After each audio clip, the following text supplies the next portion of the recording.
Service. Please, let's get seated so that we take off.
Please, Her Excellency, the wife of the governor of Ondo State, Her Excellency Arabire Betty Anyamu Akeredolu, the wife of the governor of Ondo State, has just arrived. Please, a round of applause. A round of applause and a standing ovation, please. A round of applause and a standing ovation. Your Excellency, you're welcome, man. You're welcome, man.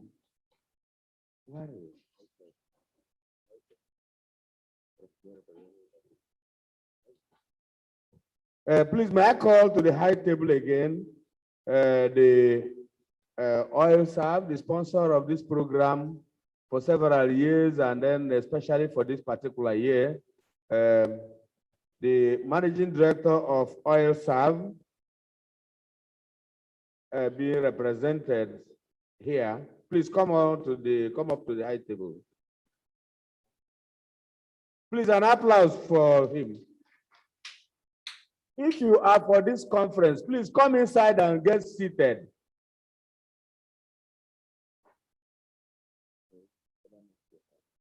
I want to recognize here the presence of our foremost academic and a researcher, the father of energy, the man who started energy research in Nigeria, a professor emeritus. I'm talking about Professor Emeritus Alex Animalo.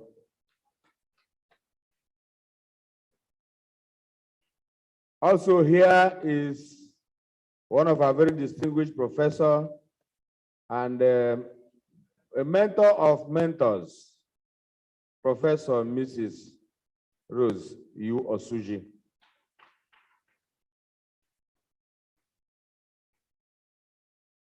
I cited the representative of the Minister of Science and Technology, but I wouldn't know whether they are coming in. I can see the Director of Energy Center still standing outside. You can please come in. I wouldn't know where Oga has gone. So that we start immediately. People should come and sit down. Come inside, everybody, come inside and get seated here.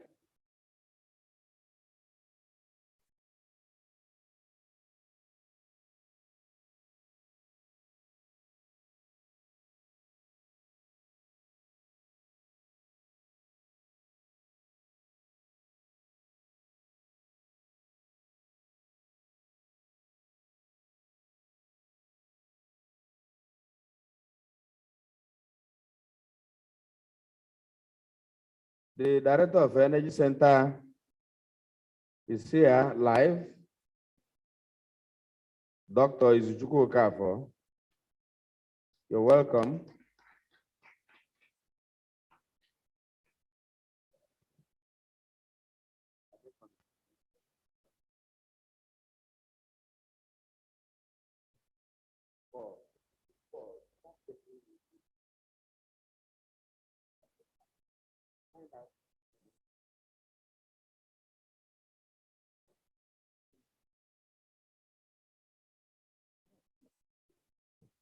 Good. Please let me also recognize the arrival of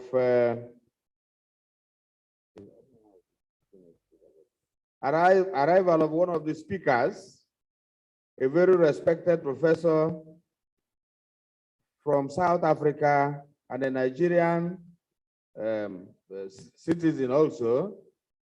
I'm talking of Professor Ken Ozemena. Please, can you come up to the high table?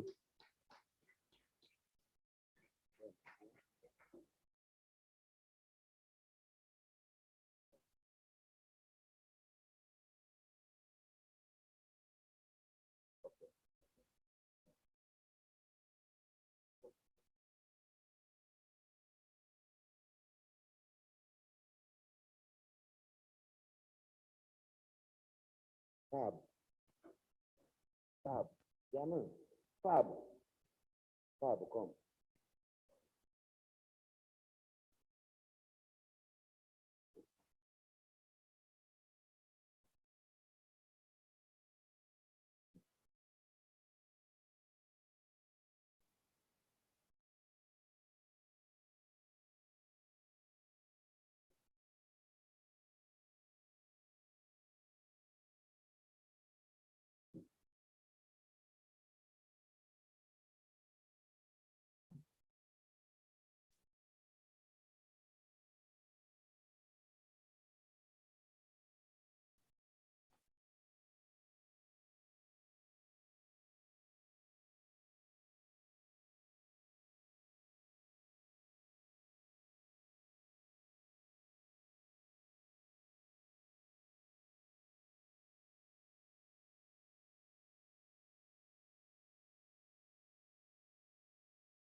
Please, we are waiting for a few things to begin, but meanwhile, we can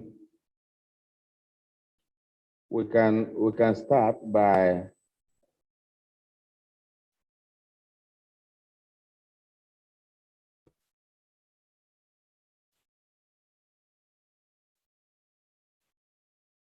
four.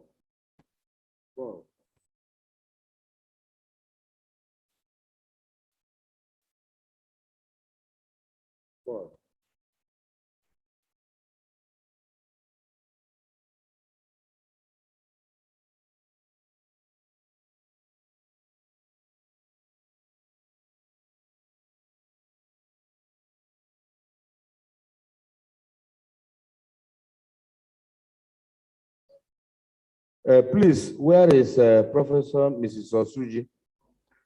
You come up here now, please. Please. Because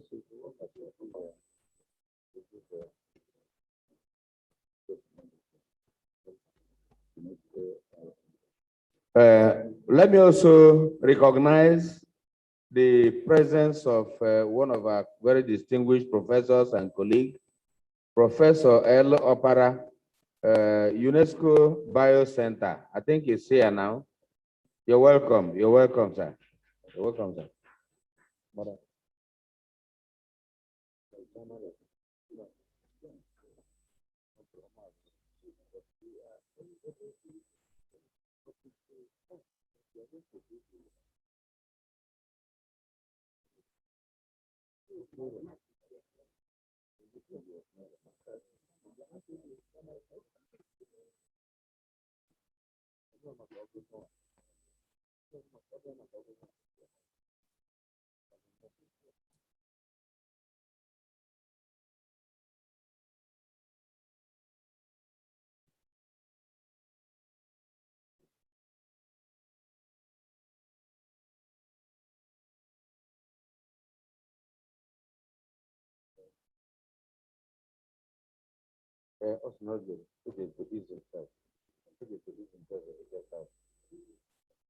I will know we can start off somebody to be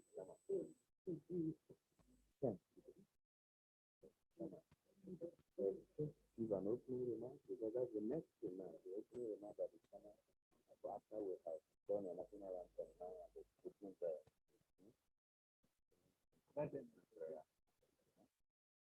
No. Just as a common, these are the people that I may call to do this, but after you are as a common, I will recognize you as common.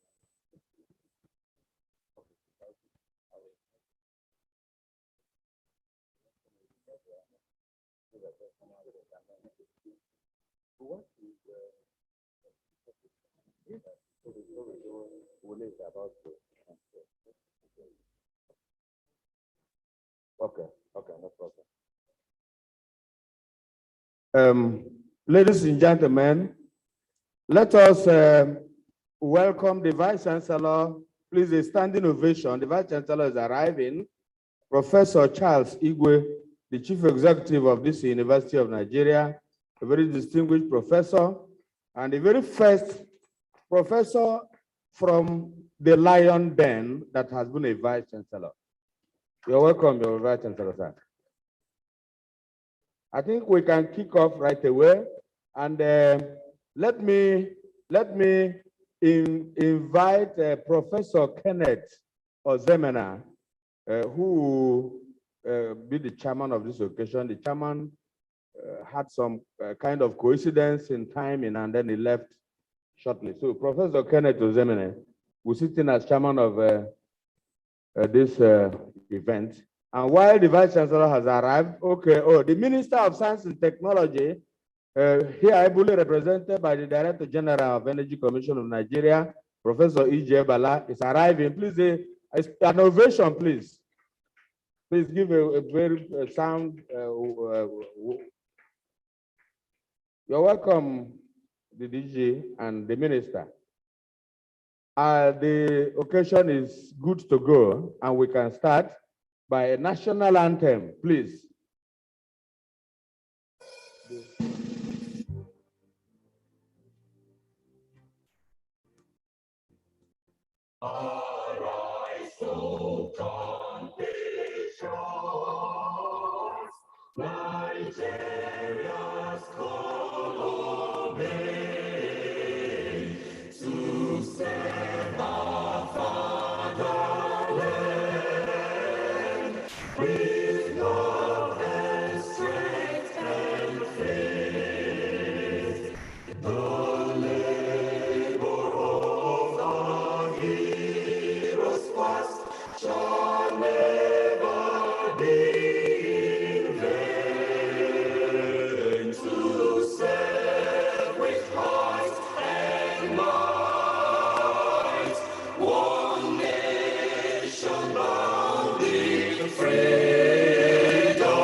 While still standing, let us have an opening prayer to be done by the Director of Energy Research Center, Dr.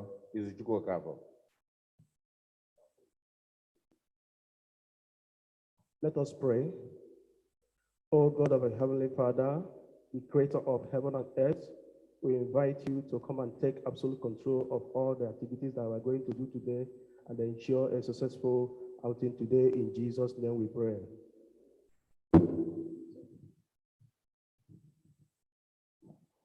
Thank you very much. Thank you very much. The activity has started.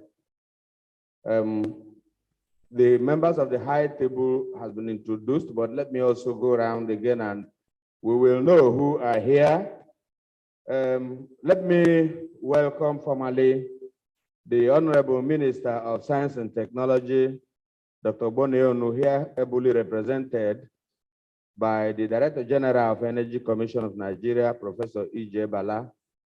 Bala, you're welcome, Prof. Here again is the Vice Chancellor here, the Chief Executive of this university and the host, Professor Charles Igwe is here. Please, a round of applause. Can't we clap?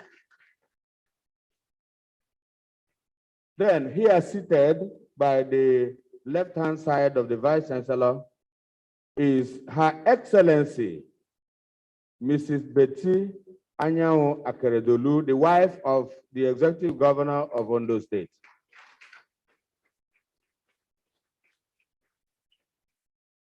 By the left-hand side of Professor E.J. Bala, the Honorable Minister, Rep, is the chairman of this occasion, a professor, a Nigerian professor from South Africa, Professor Kenneth Ozemena. By his left is one of our own, a very distinguished professor of physics and a mentor of mentors, Professor Rose Yu Osuji. Then at the end here is the funder of this event, who has been a regular funder, not just a funder for the event of this time, but has been a regular funder since we started this event. This is the fourth of the series. I'm talking of the Managing Director and Chief Executive of Oil Serve, Dr. Emeka Ukwosa, who is now ably represented here. Represented here by Engineer Chuka Eze. Please, a round of applause.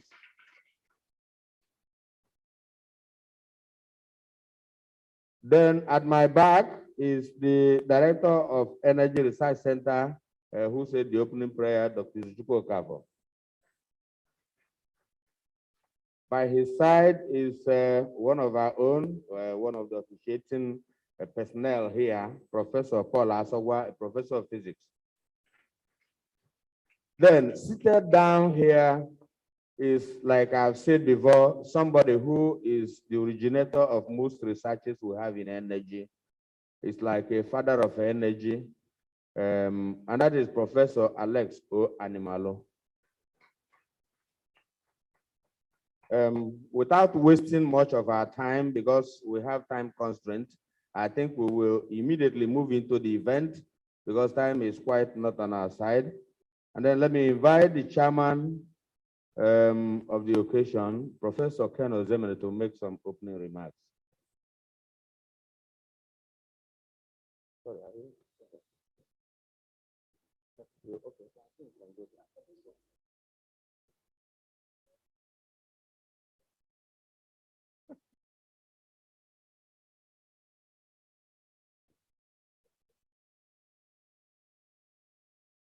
Okay, good morning, colleagues.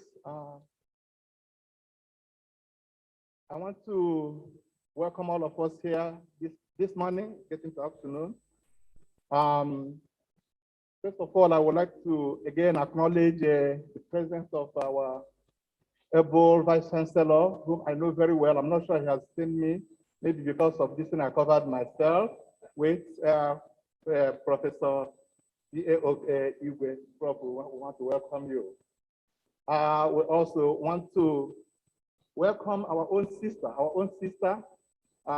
in the person of Her Excellency, Chief Mrs. Nano Akredolu. Excellency, we welcome you very much. Yes. And without, I again want to thank our able sponsors over the years, Oil Cell. We love him so much. I want to welcome his representatives here this morning. Thank you, sir. Welcome. I've been given this, please, let me say all protocols observed, because I don't want, if I keep mentioning names, I may make mistakes. I didn't prepare for this.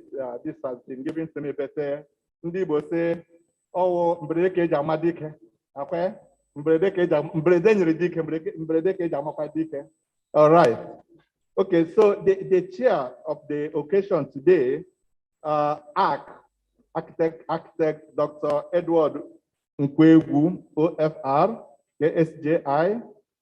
He's giving me the honor to present his opening remarks. I feel really greatly honored. So because we are here to celebrate science, our nanoscience, we've been doing this in the last 8 years. So I know some of our colleagues in the US, in the UK, all of them are waiting. I'm sure they are seeing me. So without wasting much of their time, let me go through this within 5 minutes. I'm sure I should be able to finish. Our chair says it gives him a great pleasure to be in our midst today as the chair of the opening ceremony of this great conference on nanotechnology and nanoscience. Let me, in furtherance of my opening remarks, welcome with great excitement all the very distinguished guests and participants seated here and all those that are connected virtually to participate in this event. I must recognize that it was a great honor done to me by finding me worthy to be the chairman of this epoch-making event today. Nanotechnology appears to be the most advanced innovation and breakthrough in science and technology in recent times and finds applications in various aspects of human activities. Because of its miniaturized and small-scale nature and its effectiveness in applications, nanotechnology is significantly promoting the revolutionization of many technologies and industrial sectors, such as information technology, medical and pharmaceutical industries, transportation, energy, food preservation, and environmental sciences, among others. Many commercial products in the market today rely on nanoscale materials and processes. Even though the COVID-19 pandemic has remained a global challenge and a threat to development in many nations, it is noteworthy to mention that some of the COVID-19 vaccines, especially mRNA vaccine produced by the modern pharmaceutical industry like Pfizer and BioNTech, we are produced using novel nanotechnologies with lipid nanoparticles. Nanotechnology and nanoscience have gained wide applications in fabrics, hydrophobic coatings, which in hotel settings can have a significant impact on washing cycles and also reducing costs for washing of fabrics. This innovation means that one can pour ink on a fabric and nothing will be absorbed, and as such, washing time will be shortened. Ladies and gentlemen, I am particularly thrilled by the fact that the University of Nigeria and Nsukka is at the forefront in the research and innovation in nanotechnology and nanoscience in Nigeria. I deeply commend members of the Nano Research Group of this university and the entire University of Nigeria for their wonderful initiatives in organizing this conference and inviting eminent Nigerian and African scientists and engineers to come and brainstorm on the various contributions and applications of nanotechnology in various sectors of the economy of the nation. The benefits and significance of this conference to knowledge will be unquantifiable, and I encourage members of this Nano research group to continue to explore the frontiers of research and innovation in nanotechnology and nanoscience for the benefit of mankind. Let me at this juncture commend the Vice Chancellor, CEO of this university, Professor Charles Igwe, for floating and promoting a formidable nano research group of this nature in this university, and also for providing all necessary full support for the success of this conference. I also deeply appreciate the Managing Director, CEO of Oil Serve Group of Companies, Engineer Dr. Emeka Ukwosa, who I understand is the major financier of this conference, for providing enormous financial support for the implementation of this conference and other previous conferences. I sincerely welcome all the guests and participants who found time to travel and be here physically for this event. I also wish to welcome and thank in a special way all those who have now joined this conference virtually for finding the time to participate. As you continue with the proceedings and conference of this conference for a period of 4 days as stipulated, I wish you all fruitful and robust deliberations and a very pleasant stay in Nsukka. Thank you and God bless you.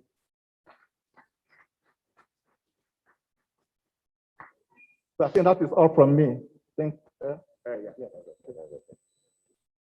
you very much, Chairman of this occasion, for this presentation. Please, another round of applause for this chairman. When we say a round of applause, it wouldn't be a very weak and very tired type. It has to be a very strong round of applause. Please, a round of applause.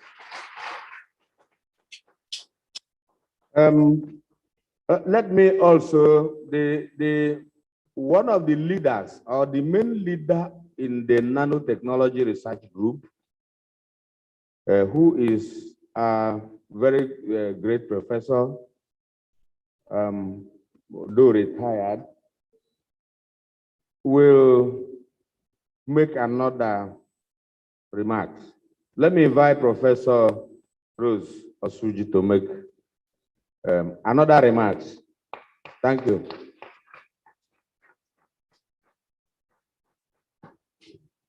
Thank you, Mr. MC. The Vice Chancellor of this great university, my own personal person, Professor Charles Arinze Chukwu,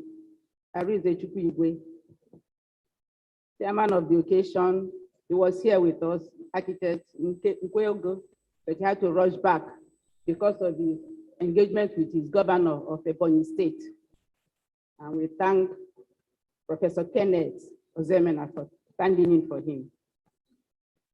I welcome our special guest, Her Excellency Chief Mrs. Betty Anyanwu Akeredolu, wife of the Executive Governor of Ondo State. Madam, I feel so elated that you're here.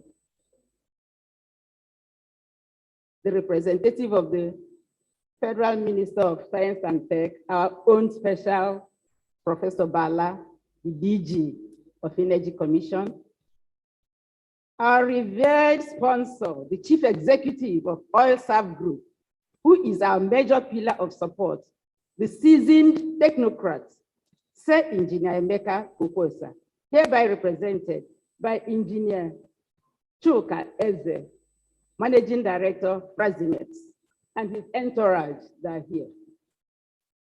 The keynote speaker, the Provost of and Senior Vice President of Worcester Polytechnic Institute, USA, Professor Wole Shoboejo. He's on the line, joining us virtually. Here, I will rest on existing protocol, if you don't mind. It is with a deep sense of appreciation and gratitude to God that I welcome you all to our dear university. the university charged with the responsibility of building future human capital to ensure that our teeming youths are better prepared to effectively tackle the challenges of the world today for a better tomorrow, because we must always think of our future generations, our children and our grandchildren. I heartily welcome you to the activities of this special interdisciplinary research group, the Nanosciences and Advanced Materials Research Group, that anchors this biennial international conference and workshop on the applications of nanotechnology to energy, environment, agriculture, and health. Fourth in the series. This is a group of very dedicated and highly motivated academic researchers that I feel extremely happy and proud to keep mentoring and directing even after my retirement, because one does not retire from the dance he or she does so well, isn't it? Besides, as a consultant in the University of Nigeria Consultancy Unit, I am readily available for continued interaction, seeing that proposal writing combined with mentoring is second nature to me. Do you know what? The joy it gives to see your academic products advance in the profession is what propels all the senior researchers of this group to give of their best, hence keeping the group alive and active. Thanks to our life wire, Professor Fabian Ezema. Thank you for that. But know you that we are following the footsteps of our great fathers and mentors, Emeritus Professor C.E. Okeke, who due to health reasons can't be here with us, Emeritus Professor A.O.E. Animalo, sitting down here, Professor Wole Shoboejo, joining us from US, Professor Malik Maza on the line from South Africa, and late Professor O.O. Adewoye, on whose shoulders we stood to see the world. We are immensely grateful to God for divinely weaving our paths and making them effective instruments in the scientific world of research.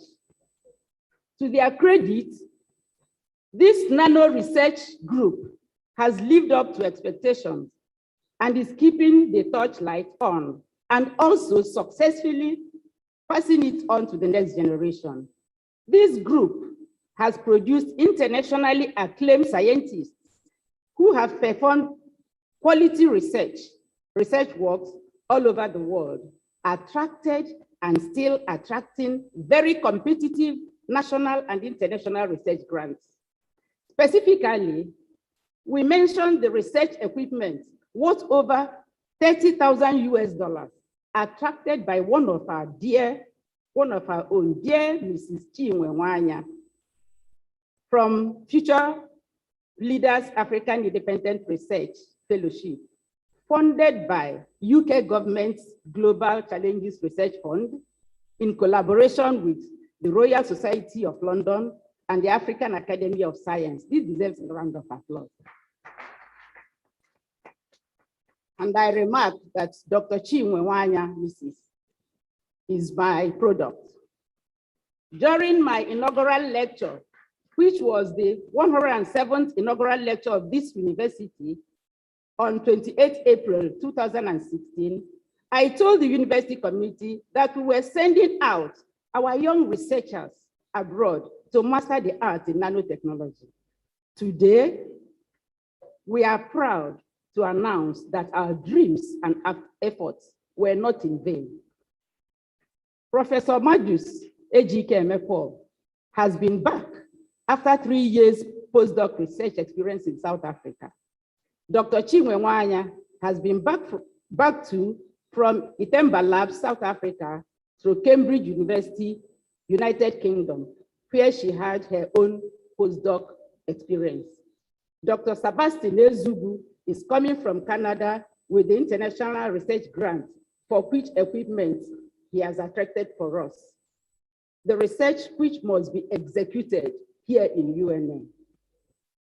Dr. Faith Ubo is back from South Africa Dr. Amechi Ifeanyichukwu is coming from Canada, and Dr. Onyekachi Mwakama is back from Mexico to enrich our teaching and research, to mention but a few. It may interest you to know that the H index of our members in this research group runs from 4 to 31. The H index is a number that represents both the productivity and the impact of a particular scientist or scholar, or a group of scientists or scholars. The resources that calculate H index of scientists include Scopus, Web of Science, Google Scholar, etc. I say kudos to the members of our research group who make this university globally visible. I'm expecting. This conference, since inception in 2008, has always attracted many participants and international resource persons that enrich the outcome. This present conference will not be an exception, despite COVID-19. Many view nanotechnology as merely a way to make stronger and lighter tennis rackets, baseball bats, hockey sticks, racing bikes, and other athletic equipment. But nanotechnology promises to do much more. Experience has shown that it practically leaves no aspect of life untouched. Applications abound in diverse fields such as medicine, agriculture, energy, water purification, information technology, and electronics, amongst others. Every area of industry, health, and environment can be improved upon by the inception of nanotechnology, which is the ability to fabricate, repair, and organize materials on a nano scale. This will be expounded during the course of this conference. It is the desire of this research group to fast-track development through human and infrastructural capacity building, consequently reducing the gap between the developed and the emerging economies, hence the sustained conference and workshop. We hereby once more publicly acknowledge the pivot on which the sustained biennial international conference rests. This is no other than the chairman, CEO of OilSAR Limited, Sir Engineer Dr. Emeka Okosa, the Ekweme of our Nano Research Group. Here he is. We appreciate your philanthropic heart, your love for education, manpower development, and quest for a better scientific tomorrow in Nigeria. This soft-spoken gentleman, our amiable major sponsor, is virtually here with us today by Zoom. Sir, we are here once again because you care for science and engineering. We are still hopeful that our proposal for the OilServe Nano Research UNN partnership in setting up an African Center for Nanosciences and Nanotechnology Research and Applications in the spirit of public-private partnership will eventually materialize. This has been on board and they'll be searching for funds to do this. And I'm happy the minister is here represented by the DG Energy Commission. This center we envisage will provide relevant facilities for MSc, PhD students, and postdoctoral research staff for their research work. It will, for example, provide facility for research in corrosion protection in oil and gas pipelines. Take note. We also call on the federal government. Madam, you're here. Relate to your husband for us. We also call on the federal government to see to the establishment of this important research center. Let us walk the talk. At this juncture, I would love to welcome especially our national and international collaborators, Professor Ken Ozoimena. He has been so wonderful to this organization. Professor Akwobila Omotayo, Professor Emmanuel Iwoha, Professor Uche Nwodo, Professor Enoch Dare, Dr. Kingsley Obodo, Professor Malik Maza, and others who are joining online. Thank you all for responding to our invitation. Dejeno, Alano, I invite you all to fasten your seatbelts and relax for the nanotechnology voyage. Thank you for your attention. Thank you so much. Thank you so much, Professor Suji and our mother. Thank you so much. Another round of applause, please. At this point, I want to plead that I hand over the microphone to the formal MC. I'm only doubling for MC and some other activities because he wasn't around.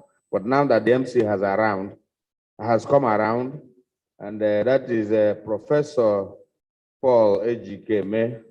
I will hand over the microphone to him to continue from where we stopped and then on the other programs of the event. Thank you so much.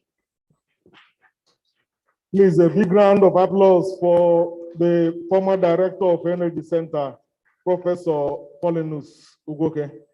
Thank you very much. We are here and the function is already ongoing. We pleaded with the Vice Chancellor of the University, Professor C.A.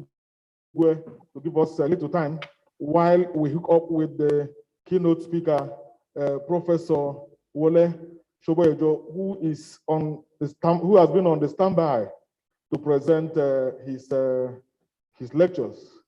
Professor Wole Shoboyejo, who had his BSc degree in mechanical engineering from King's College London in 1985, PhD in material science from Cambridge University in 1988, and after working with McDonnell Douglas Research Laboratories between 1988 and 1992, as well as Edison Welding Institute in 1992, he joined the Department of Material Science and Engineering at the Ohio State University, where he was assistant professor from 92 to 96, associate professor from 96 to 99, and from 97 to 98, spent 1 year sabbatical leave at the Martin Luther King as an associate professor of mechanical engineering.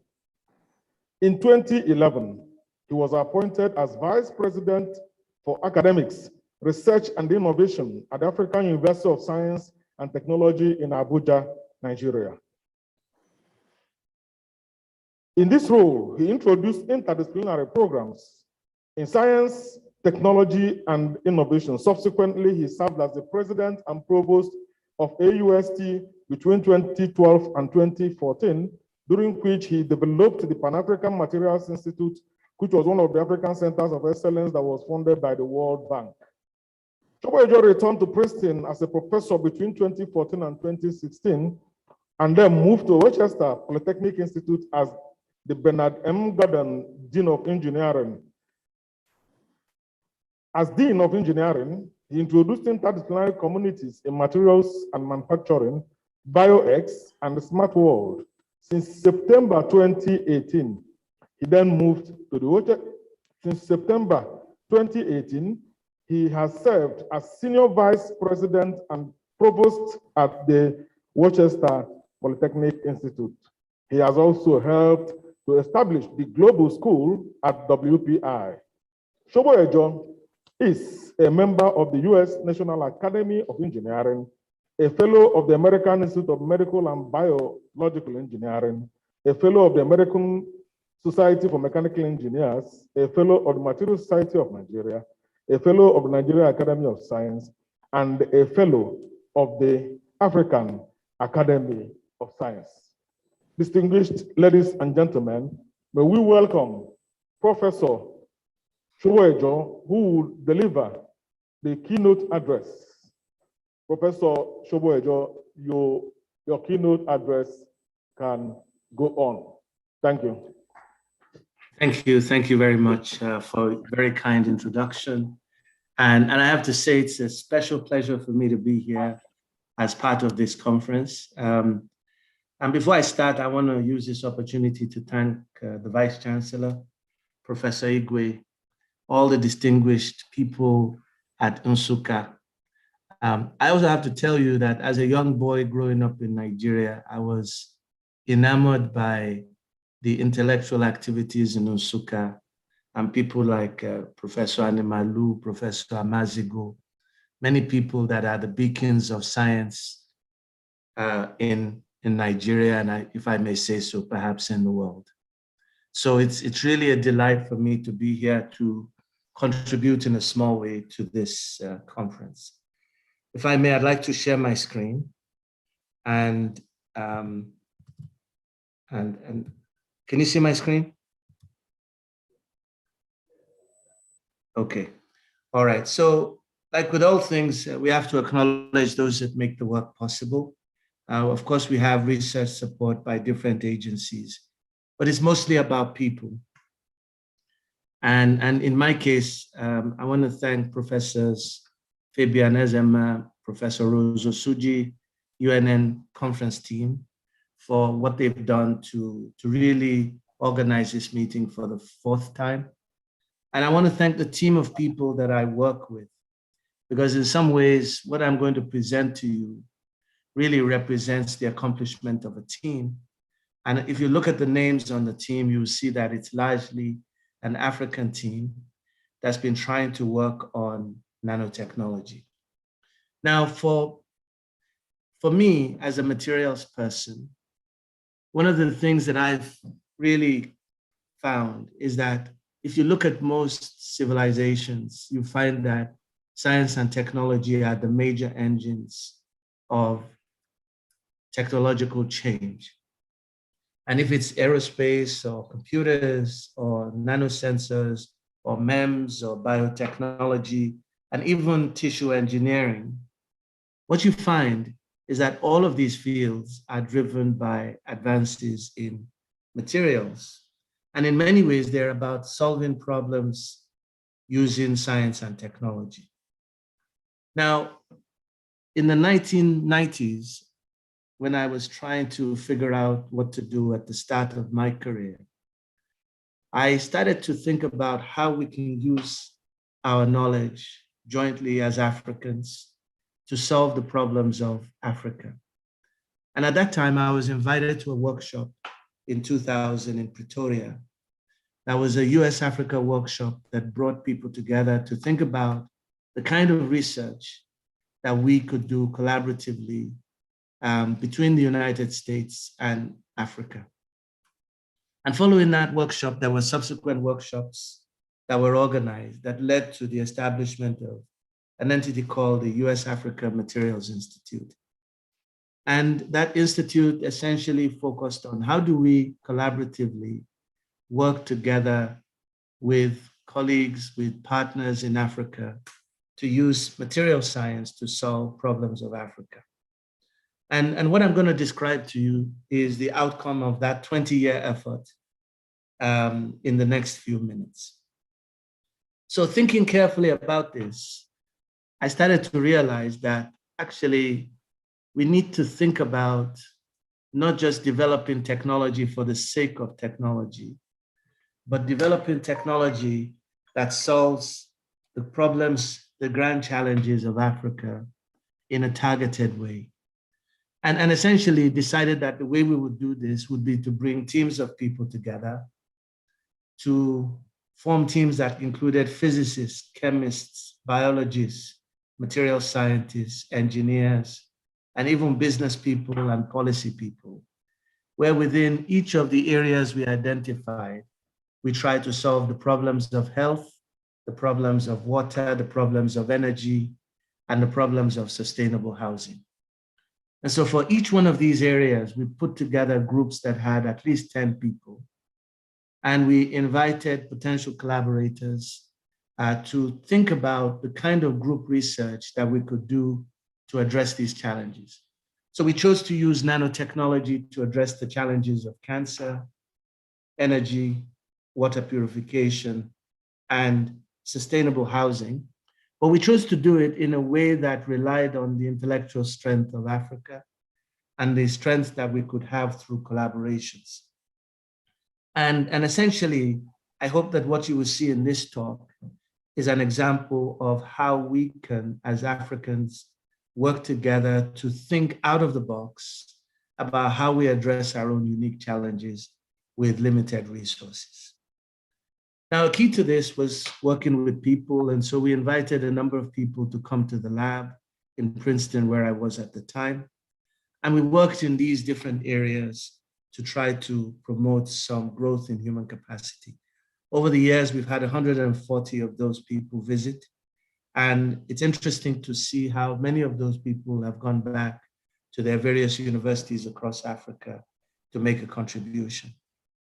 In addition to that, we worked together with others in the World Bank and across Africa to develop what are known now as the Nelson Mandela Institutes. One of these is the African University of Science and Technology in Abuja, which is now been in existence for the last 15 years. And the second is the African Institute of Science and Technology in Arusha, which has also been in existence now for the last 12 or so years. So these were the outcomes of getting people together. But for me, the joy of it all is seeing the graduates from these universities now beginning to make their contributions. For example, I saw Dr. Nwodo, who was mentioned earlier, and others who have come from Nsukka and made a great contribution to AUST. So what I'm going to talk about today is the outcome of that collaboration.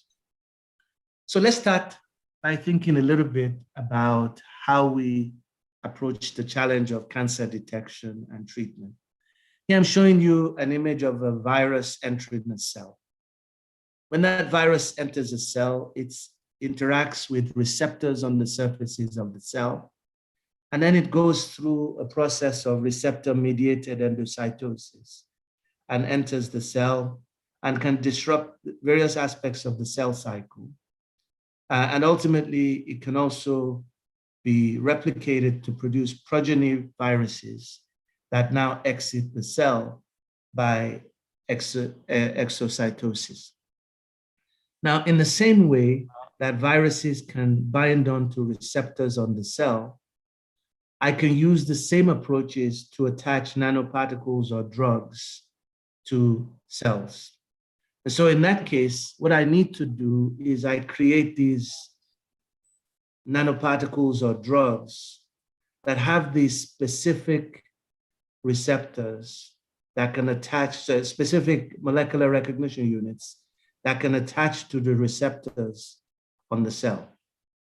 And so if I conjugate these to a cancer drug or a nanoparticle, that means then that I can deliver that nanoparticle or cancer drug specifically to that cell in a way that makes my delivery of the drug targeted. Why nanoparticles? Because nanoparticles can be injected into the body, can go through the capillaries, through the blood vessels, and reach the desired site through the adhesive interactions that occur between these molecular recognition units and the receptors. And so this guided, in many ways, our cancer detection and treatment methods over the years.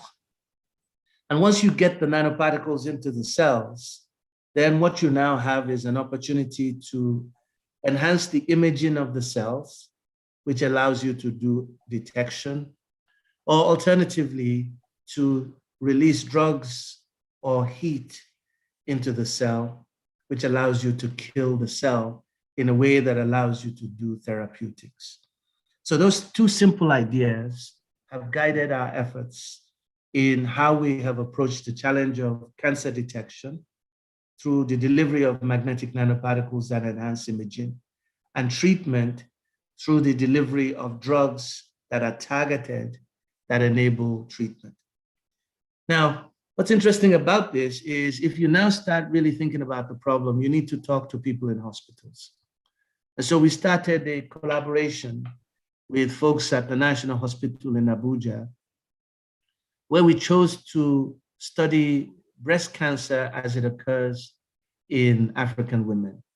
Why did we study breast cancer? We studied breast cancer tissues because we found that breast cancer in African women is is a significant challenge, and is a challenge that's affected members of my own family. So it was close to home. And so what we found when we started studying breast cancer in African women is that there's a special kind of breast cancer that is known as triple negative breast cancer that is common in African women.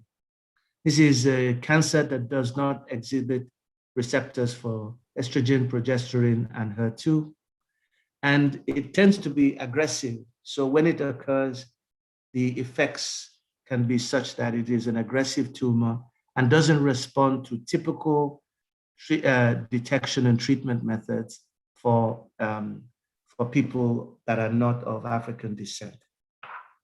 And so by doing these studies, which have gone on now for quite some time, we started identifying the unique characteristics of breast tumors in real human breast tissues in African women.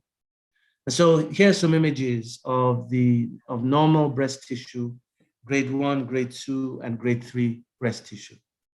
What you find in the normal tissue is that the cell structure is very intact.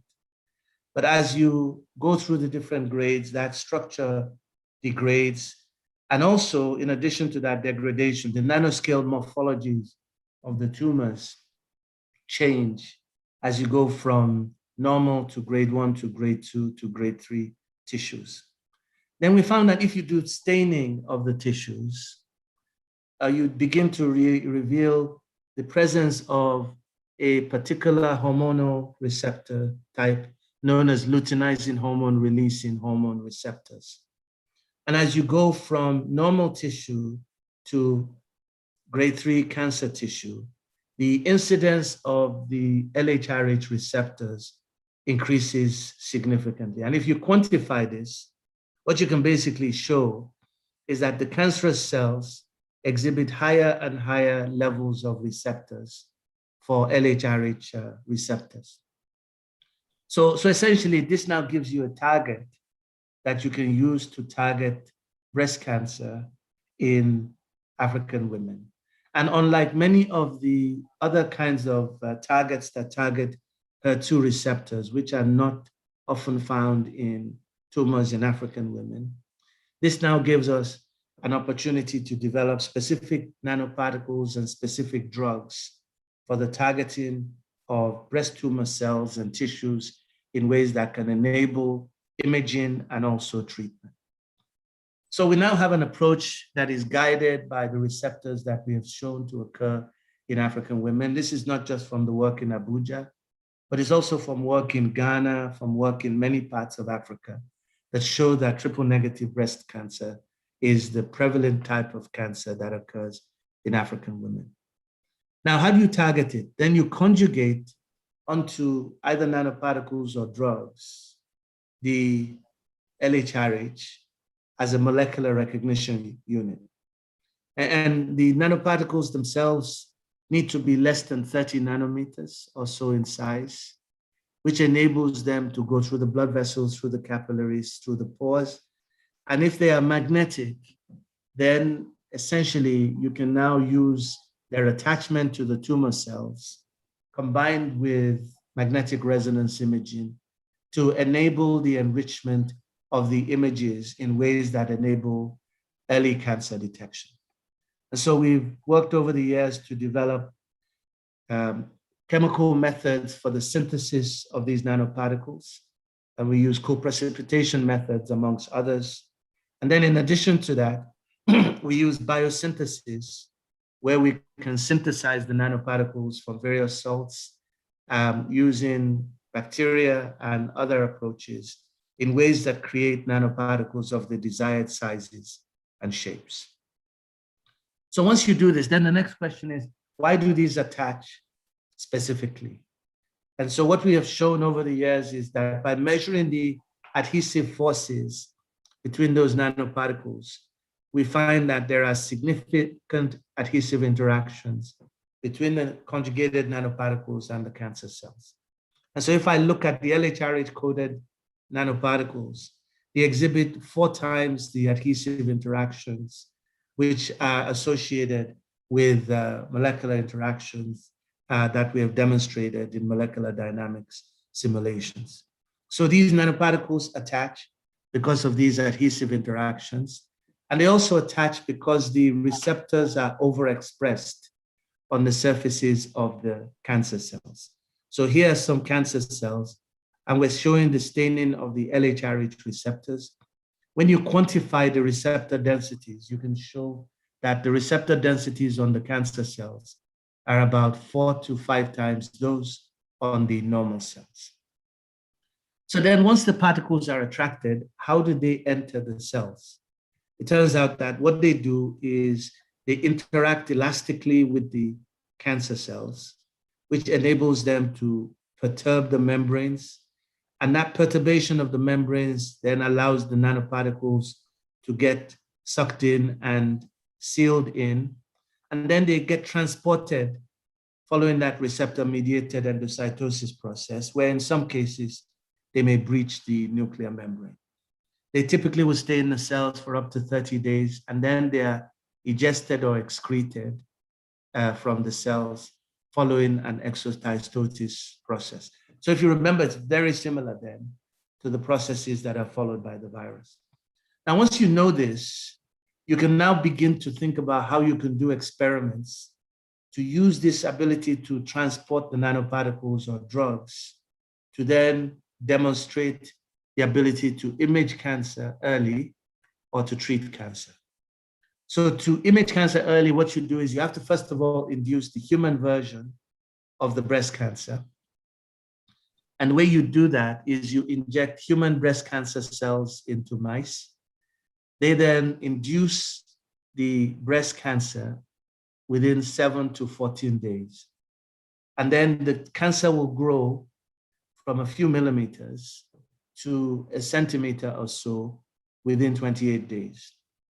And so at any point during that growth, you can now inject the nanoparticles into the tumors, and they will be carried by the blood vessels through the capillaries into the sites where the tumors are, provided you have the LHRH. So one of the questions is, do they go specifically to the breast tumor sites, or do they get sequestered by the kidneys, lungs, or the liver?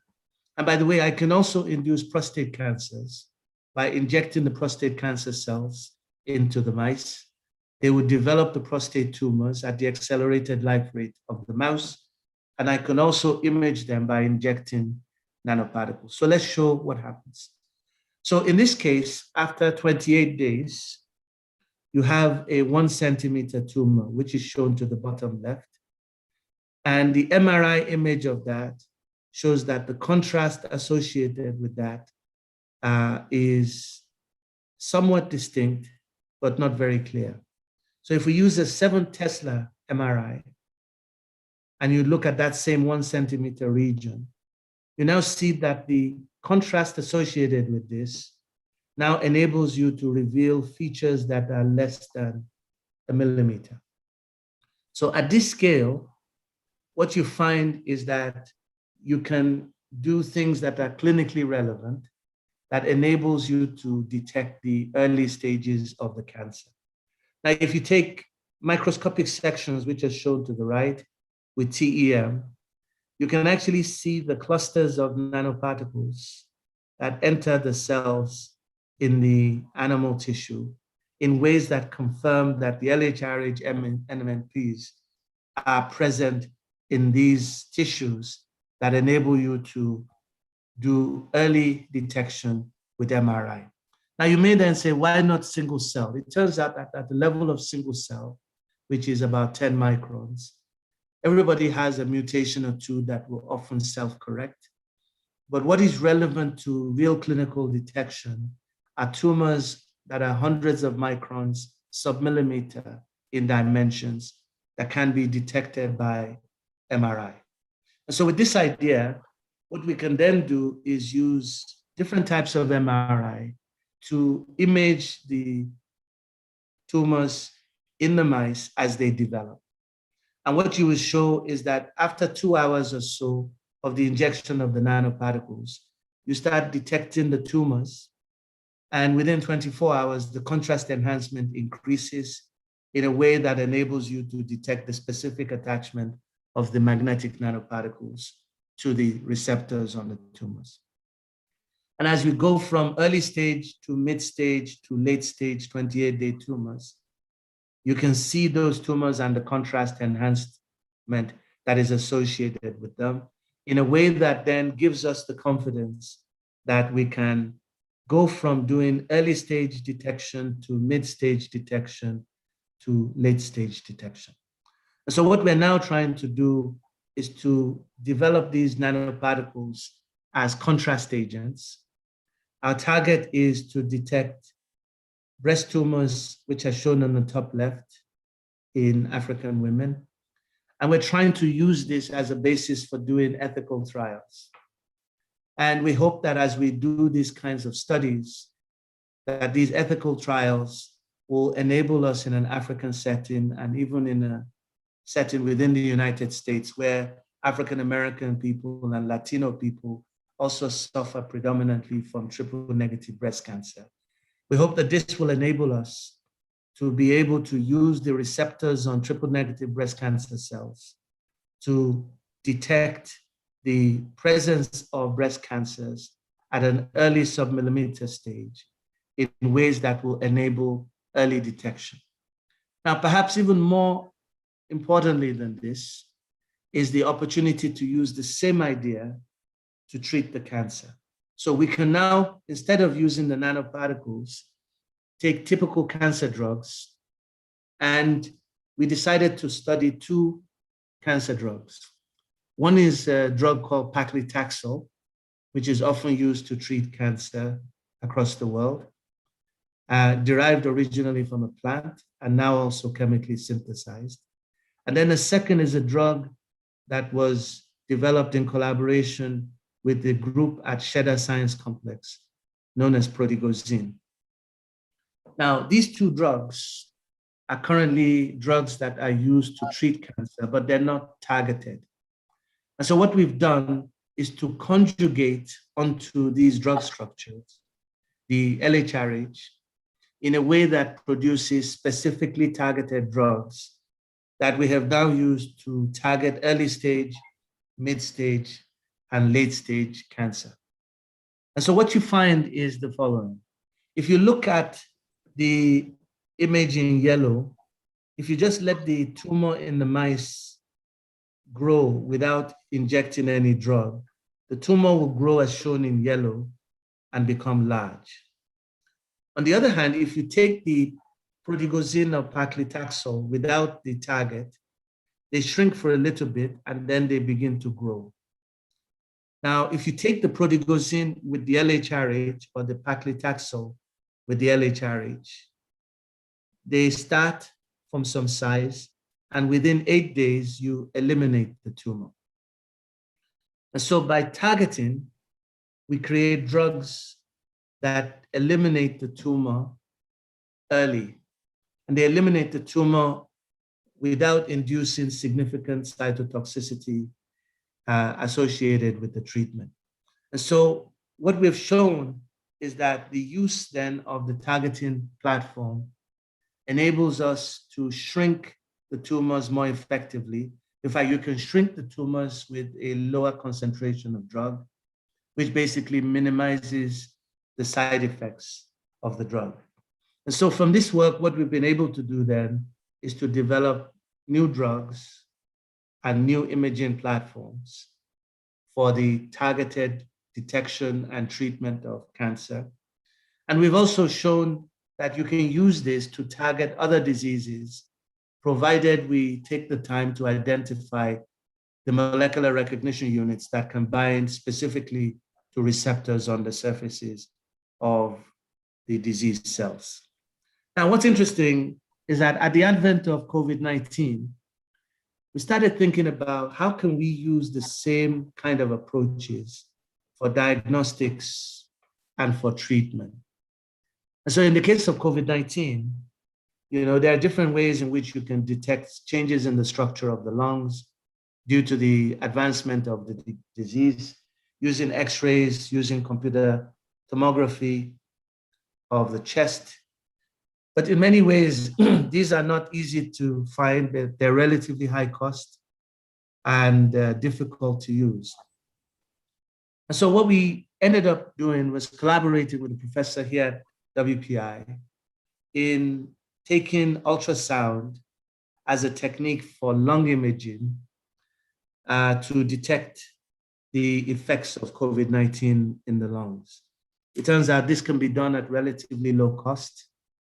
It's safe, there's no radiation, and it's portable.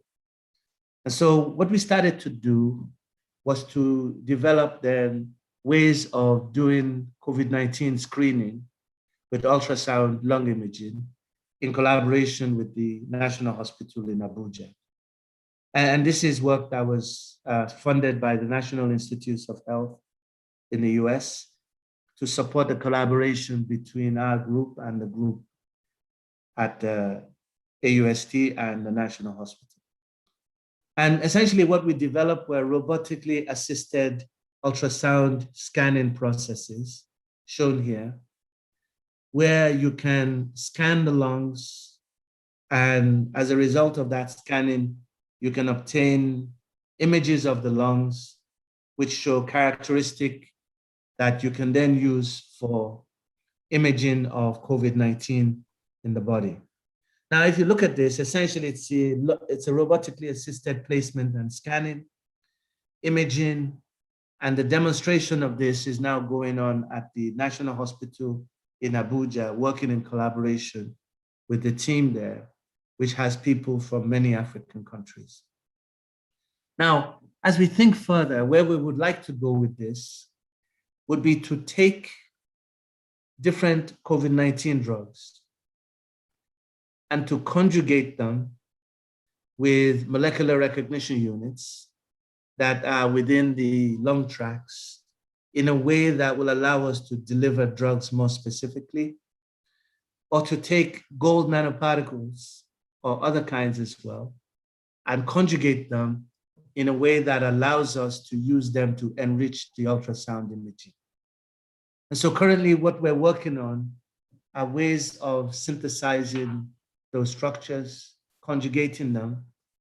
And the idea that we have is to use the specific attachment to the ACE2 receptor, which is used to carry in the virus into the body, to promote then the transport of the drugs and the nanoparticles through receptor-mediated endocytotic pathways that are similar to what I presented earlier. And what we are basically trying to do is to produce nanoparticle-enhanced ultrasound imaging of the lungs and drug-enhanced delivery of drug cocktails in a way that can target receptors that are very specific to the surfaces that are found in the esophageal tracts and also in the lungs. So by using a basic approach, we think that we have demonstrated an approach that can be used to develop targeted drugs and targeted nanoparticles. And we see a lot of opportunity to use this kind of an approach as a way of targeting many diseases that are specific to the African environment, a way of enabling imaging, and a way of enabling treatment. So with that, I want to move on and talk a little bit about the problem of energy in Africa. And in particular, I'm going to focus on light. And we see that in many places in Africa, this problem is combined with the problem of poverty, because many people live on less than $2 a day. In addition to that, we find that at least 1.6 billion people in the world lack electricity. So the solution is to think about affordable approaches to problems of light, problems of electricity, and to demonstrate the feasibility of these solutions in an African setting. And so this has motivated a lot of our work on energy, where we say that if you look at the map of the world at night, you see that in many places in the Northern Hemisphere, you have light, but many places in Africa and Latin America, you don't. And so the question is, how do we solve this problem? If you look at those same problems, those same places, you find that at night, during the day, those same places receive a significant amount of solar energy, solar radiance. And so we call this the map of possibilities. But you have to make sure that that solar energy is affordable. And so that has motivated a lot of our efforts in energy research across interdisciplinary teams. And today I'm going to talk a little bit about work we've been doing on perovskite solar cells. In the past, we've worked on organic solar cells. And if you run these solar cells in reverse, you make light emitting devices. So I'm going to talk a little bit also about the work that we've done on LEDs over the years. So what's interesting is that as you begin to do this work, there are opportunities that come in ways that I think the group here at Unsuka and many of the groups in Africa can leverage. One is the methods that we're proposing are low cost. Then the second is that by coming together as teams, I will show you that we have come close to breaking the world record for perovskite solar cells by producing solar cells with efficiencies as high as 23.4% with a very simple idea, okay? And the simple idea is work that has guided our work for the last 20 years as we think about how do you increase the contacts across interfaces by applying pressure to devices in ways that enable charge and light transport across interfaces to be more effective. And in doing that work and in depositing the structures on flexible or rigid substrates, we've been able to make solar cells, LEDs, and I'll show you later, batteries and supercapacitors with improved performance, working collaboratively with many teams in Nigeria and across Africa. So the first effort started when I first went to Princeton, when I shared a room with Stephen Forrest. And so he was trying to make LEDs for television screens where you have small scale sources of light, where essentially you pass charge from the bottom and top electrodes into polymers that basically emit light of different colors. And the idea was to produce smaller and smaller pixels on a television screen as sources of light. And so he started thinking about a method by which he could stamp micron and nanoscale structures onto substrates with a stamp that was initially a stiff stamp. And when he tried to do this, the transfer of these features was not successful. And so he came to me at the time when we shared this office, and we decided to do some model of the stamping process. And in thinking about this, we realized that when you stamp, you actually have impurities between the two layers, 1 and 3, that limit the contact of the top layers on the bottom layers.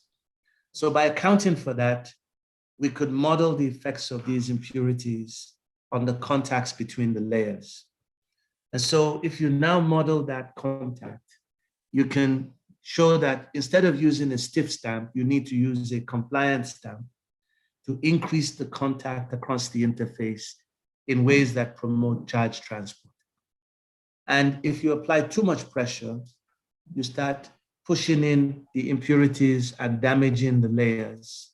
And so by controlling then the pressure, you can enhance the contact without damaging the layers. And so we filed a patent, and it turns out that this patent enabled the development of the basically LED screen with improved resolution. That patent was subsequently licensed by Universal Display Corporation and Samsung. And then I realized that actually the value of modeling can create intellectual capital.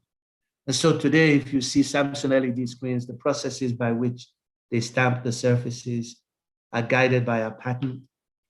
And we have received at least 15 years of royalty from that work. And so we decided to follow the same pattern in subsequent work by studying other systems And we found that when you apply pressure to the devices, you reduce the turn-on voltage or the turn-on voltages by about 50% in your LEDs. And if you improve the structures of the layers, you can make structures that have hybrid configurations with even lower turn-on voltages in ways that improve the performance of the LED devices. So we've extended that work more recently to perovskite LEDs. And again, we apply pressure to these structures to improve the contact. And when you do so, you significantly reduce the turn-on voltages in these perovskite LEDs in ways that facilitate contacts, in ways that facilitate charge and light transport across those structures. So one idea has enabled us to develop perovskite LEDs as well as other kinds of LEDs that have functional value. Now, if you now extend this to perovskite solar cells, using formaldehyde iodide-based perovskite solar cells, what we have shown again is that the application of pressure to promote contact, and in this case, interpenetration of the structures, gives you solar cells that have interesting structures, but the contacts across those structures and the ways in which you promote interpenetration in the structures enable you to develop then solar cells that have efficiencies as high as 23.4% photoconversion efficiencies. And so this one idea of understanding the interfaces and understanding charge transport across the interfaces, across the layers, has enabled us to produce perovskite solar cells with efficiencies that are close to the world record of about 25.1%. And what we would like to see would be collaborations with other African groups to really build on this capability as we now pursue a number of areas, including the stability of the solar cells in our efforts. And this is an area in which I know the group of UNN is doing outstanding research. And it is an area in which we will be happy to collaborate as we seek to broaden the impact of our efforts. Now, it's one thing to do this work, but it's one thing to see that it applies to the lives of people, rural people, poor people across Africa. And I remember in the 1990s when I worked on aerospace materials, I was busy trying to impress my mother, telling her about what I was doing. So I told her, you know, we're doing sexy aerospace work, advanced aerospace materials. And my mother looked at me and she asked me, Wale, what difference does this make to the lives of people? And when she asked that question, I couldn't answer it.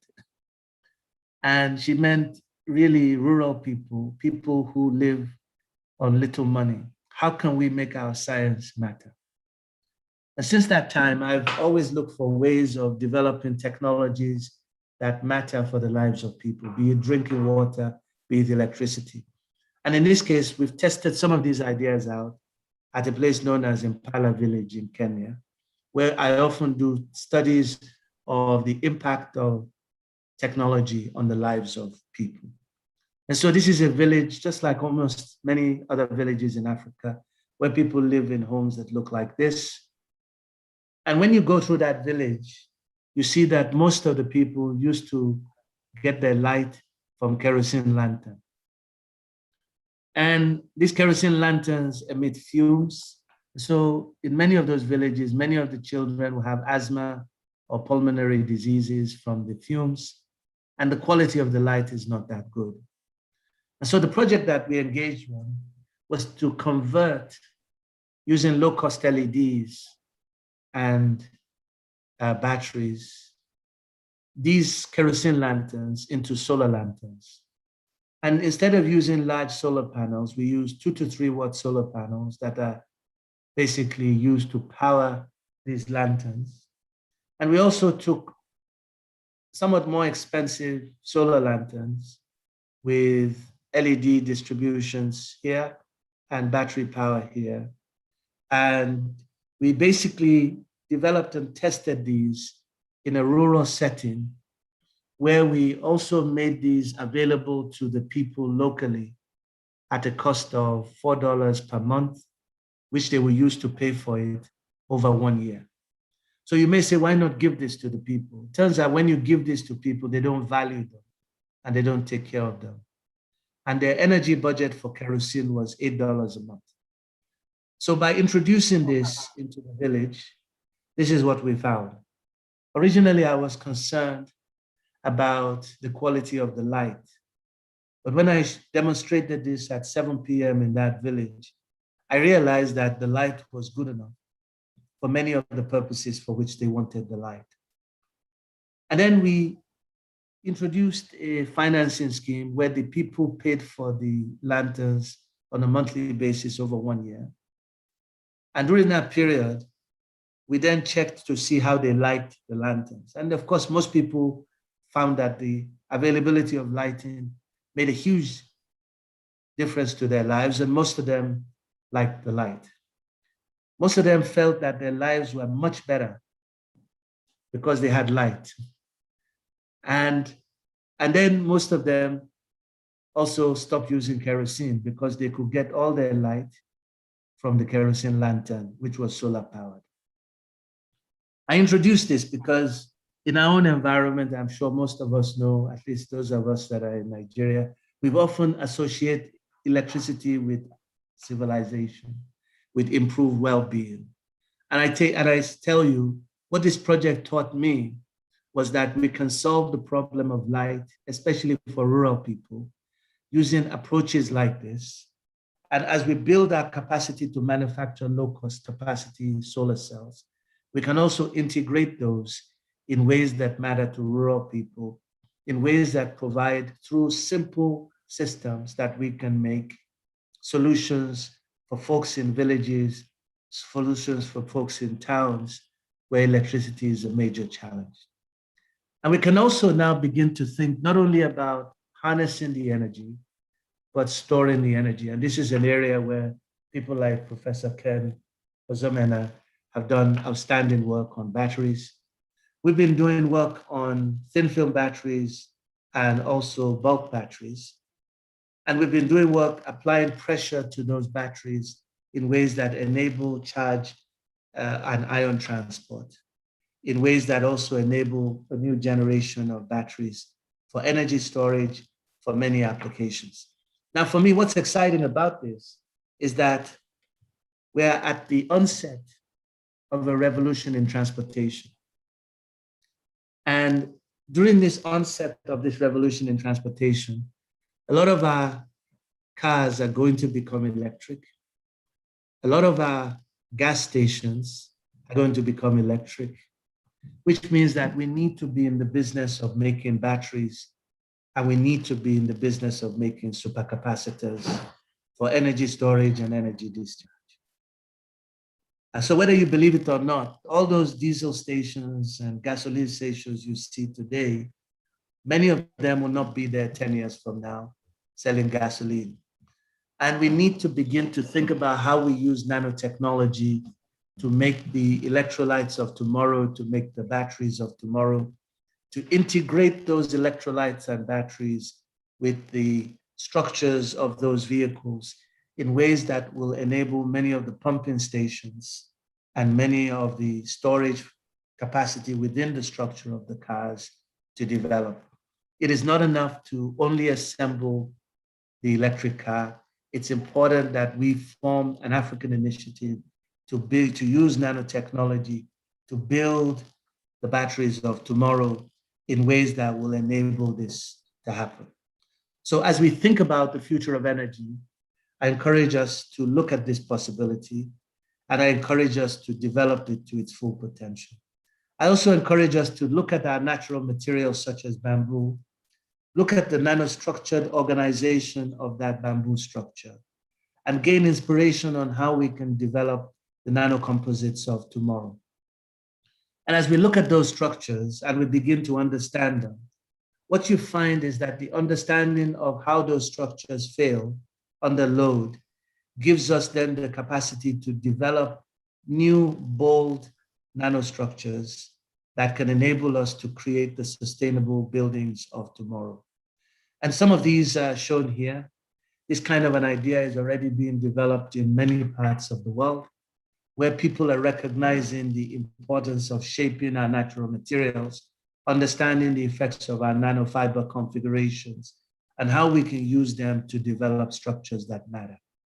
And let us think boldly, as they do in China today, where these are examples of bamboo structures that are being developed or already in existence in Shanghai. To the left is the Croker Tower, which is the tallest bamboo building in the world today. It's in Shanghai and is built from bamboo. And to the right is their plan to develop the next tallest tower of a bamboo structure, also in Shanghai. And so why not Africa? And as we ask these questions, I hope that all of you can see just the power of the ability to solve our problems that exist from taking nanotechnology and adapting it to solving problems of health, energy, and the environment. And I've tried to give you some examples where we've shown concepts in nanoparticles and cancer drug design for the detection and the treatment of triple-negative breast cancer. Our next step in that is to do human trials.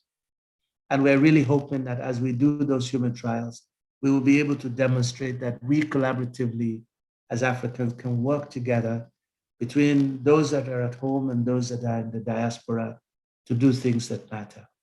And I'm very excited about the possibilities of working with the group at Nsukka in the work on energy. And I really invite the group to come and visit us at WPI and to enable us to work with the students and the faculty as we pursue our goal of making solar energy real for our own people. And as we think boldly about natural materials with nanostructures, I hope that people, especially young people, will be excited about the idea of Wakanda. Wakanda is that place in Africa that I believe is in Nsukka, where you will create this group of people using technology to create a different civilization, a different reality, as we move to use nanotechnology to address the needs of our own people. And so in conclusion, I just want to say that we look forward very much to work with those involved with this Africa Nano Conference team to develop nanotechnology. And just like the Asian tigers before us, we look forward to the next generation of African lions. Thank you.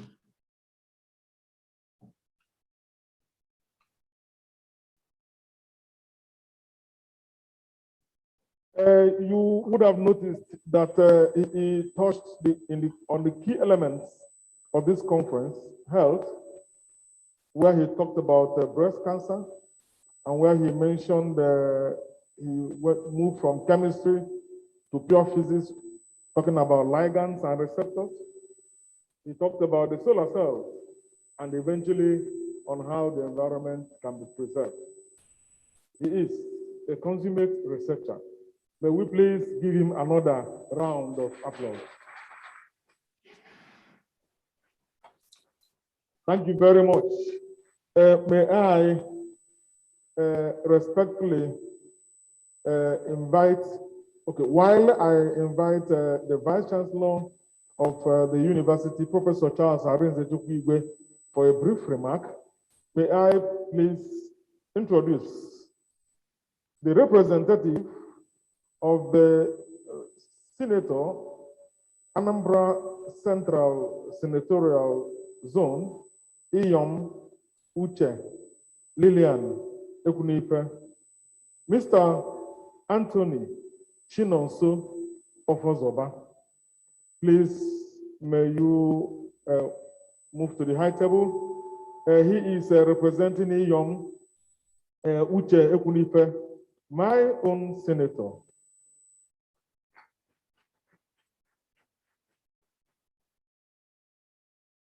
You're welcome.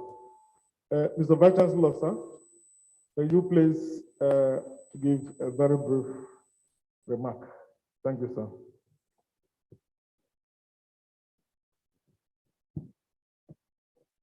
Good afternoon.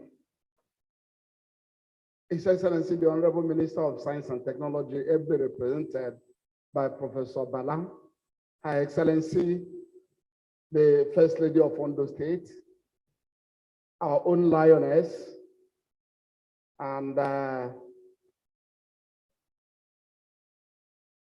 course, one of the prime movers of science and technology in this country. Permit me to rest on existing protocol. It's my pleasure to welcome all of us to the University of Nigeria, Nsukka, on this occasion of the 4th conference of the Nano Science and Technology Research Group.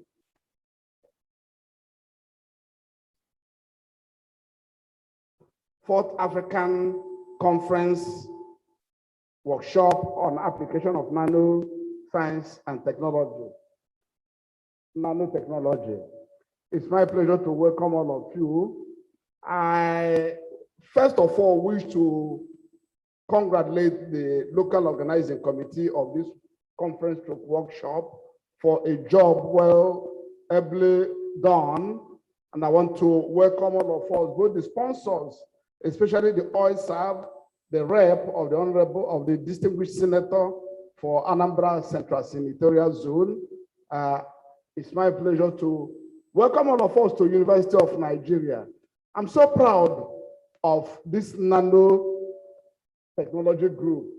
In the university, I have more than 200 research groups, more than 200 registered research groups. But it's my pleasure to inform all of us that this particular research group has made history. They've internationalized, they've first of all nationalized their research group, moving their research group beyond the University of Nigeria, and even internationalizing the research group. As I said earlier this morning, science is getting to a stage where we are no more talking about the big things.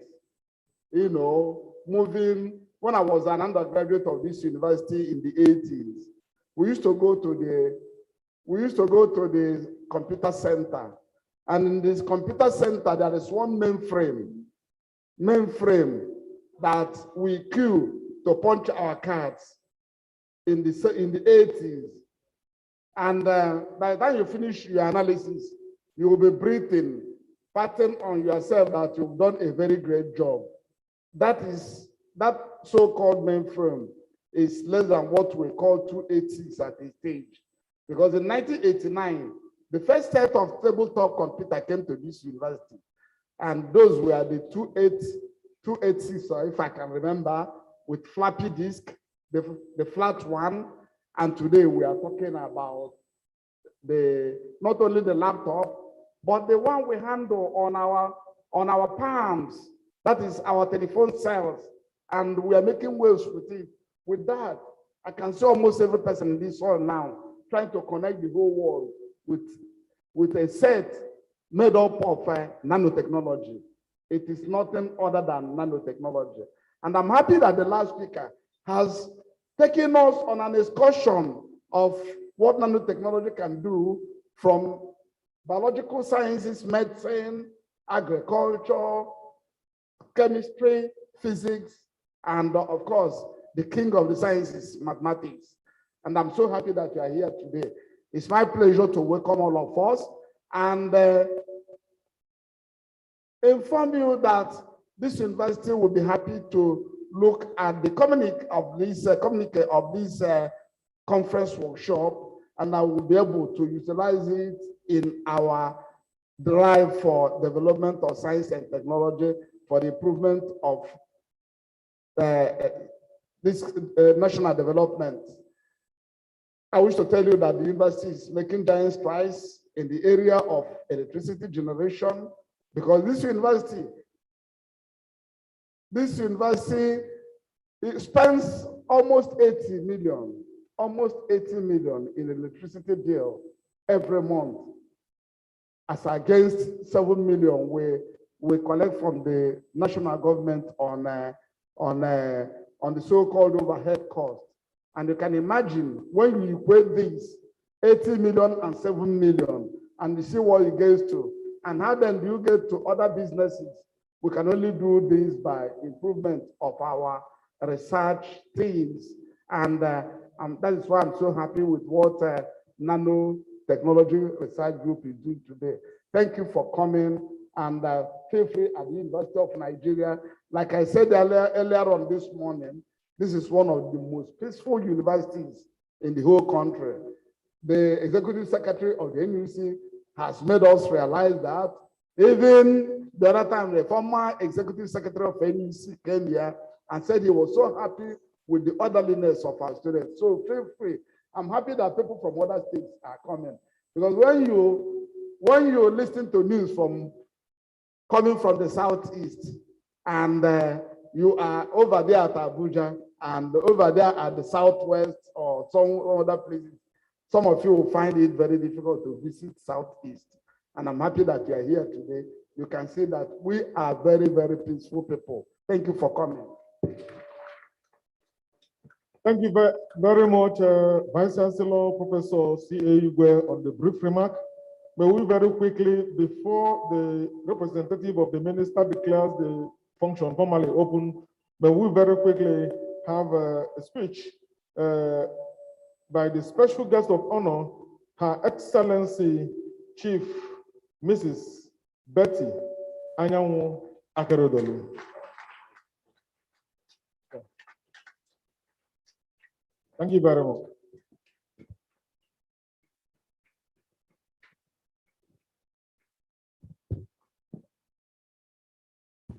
Thank you so very much. I recognize the chairman of this occasion, the Vice Chancellor of our great university, the only university of Nigeria. Others are university of some pure towns and villages. I know my husband will not like it because Ife is a village.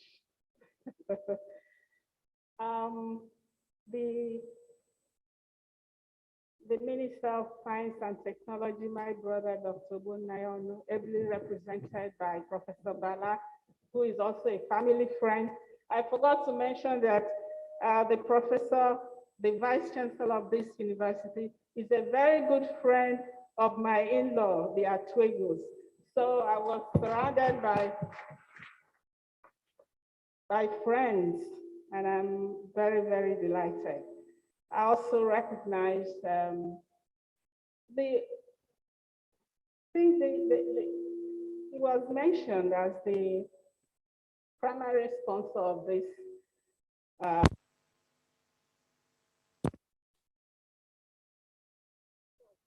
Yes, and he's here ably represented too. Please permit me to rest on already established protocol. I know everybody here present, very important, but I mustn't fail to mention that I'm here with two groups that very dear to me. The more girls, we've been talking about energy and technology. Those are the young ones. I believe this conference concerns very much. And of course, the back team over there, the young people that work with me on all aspects of this conference. So I'm very pleased to be in your midst today on this auspicious occasion of the 4th annual conference organized by the Nano Research Group of UNN. I consider it a great privilege indeed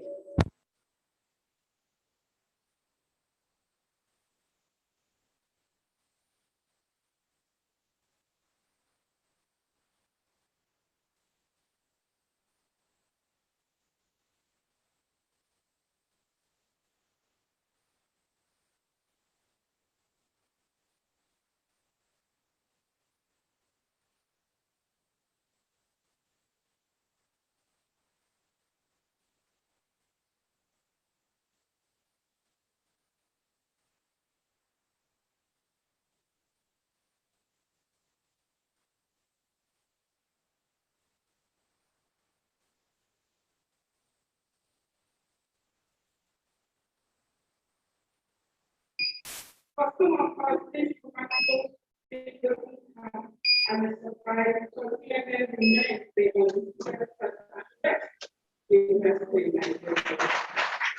I say this boldly.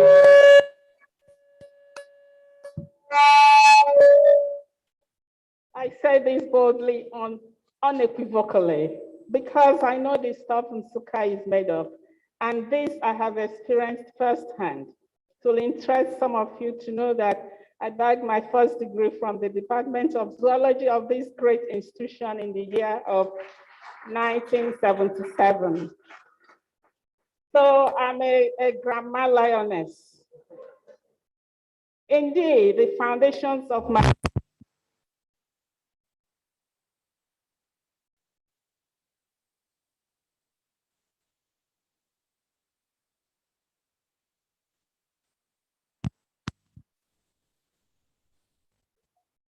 were laid at this university.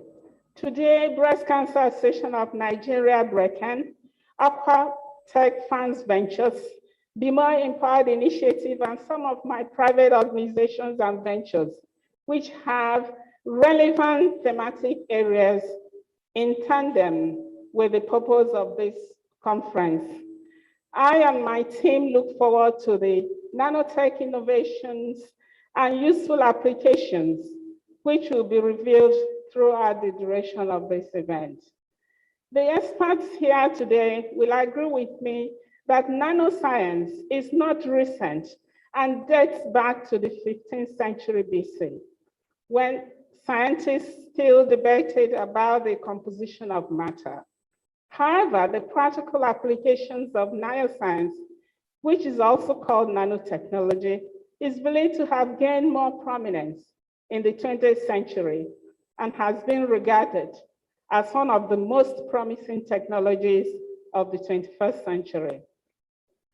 The plethora of opportunities possible using nanotechnology is well depicted in the definition of nanotechnology provided by the National Nanotechnology Initiative of the United States of America, which states that nanotechnology is a science, engineering, and technology conducted at the nanoscale, which unique phenomenon enable novel applications in a wide range of fields, from chemistry, physics, biology, to medicine, engineering, and electronics. In fact, nanotechnology contributes to almost every field of science, such as physics, chemistry, biology, material science, computer science, and engineering. What do these simple facts tell us? Nanotechnology can be applied to improve virtually every aspect of human life. Talk about food and agriculture, medicine, cosmetics, construction, industries, sports, furniture, energy, and environment, just to mention a few. As I listened to Professor Sobo-Yejo, it was as if he had me in mind for this conference. Because one vital application of nanotechnology, which I intend to talk about in this address, is this application in early detection and treatment of cancer. As many of you who have come across my biography may already know, I am a 23 actually, not 22, 23-year survivor of breast cancer and still counting. My battle and victory against breast cancer was my motivation for establishing BRECAN, to raise awareness among women on the importance of early detection of cancer through breast self-examination. We do this through our 5 pillars of awareness, research, advocacy, treatment, and patient support. For BRECAN, and indeed any other organization working to reduce cancer mortality among women, we understand that in the fight against cancer, half of the battle is won based on its early detection. According to NCI, nanotechnology provides new molecular contrast agents and materials to enable earlier and more accurate initial diagnosis, as well as continuous monitoring of treatment of cancer patients. We have seen nanoparticles being used in numerous medical screens and providing gold standard rapid pregnancy tests, which are easy to use by women in the comfort of their home. We expect to see the same for a disease such as breast cancer, which is the leading cause of all cancer-related deaths among women globally. The invention of nano devices, which can capture blood-borne biomarkers, including cancer-associated proteins and circulating tumor cells, will end the battle of early detection and diagnosis of any type of cancer. As an aquaculturist, I can also easily relate to the unending opportunities nanotechnology can bring to fish farming and fisheries management. This has ripple effect on reducing food scarcity and ending protein energy malnutrition, especially among children. The national and global consumption of fish, especially catfish, which I raise, continue to increase. But with local fish farmers faced with a number of challenges ranging from reproduction and prevention and treatment of diseases, innovative wastewater management, which are affordable to the average fish farmer, also present a significant challenge. Just like in medicine, we should start looking into how we can explore nanotech innovations in the provision of new tools for aquaculture, fish biotechnology, fish genetics, fish reproduction, and aquatic health. Nanotechnology can even be used to detect bacteria in fish packaging, produce stronger flavors, enhancing the ability of fish to absorb drugs like hormones, vaccine, nutrients, and water treatment in aquaculture.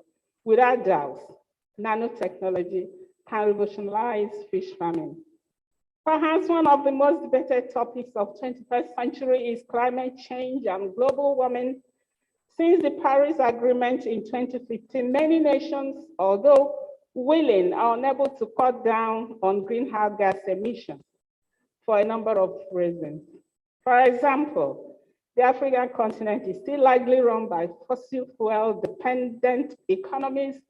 Hence, for such countries, there is little or nothing they can do about climate change. Yet again, the introduction of nanotechnology products to replace what is currently available promises significant gains towards saving the planet. For example, nanomaterials known to exhibit unique durability properties against mechanical stress or weathering, which can increase the useful life of a product. The direct result of such innovation is a reduction in waste generation and environmental degradation. In fact, nanotechnology has been used to improve solar panel efficiency, we have that today, as well as reduce the cost of installation and maintenance. These are clear indications of what benefits can accrue in terms of energy and environmental management through nanotechnology. I can continue to give more examples of the potentials of nanotechnology in other aspects of human life, but I wish to pause for a moment and ask us this question. What are we doing as a nation to take advantage of these nanotech opportunities to better our nation? Obviously, this conference provides, but it is only just the tip of the iceberg. I'm glad that this fourth edition of this conference, and I hope to see many more editions in the future. We must keep this momentum and encourage collaborations with other institutions, both in Nigeria and internationally. We hope to see nanoscience as a course of study in our institutions of learning, just like every other course. If our universities can begin to churn out graduates of nanoscience through conventional study programs, we can only expect to see positive outcomes in the nation's developmental strides. The government, both at federal, state, and local government levels, must recognize the importance of nanotechnology in nation building and deliberately earmark funds and significant investments in nanotechnology research. The indigenous nano experts must be encouraged by all means, and the government must demonstrate the political will that is much needed. Before I conclude, let me add that sometimes great things start small. We cannot wait for our children to become adults before we begin to introduce them to the possibilities of nanoscience. We must begin to catch them young through various programs and interventions that specifically target young people for careers in science, technology, engineering, and mathematics, STEM, which are interconnected through nanotechnology. For those who know me, I believe more in action than just mere words. This is why when I became the First Lady of Ondo State, one of my very first projects was to launch the Be More Empowered Initiative, a STEM program for young girls which aims at bridging the gender gap in information, communication, and technology and solar renewable energy fields. I'm happy to inform this audience that since inception, more than 1,000 young girls of secondary school age have been introduced to the basics of solar energy, including solar power installation, solar cell construction. My vision is that someday my solar girls, look at them seated there, will be able to solve the electricity problem of this country. They're already doing so. They're already electrifying their houses, one house at a time, by tapping the possibilities in solar energy. So you can understand why this conference is very important to me and my girls. And I hope that the few of them who accompanied me here today will start pondering on how to incorporate nanotechnology to actualize the vision of the More Empowered Initiative.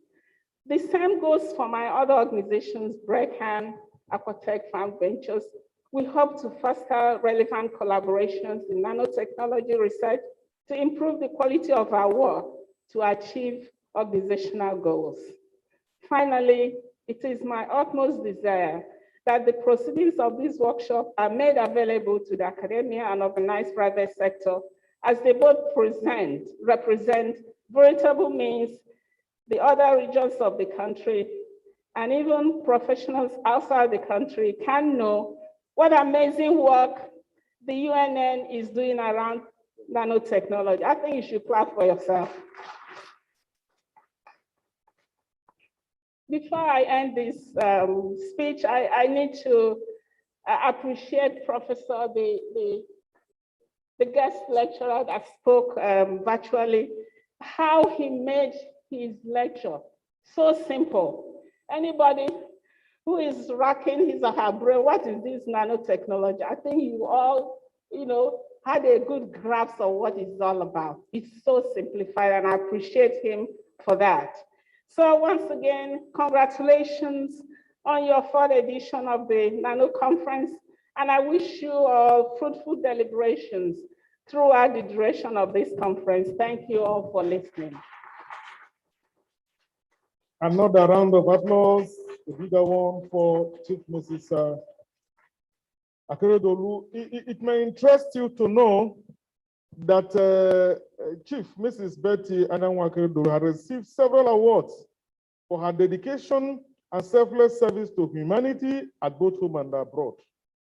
For instance, an award was presented to her by Harvard University in recognition of her outstanding contribution to cancer awareness and advocacy in 2018. She also received the Platinum Award as the Champion of Humanity by the Nigeria Tribune newspapers in commemoration of its 70th anniversary in 2019. May I quickly inform you that she was named the Woman of the Year 2021 by African Women Industrialization Awards. Thank you very much, Chief Mrs. Betty Akeredolu Anyanwu Akeredolu for your participation in this conference. May I, standing on already established protocol, quickly invite the representative of the major benefactor of the Nano Research Group of the University of Nigeria, Engineer Dr. Emeka Okosa, the CEO, or yourself, Engineer Dr. David Eze, the Managing Director of Frasimex Limited. You're welcome, sir.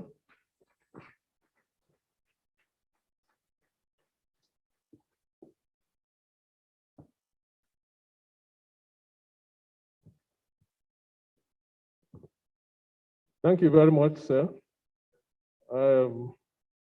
We are honored and privileged to be in this fourth African teleconference nanotechnology.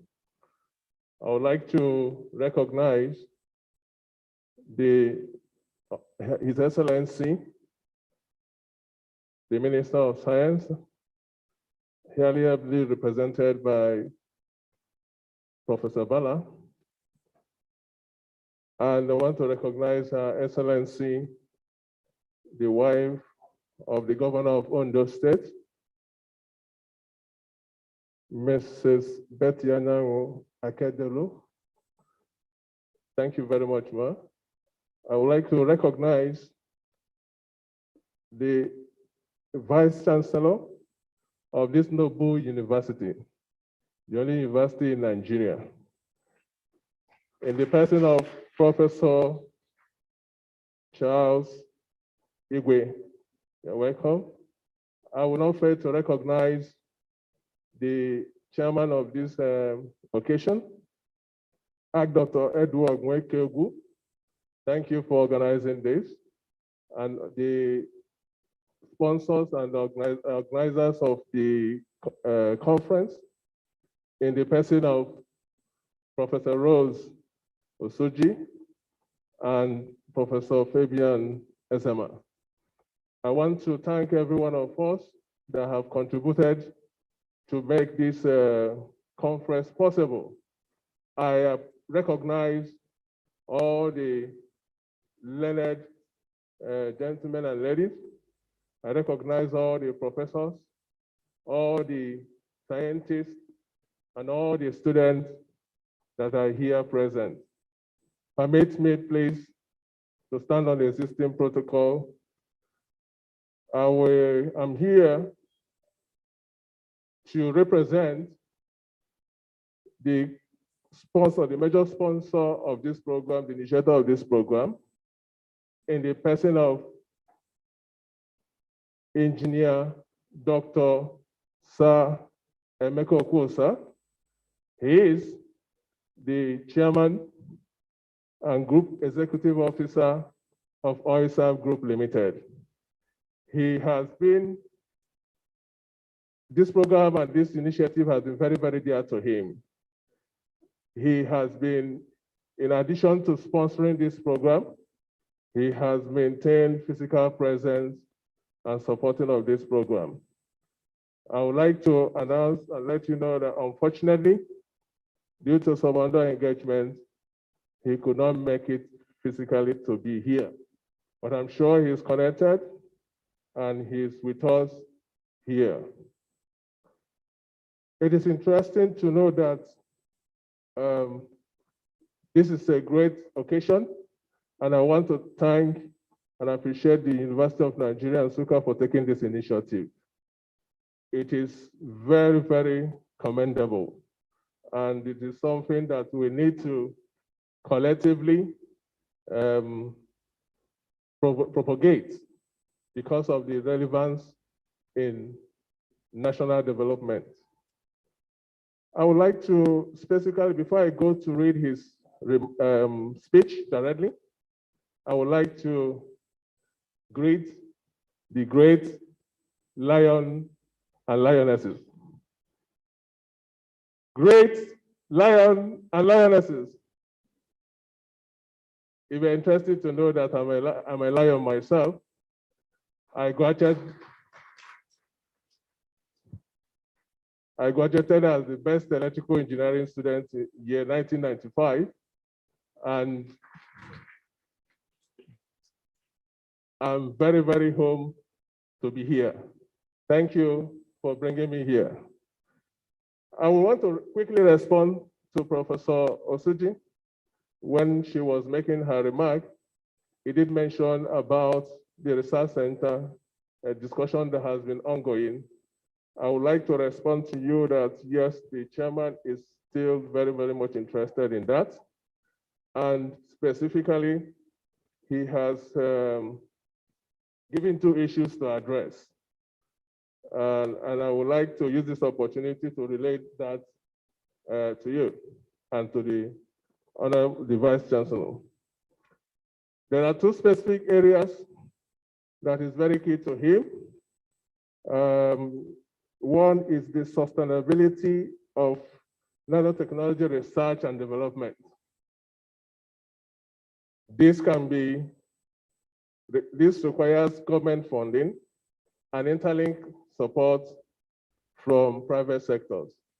I'm very glad that the government, both on the federal level and state levels, are here represented. The second one is to refocus the Nano Research Group in the development of nanotechnology laboratory at the University of Nigeria, and using it as a springboard for the development of technology. These are very, very key specific feedback and charge and challenge to you and to the university.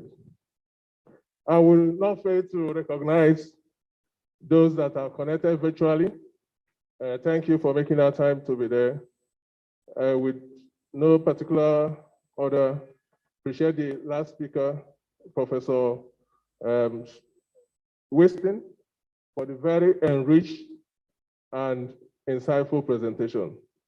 I will quickly now go to read his speech for Engineer Dr. Emeka Okwosa. Speech delivered by Engineer Dr. Emeka Okwosa, the chairman OISAF Group, during the 4th African Nano Conference, University of Nigeria, Nsukka, Enugu State, on this day, the 19th July, 2021. Distinguished ladies and gentlemen, I'm very delighted to be present here today at the 4th African Nano Conference, organized by the Nano Research Group of this great institution. It gives me great joy to see renowned scholars, faculties, and students across all the world converge here on the campus of University of Nigeria, Nsukka, to brainstorm and provide solutions for the advancement of nanotechnology in Nigeria and in Africa and beyond. Over the last 7 years, OISAF Group has been strongly committed to the nanotechnology research of the University of Nigeria, Nsukka, hence, since it started in year 2014. Our abiding faith in the Nano Conference Group to provide an alternative modern technology as a means of solving immediate and society problems and improving human life has poured us into supporting this worthy and noble cause. I assure you that OISAF Group will continue to lend his unflinching support in the Nanotechnology Research Group. We believe, yes, you can give a applause of applause. We believe that our continued support and collaboration with the Nanotechnology Group will create the more desired value. The local organizing committees have carefully chosen the theme of this year's conference, Nanotechnology, a springboard for national development. The theme cannot be more suitable in the light of emerging global technological trend. Research and development in nanotechnology will play a leading role in putting Nigeria on the global map in scientific and geological achievements. I would like to pause a little bit here. If you look at the analysis of the global market and the global involvement of nanotechnology as of the year 2020, you will see that Africa represents only 2%. And it calls for very serious involvement and awareness in this technology. And we are here to support that cause. Today, I'm going to explain one of the most promising and revolutionary technologies, nanotechnology and its application in the field of energy, environment, agriculture, and health. Nanotechnology is basically a manipulation of matters of an atom, atomic molecules, and supermolecules level in any technology that constitutes smaller than 100 nanometers. Research over the past decade have shown that nanotechnology can be harnessed to handle some of the greatest developmental problems confronting the developing and emerging world. Consequently, numerous emerging states have launched nanotechnology projects to reinforce their capability and continue their economic development. Now let's talk briefly about the applications. There are many applications, application as it relates to the energy. As far as the application of nanotechnology in the energy sector is concerned, scientists and engineers over the past 2 decades have been developing ways to utilize nanotechnology to make the useful energy more efficient, cost-effective, and safe. Nanotechnology has been implemented in many applications, and as nanoelectronics, nanobiomedicine, and nano devices.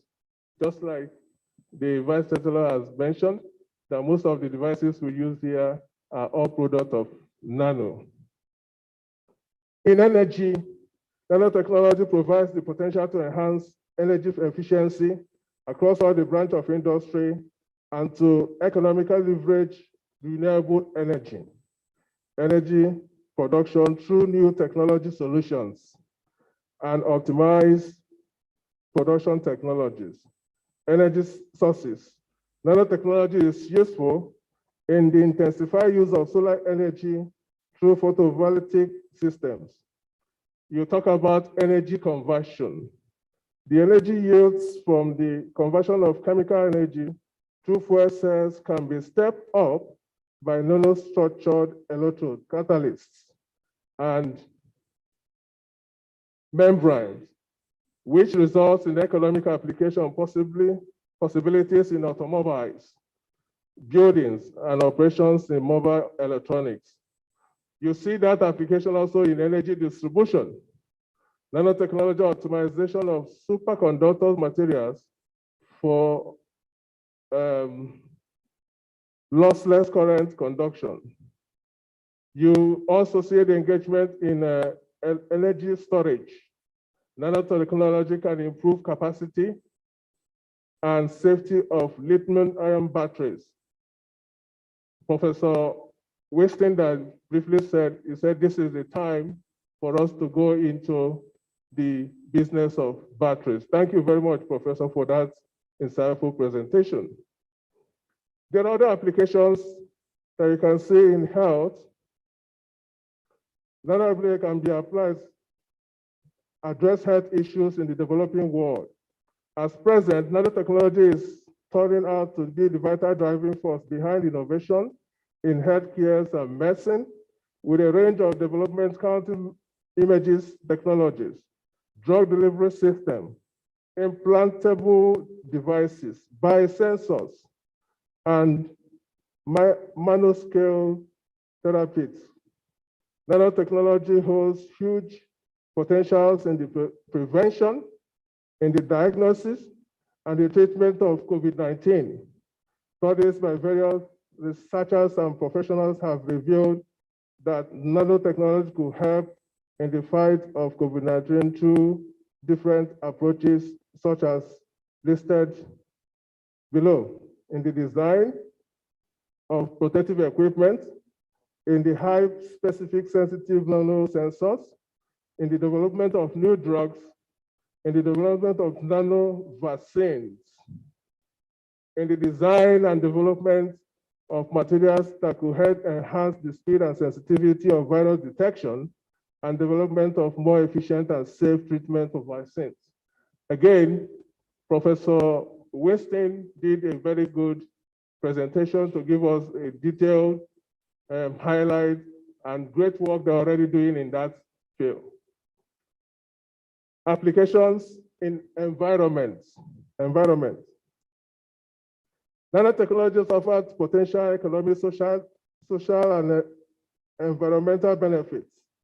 Nanotechnology also has the potential to reduce the human footprint in the environment by providing solutions for energy consumption, pollution, and green gas emission. Nanotechnology offers the potential for significant environmental benefits, which include, but not limited to, the cleaners, more efficient and industry processes, improve ability to detect and eliminate pollution by improving air and water, oil, and quality, high precision in manufacturing by reducing amount of waste, clean, abundant power via more efficient solar cells, renewal of greenhouse gases and other pollutants from the atmosphere, decreased need for large industrial plants, remediating environmental damages. Let's quickly go into the applications in agriculture. Nanotechnology is rapidly evolving field with the potential to take forward the agriculture and food industry with new tools, which promise to increase food production in the sustainable manner and to protect crops from pests. This is essential, especially with the projected increase of the population to over 9 billion in the next 16 years.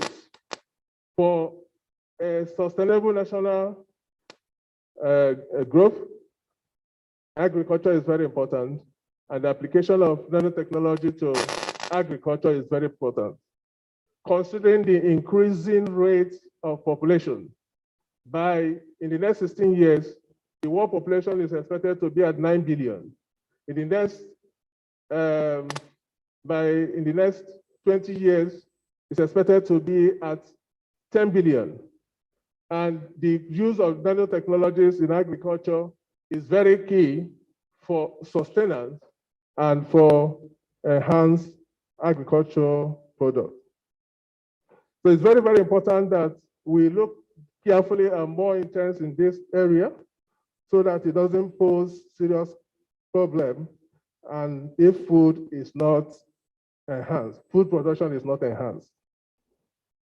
There are some overviews of potential application of nanomaterials in sustainable agricultural products, such as improvement of crop production, application of nanomaterials to increase crop production, and improvement of plant growth and adaptation of progressive climate changes. Challenges and causes of slow adoption. However, the application of nanotechnology in various fields is slow and suffer various challenges. First of all, in the most developing countries, resources for contribution in the frontline science is lacking. And that's the need for us to promote and encourage this course. The cost of acquisition of intellectual property rights is high in nanotech. The professor, when they were making a presentation, he did mention about the cost of one single equipment over $30,000. Of course, this is one of it. It takes and requires huge amount of capital money to fund and make it sustainable. There is lack of human and policy capacity. The political instability in Africa developing countries is also an issue. Secondly, developing countries usually have low average income and face low spending by the government in research and development. Low government spending deteriorates situation for nanotechnology to even be contemplated in less developed countries. The case is true from Bangladesh to Ghana. Lastly, the developing countries confront technological communication challenges, particularly absence of educational material in proper language, poor public involvement or awareness, misappropriation of technology, false promotion, etc. Insufficient links between actors in different countries because of difference in standards and policy and language barrier. I would like to talk a little bit about the awareness. If you look at today, most of us are not aware about this nanotechnology. If you look at this conference, the participation should be more than this. And it's going to be a collective effort by everyone here, not only for the Nano Group, to promote this awareness. That can start early in introducing of sort of these topics in early stages in the university curriculum and also at other levels of learning. Addressing the challenges. The issue related to the adoption of nanotechnology in developing countries can be handled by addressing the funding requirements of the research. For this purpose, a fund can be established by the developed countries, preferably by G7, under the auspices of the United Nations, to assist developing nations to easily have access to these novelties. Additionally, national government can arrange training, education programs at the regional and local level to make people aware of this novel field of technology. Research institutions should be given sufficient support and grants. The public-private partnership should be endorsed to address funding needs and develop this novel application. In conclusion,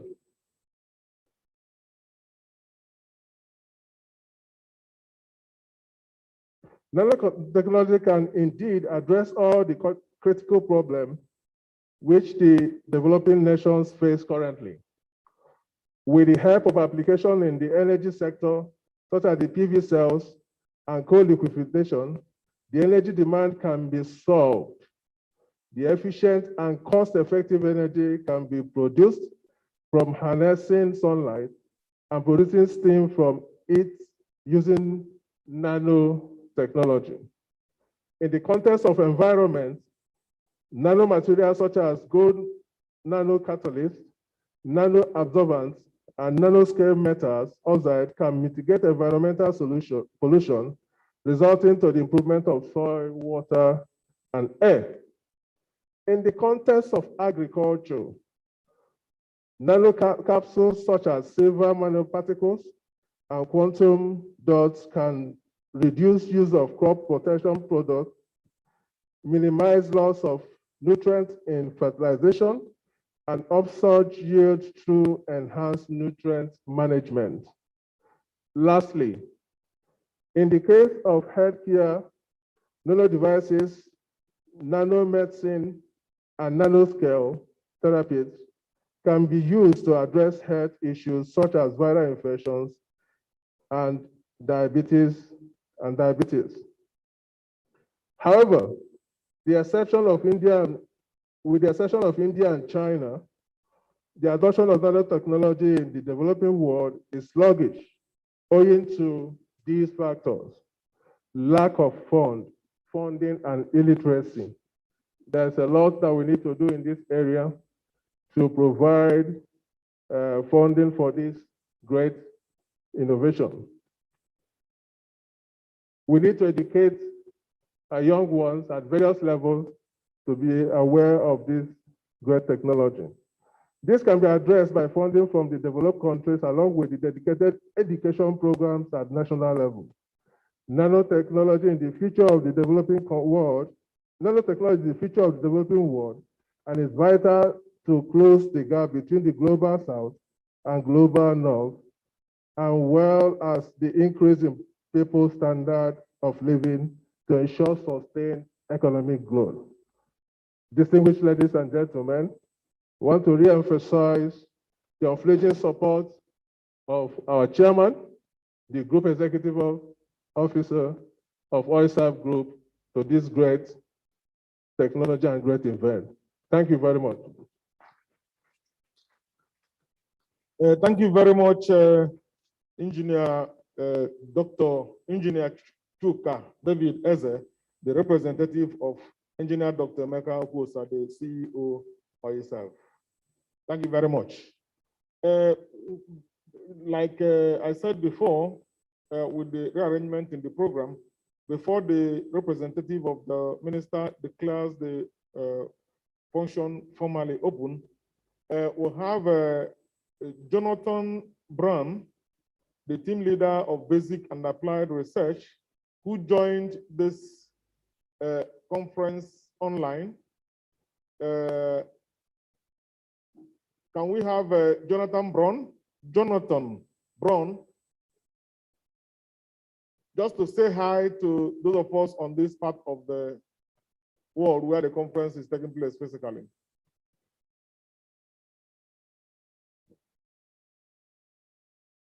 ICT, can we have Jonathan? Okay.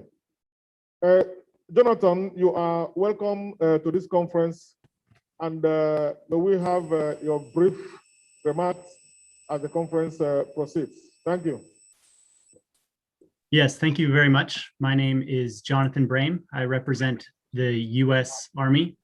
We are one of the sponsors of this workshop.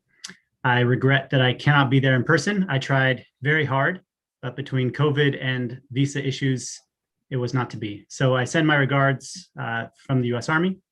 I am actually stationed in London, but I do hope to make it down to Nigeria either later this year or next year. So I will go ahead and share my screen. I have, well, I'm not sure if I'm able to share my screen with the limitations. Do you have my charts available there? There we go.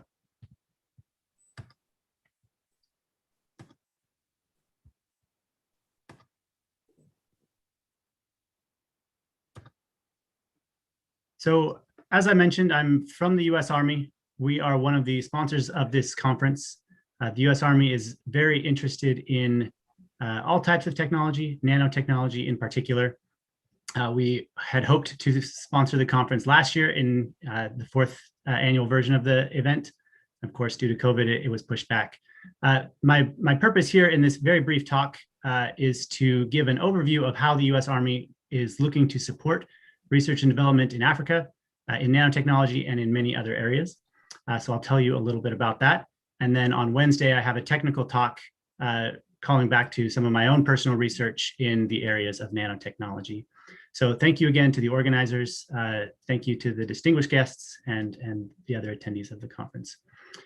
So I'll start with the three logos on the screen. The first one is the US Army. I think it's fairly obvious what the US Army does. The second one is this anvil with the lines towards the future. This represents the Army Future Command, which is the organization responsible for modernization within the Army, and that includes science and technology. And the third logo is the organization that I work for, the Capability Development Command, or DevCom, and that's the primary science and technology organization within the US Army. That development command includes about 30,000 researchers, technicians, and support staff in a wide variety of fields, quite a few of them researchers in or close to nanotechnology. A little bit more about the organization. The Development Command includes 8 sub-organizations that focus on science and technology across all different areas of military applications. I won't dwell a long time on these, but you can see a little bit about what we're interested in. Armaments, things that go boom. I'll skip the Army Research Lab and come back to that in a moment. Aviation and missiles, you can think of helicopters, missiles, et cetera. Chemical and biological, chem bio, nuclear, detection, understanding, mitigation. C5 ISR, command, control, communication, computers, and cyber. Data analysis looks at how we take technologies and understand how they may transition to the warfighter. Ground vehicles, tanks, Humvees, and then soldier centers, anything that the soldier wears, touches, or carries. We do research at all of these organizations, from very, very basic research on through applications. And as the last speaker from OilServe talked about, nanotechnology has touches many, many of these warfighting functions. I'll come back now to the Army Research Lab. This is the primary basic research organization within the US Army. They provide the foundational research that eventually transitions into these more applied centers. So if you think of the Armament Center looking at, for example, maybe a propellant, the Army Research Lab may be looking at the materials that could go into a propellant, energetic materials, of which nanotechnology is certainly a part. And so a lot of that basic research is there. And through the Army Research Lab and the Development Command as a whole, we sponsor international researchers that are looking at areas of interest to the US Army. Focusing in a little bit more on my organization, what we do. As I mentioned, I'm located in London. There are 3 forward elements from the US Army stationed overseas. I work in the one that covers Europe, the Middle East, and Africa. There's another one for India and the Pacific, and the Americas outside of the United States. Our goal is to understand the technology that's out in the world. It can be captured in these 3 words up at the top. So one is awareness. We want to know what type of research is happening. That's part of why I'm attending virtually at this meeting, is to understand the research that you may be doing. The second is engagement, to work with people. Obviously, the US Army has a military goal, but the best way to keep the peace, I think, is through partnerships, through engagement, through getting to know each other. And the language of science is common throughout the entire world. And if we can have that engagement, that one-to-one networking between individuals, we can establish relationships that can keep the peace much better than guns and tanks and missiles ever could. And that's really about establishing those relationships. And specifically, we're able to do that in the science realm through a number of grant opportunities through my basic and applied research team. I'll highlight 3 of those opportunities. I would love to have further conversations with you about these 3. So the first is research projects. So this is what you may typically think of when it comes to research grants through national science foundations or other types of organizations. We can fund grants and cooperative agreements. So a grant would be, we provide you funding to do your research. Cooperative agreement is we work collaboratively on a research project. We also fund conferences and workshops. And so that is how we came to fund this Nano for Africa conference. We like to fund workshops that bring scientists together from lots of different areas. And so this is a particularly good example, seeing the diversity of representation here at this meeting, bring those ideas together. Usually innovation happens at the intersection of different thoughts, different applications, and different specialties. And then we also can fund visiting scientists. So if you are interested in going to the United States for a short exchange, visiting one of our research labs or centers, we can provide a small amount of funding for you to go out there, to meet people, to tour labs, to learn a little bit about what we do, for us to learn a little bit about what you do, and to have those conversations that hopefully can lead to future projects. At the bottom of the screen, I have a few more logos. I mentioned the Army. We also work with the Corps of Engineers with a little bit more application. And then we also sit in London with the Navy and the Air Force. The world of basic research frequently overlaps between land, air, and sea. And so we work together, we frequently co-fund, and we're happy to talk to you, whatever your application. So I mentioned funding opportunities. I will be happy to have in-depth conversations with you at a later time. I just wanted to show what those funding opportunities are. We have what we call broad agency announcements from the US government. I've put the website here on the screen. I've also provided these charts to the conference organizers, and I'll put my email address in the chat so you can reach out if you'd like the link later. Basically, the broad agency announcement is an always open call for proposals. Anyone at any point can submit a proposal. We have two broad agency announcements that we focus on. One is from the Army Research Lab, which I described earlier, and one is from the Army Research Office. The only difference between the two is the technology readiness level. So if you have very, very basic fundamental research, you would look at the ARO broad agency announcement. If that research is a little bit more applied, you might look at the ARL. I would highly recommend looking at these documents. They're PDF documents, quite long, maybe 150 pages. Unless you're trying to fall asleep, I wouldn't recommend reading the entire thing. But they do have pages upon pages of technical descriptions of the type of technologies that the Army is looking for. And so if you're looking for funding, if you're thinking about applying to our programs, you can search through the documents and find the area of interest to you and understand exactly what it is that we're looking for. As I mentioned, it's an always open call for proposals, so you're welcome to send a full proposal at any time. However, the preferred method of engagement is for you to reach out to me directly via email with a white paper, up to 1 page, with a very short description of what you want to do, why you think it might change the world, and how it might happen, maybe a quick summary of the objectives, et cetera. And then what I'll do is I'll share that white paper with relevant researchers across the Army Science and Technology labs, and we'll find people who are interested. And only when we have established interest will I ask you to write a full proposal. So try to minimize the work on your behalf. These are the topic areas. You can see a very wide variety of areas of interest. I've highlighted a few that may be most relevant to nanotechnology realm. However, as the previous speakers today have mentioned, nanotechnology really crosses a lot of topical areas. Many of these may have relevance to the research that you do. So again, I highly recommend that you find those documents online through the link or through a Google search, BAA US Army, we'll certainly find it, and look for where your work may align with our interests. That's all I wanted to say. Here's my email again. I will provide again my thanks to the conference organizers and my apologies to not be there in person and have those discussions in between sessions and over drinks and dinner in the evenings that are usually where you have the really interesting scientific conversation. So thank you very much. Welcome to the conference, and I look forward to getting to know you all. Thank you.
Please, Dr. Shonago, in 2 minutes, can you say a word or two in 2 minutes so that the minister will quickly declare this function open formally? Thank you very much.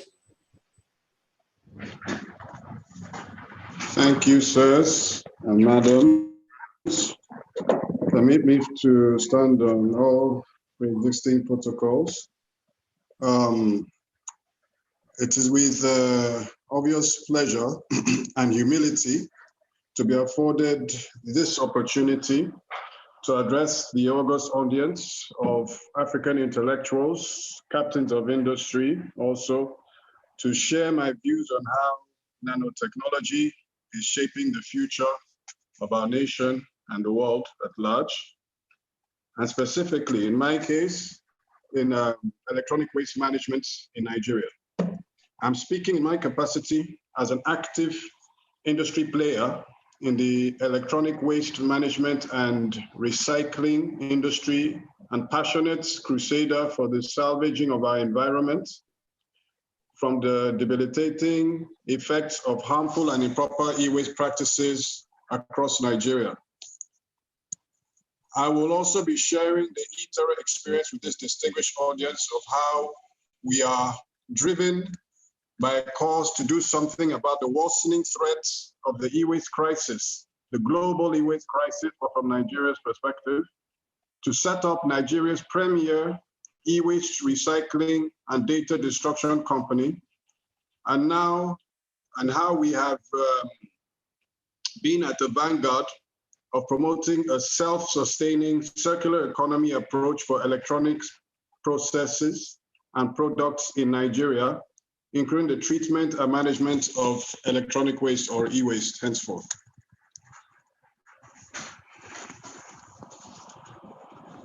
Overview of the e-waste situation in Nigeria will interest some of us here who have not heard too much about the crisis that has befallen us for some decades, but very, very worse in this situation that we find ourselves today. That said, the technological age has been evidenced by dazzling spectacles of innovation, which has at the same time thrown up its ugly specter of electronic waste crisis, resulting from improper disposal of old and damaged products. The e-waste crisis, as it's called, have been found to be much more hazardous, invidious, and pervasive. In fact, it has been described as a Trojan horse of the technological age because these gadgets, tools, devices, AI, all the hardware that we talk about so much, inevitably find their way into our homes, offices, playgrounds, living spaces, and the environment where we live and work. And improper exposure to them results in widespread damage to the individual, to households, and corporate entities everywhere. In fact, empirical studies have indisputably linked the rising prevalence of diseases like cancer, diabetes, and immunocardiovascular diseases to the exposure to electronic waste materials, which contain many hazardous substances. I heard one of the distinguished learned speakers here talk about LEDs, the light bulbs that we're using, CFLs. Those, in actual fact, are toxic even while we use them, regardless of when we have to dispose them, without a proper electronic waste industry in Nigeria to make sure that we don't poison ourselves while we use or dispose of these devices. As if this is not bad enough, most electronic devices have storage media components like this computer, these phones, that contain confidential information. These devices must be properly erased for reuse or degaussed and permanently destroyed if unwanted to prevent confidential information leakages, as data leakages can lead to serious financial, intellectual property, and security breach. I'd like to say that we have gotten this information across to numerous government agencies in Abuja, from the Defense Headquarters, Central Bank of Nigeria, and the like. Even the World Bank are aware of our efforts here in that regard. According to the United Nations Environmental Protection Environmental Program, UNEP, circulatory platform, Nigeria generated 290,000 tons of electronic waste in 2017, a 170% increase against 2009. It is estimated that more than 60,000 tons of used electrical and electronic equipment are shipped into the country annually via Lagos ports alone, talkless of what we generate ourselves. Over 500,000 tons of discarded or dead appliances are processed in Nigeria every year, threatening both the health of our people in the informal recycling industry and the nation's environment. According to the International Labour Organization, up to 100,000 people work in the informal waste recycling sector in Nigeria, collecting and dismantling electronics by hand to reclaim saleable components. All what they cannot, Hello? Yeah, please, we are running short of time. Okay. Yeah, please, can you conclude so that the Honorable Minister that is waiting with the Vice Chancellor will be able to attend to another major issue out there, please. Okay, sorry. Okay. So, in summary, my suggestion, or our suggestion from the foundation for technology to the industry. The next question to ask is, how do we tap from the intellectual resources across Africa to make this a reality? Now, I personally, being I definitely don't have across in this event, actually have a lot more answers to give, and I hope that a lot more of this type of events actually get organized in order for us to have strong answers to some of these questions and some of these issues that we are facing. But most importantly, the opportunities that nanotechnology has to give. We hope that we can embrace that without injuring ourselves, our people, and our future. Thank you very much, and I hope you continue this remarkable event in future. Thank you. For that speech, it will interest us to know that Dr. Ochonogo is the person that established for the first time the e-waste recycling company in Nigeria. And he's using that to sort out a lot of mess associated with electronic waste. Of course, he is an alumnus of Glasgow Institute of Higher Education, Glasgow in Switzerland, and University of Coventry in UK, where he got both Bachelors of Arts and postgraduate diploma in hospitality management. Thank you very much, Dr. Ochonogo, for being with us, for being here since morning with us, and your speech. May I finally invite the senator, my senator. Please, 1 minute, please. Thank you. The Vice Chancellor, sir, the Chairman of the occasion, and Her Excellency, the wife of the Governor of Ondo State. My own is a concluding remark of the distinguished senator's speech. It is of twofold, one to the federal government and next to the researchers here as assembled here today. She has appealed to the federal government of Nigeria to provide more research funding to our public institutions and make budgetary allocations to research institutes at both federal and state universities to enable them compete globally in science and technology expo. To our teaming researchers, we urge you to embrace and enroll into the federal government research grants through the Tertiary Education Trust Fund, TET Fund.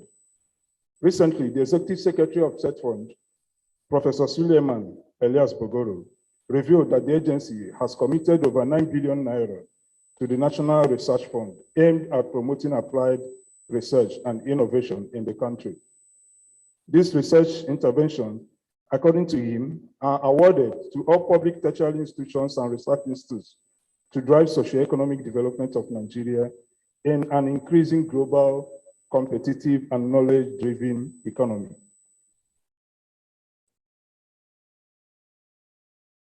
She has, however, thanked the Vice Chancellor for positioning the university to be the foremost, if not the best, university in Nigeria, and has encouraged the organizers of the conference/workshop, the Nano Research Group of UNN, and OISOP group of companies. You have truly positioned the University of Nigeria at the forefront of nanotechnology and nanosciences research and innovations in Africa. She urges you to collaborate, to seek more collaboration and funding from donor agencies, individuals, and governments to enable you actualize and key into the global fourth industrial revolution. All these and many more are part of the global best practices of the United Nations Sustainable Development Goals to achieve decent lives for all on a healthy planet by year 2030. Thanks and God bless. Thank you very much, the representative of the Honorable Senator Uche Ekunife Iyom, for that brief remarks. The speech, I've already delivered the speech to the Vice Chancellor, the Minister, and all yourself as instructed. The full speech will be on our website, and it will also be sent to all those who are registered for this conference in their email addresses. At this point, Mr. Chairman, sir, Mr. Vice Chancellor, may I have the single privilege of inviting the Honorable Minister of Science and Technology, Dr. Bunnayono, represented by Professor Bala.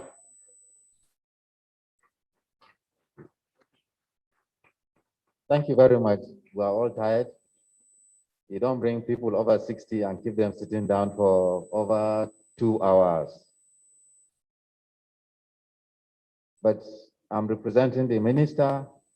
I cannot summarize his speech, but I will read it because I have to read it. The chairman of this occasion, Her Excellency, the wife of the Executive Governor of Ondo State, Chief Mrs. Betty Anyao Akere-Delu, my sister and mother of Ondo State, the Chairman, Senate Committee on Science and Technology, Senator Mrs. Uche Ekunife, ably represented, the Vice Chancellor, University of Nigeria Nsukka, Professor Charles Igwe, my brother and friend, the Chairman, all services, Deans, Directors, University of Nigeria Nsukka, members of Senate and distinguished professors, speakers, members of Nano Group, distinguished participants, members of the press, respected great lions and lionesses, ladies and gentlemen. It is with happiness, where I say I, please, is not me standing, it's the Honorable Minister of Science and Technology, Dr. Obonaya Onu. It is with happiness that I am participating as special guest of honor in this 4th African Nano Conference workshop on applications of nanotechnology in energy, environment, agriculture, and health, holding today here at the Princess Alexandra Auditorium, University of Nigeria Nsukka, Enugu State. I gather that nanotechnology is generally the design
technology applications, and wish to sincerely congratulate members of the UNN Nano International for their untiring efforts and brilliance in gathering high-profile nanoscience and engineers here to present erudite and knowledge-packed papers from their wealth of experience in nanotechnology research activities.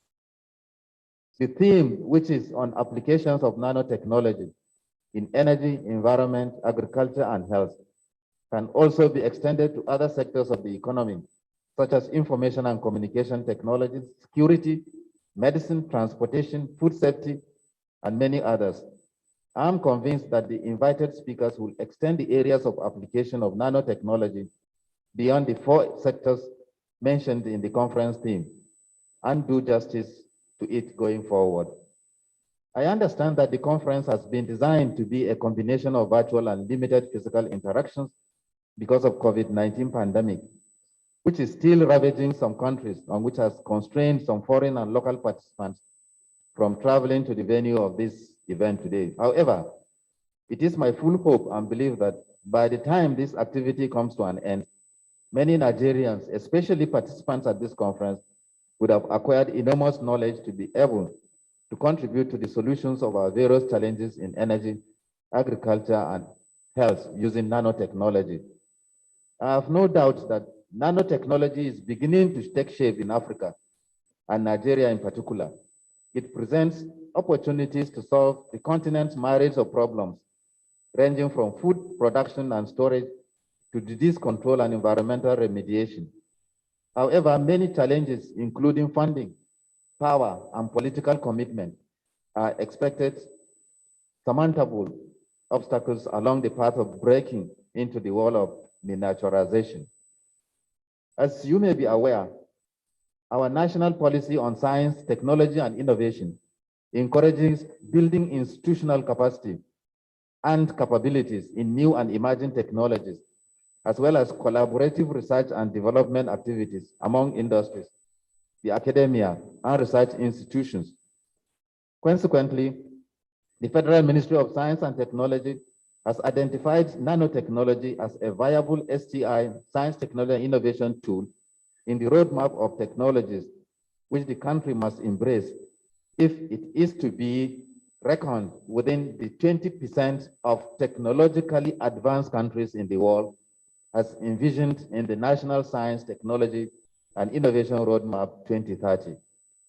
The dependence of our country on a mono-commodity-based economy must indeed change to a diversified and knowledge-based economy driven by science, technology, and innovation. My ministry, therefore, has developed, in collaboration with stakeholders, a draft national nanotechnology policy document that will guide the application of nanotechnology in the country. Soonest, the draft nanotechnology policy document will be presented to the Federal Executive Council for approval.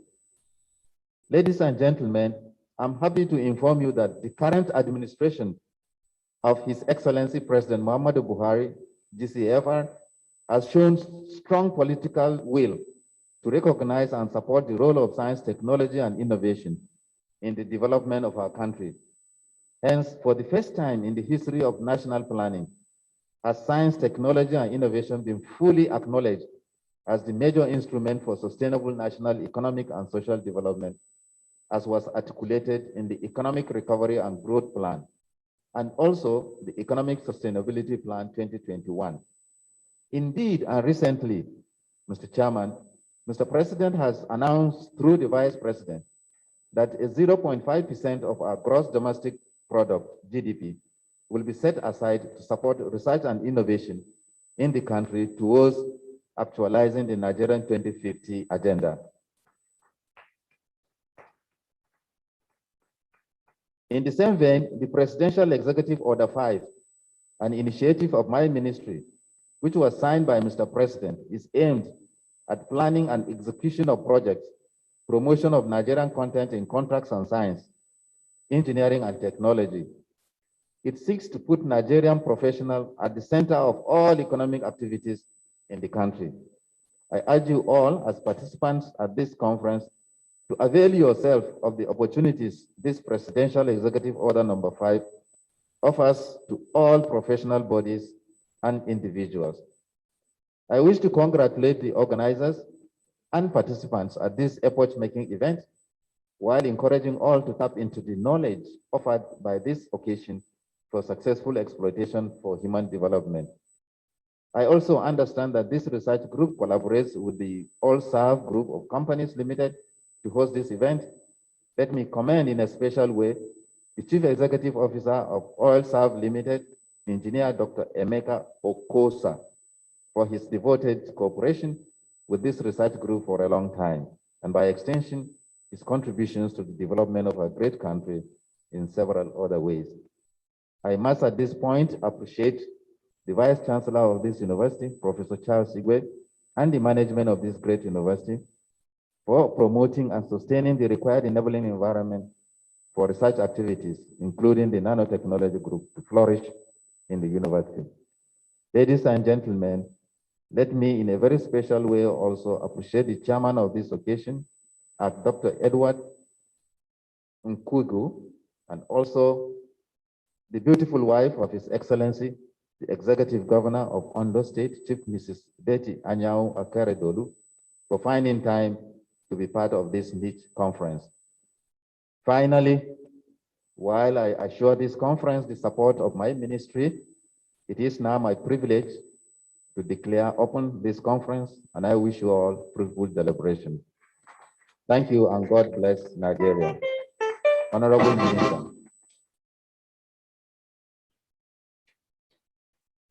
Please, may we have a standing ovation for the Minister of Science and Technology of the Federal Republic of Nigeria, Engineer Dr. Ogbonnaya Onu.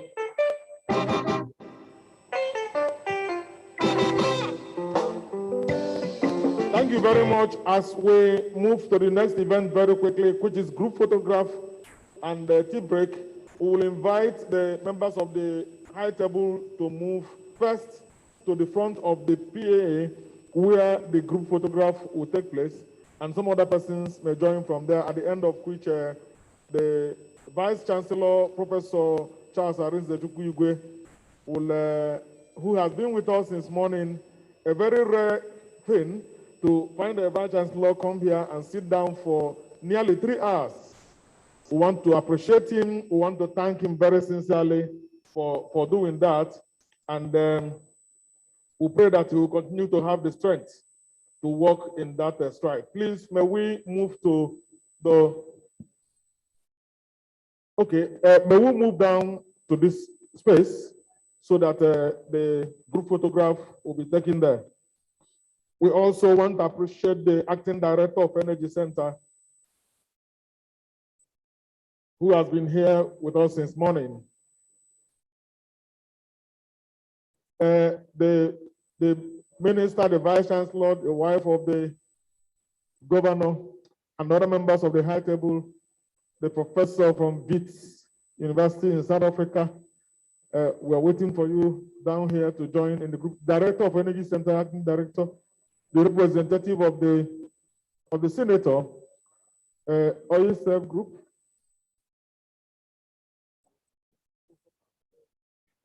And Professor Para, the director of the Biotech Center, is here.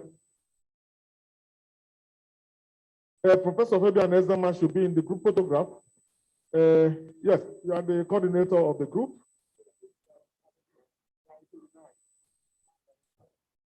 Temporarily, yes. Temporarily, yes.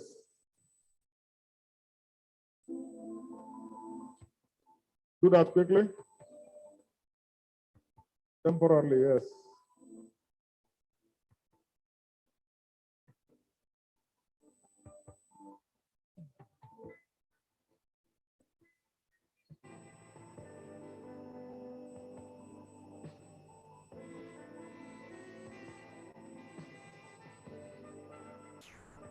Okay, thank you very much. As you make way, the paparazzis, as you make way for the exit of the minister and the Vice Chancellor.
Hello, Paul, I think your voice is muted.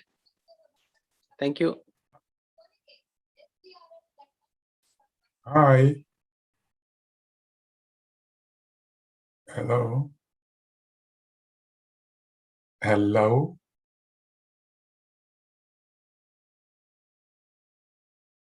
Hello.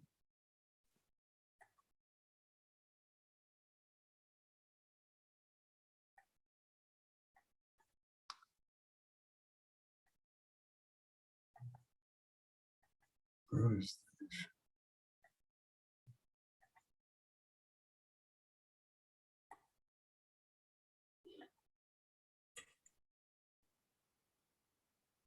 Hello.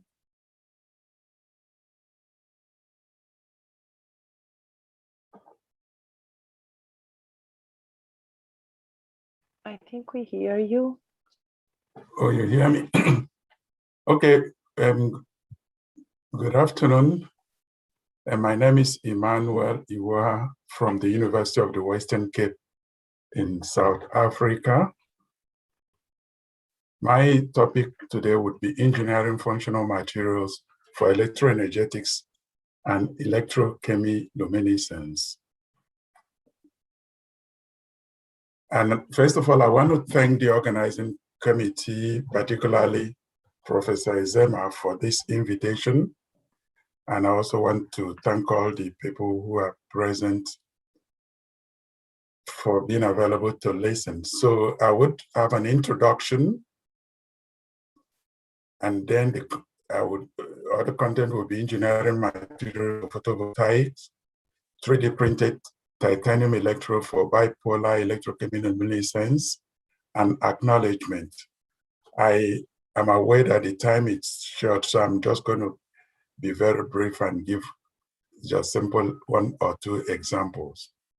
So in the introduction, I'm going to speak about the nanotechnology programs in South Africa. I'm just going to share a slide and then introduce where I am from, the University of Western Cape Sensor Laboratories.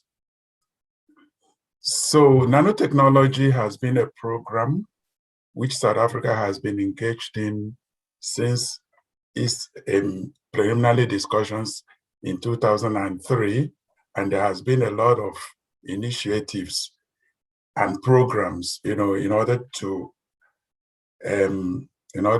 implement these nanotechnology strategies of the country. So there is the Nanotechnology Innovation Centers, which are located in Center which are located in CSIR and the MINTEC, and also in several universities.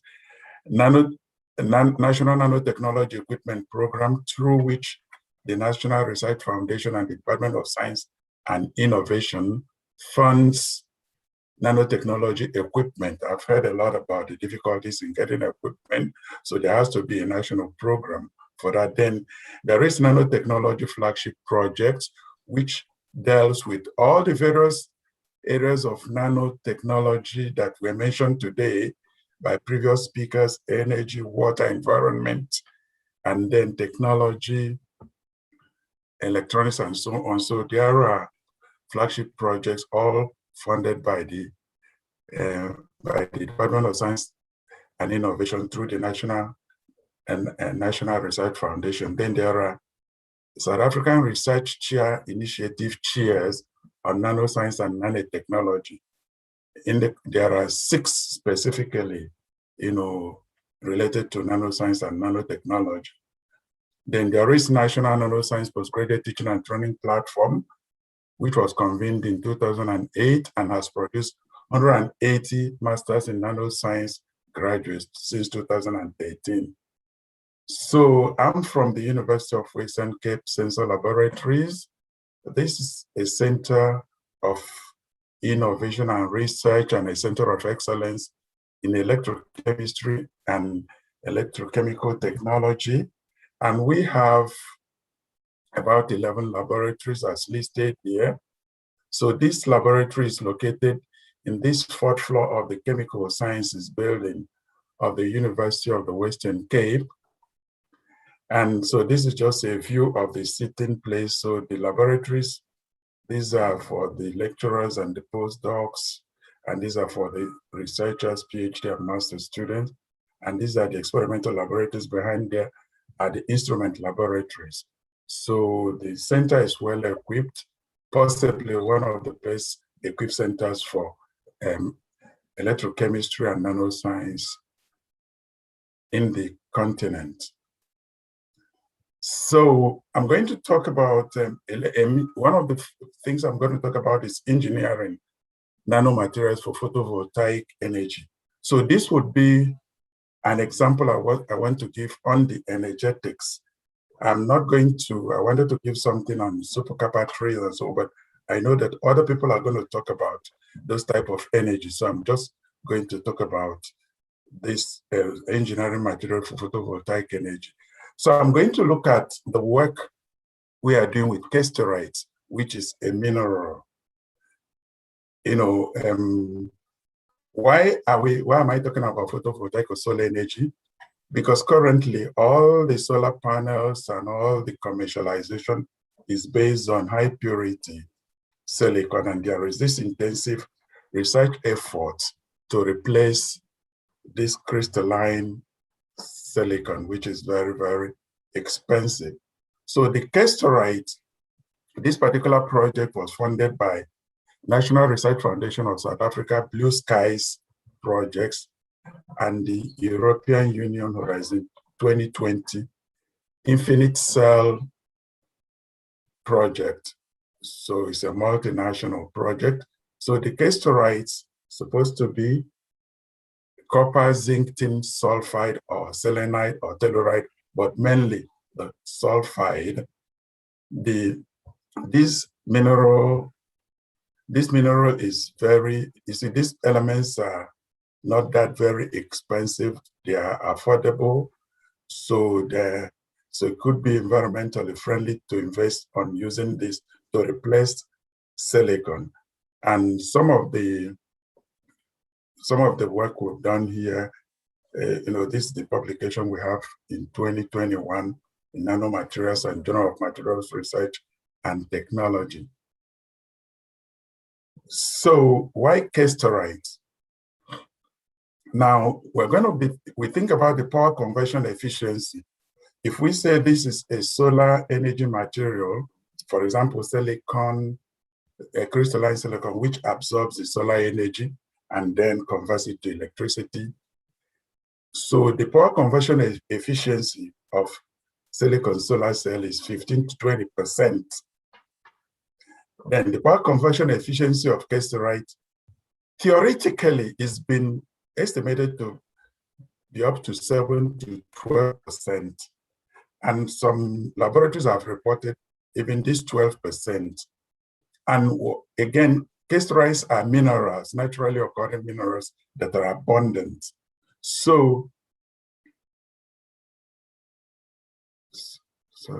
so engineering castorates to obtain better power conversion efficiency is a very important area of research. In fact, some laboratories have reported copper, indium, gallium selenide, which is 6, which has up to 21% efficiency, which invariably means that it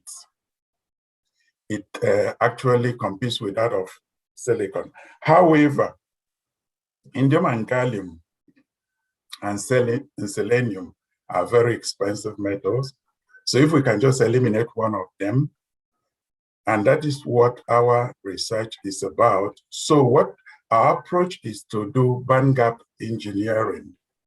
So, and the band gap, we're looking at that in this semiconductor, the band gap in the semiconductor is narrower than the band gap, which is the difference in energy between the valence band and the valence band and the conduction band. So in semiconductor, we expect the band gap is within the region that is suitable for photovoltaic application. Now, the optimal band gap for photovoltaic cell application is approximately 1.4 electron volts, which gives, for a particular for just one junction, gives about 31% efficiency. Now, so if we can engineer an absorber material, which is normally a semiconductor, something like the castorite we talked about, to optimize its optical band gap, then it means that we'll be able to apply it as an absorber in photovoltaic cell arrangement. So the example I'm going to give here is where we have nickel castorites and woodside castorite. These are just crystalline structures, the nickel, the castorite structure, and then some give you woodside and castorite structures. And then we apply it in supercrate type thin film solar cell. Supercrate is just a type of heterojunction type photovoltaic cell. So essentially, what we want to produce is this. We want to produce materials, castorite materials of this nature. We study them, we look at this electron microscopy, look at their properties, look at the structure, then look at its absorbance, and then we convert them into thin films using zinc oxide nanorods, which we'll prepare, and then coat the zinc oxide nanorod with cadmium sulfide, and then we have our nickel substituted castorite or woodside castorite, and then we cover it with silver paste, and either on glass or indium tin oxide type of glass, and then that constitutes our solar cell. So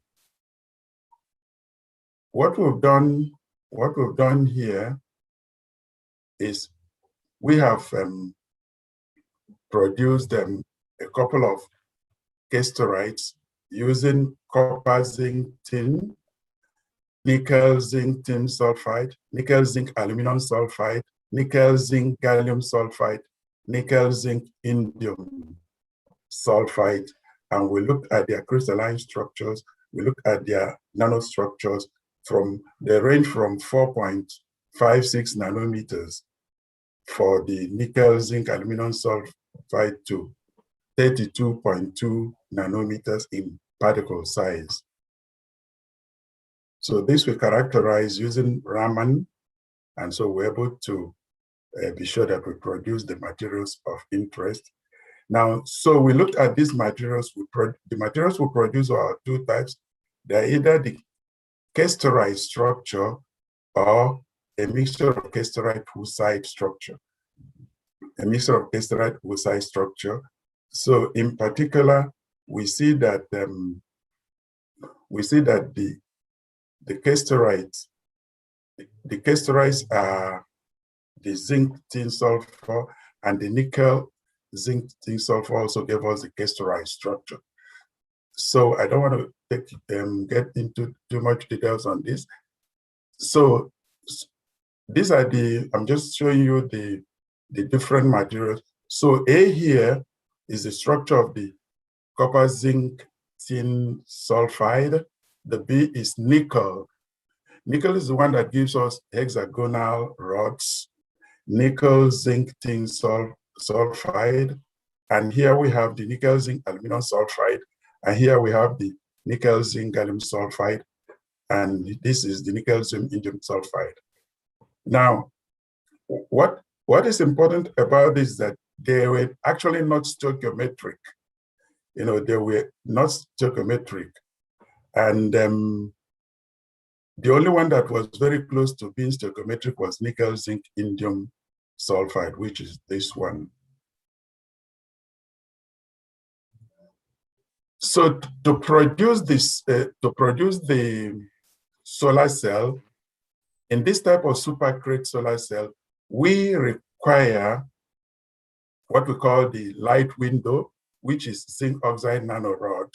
So when we're looking at we're looking at the zinc oxide nanorod from this, you know, from the top view, that's what it looks like. But actually, there are. So this is the cross-sectional view, and then we deposit cadmium sulfide, which is what we call the buffer layer. The buffer layer, the zinc oxide nanorod is an N-type semiconductor, whereas the nickel castorites we are producing are P-type. So the buffer layer is the cadmium sulfide, which coats on the zinc sulfide. So the difference between these two in terms of the structure shows that this one is coated. So we study all this, and this is the photograph of the zinc oxide seed layer. So this is when we have the nanorod, and that's when we coat it with cadmium sulfide. Now, so this is the arrangement of the cell. So the light comes through here because it's a heterojunction solar cell. Then this is the buffer. This is the window which allows the light to pass. So this is the potential difference created by this, the cadmium sulfide, which is the N-type, which is the buffer layer between the window and that, through the cadmium sulfide buffer, generates the solar power which we're interested in. So in our system, we coat it with silver paste. And then we looked at the open circuit potentials. So with the open circuit voltage improve for our materials as compared to the originals, original castorite as found in the literature. The performance is quite encouraging, and it's quite encouraging. It may not be, we obtained with the nickel zinc tin sulfur, we obtained 0.91%. Remember, this is just preliminary studies. So this is actually hot from the mill.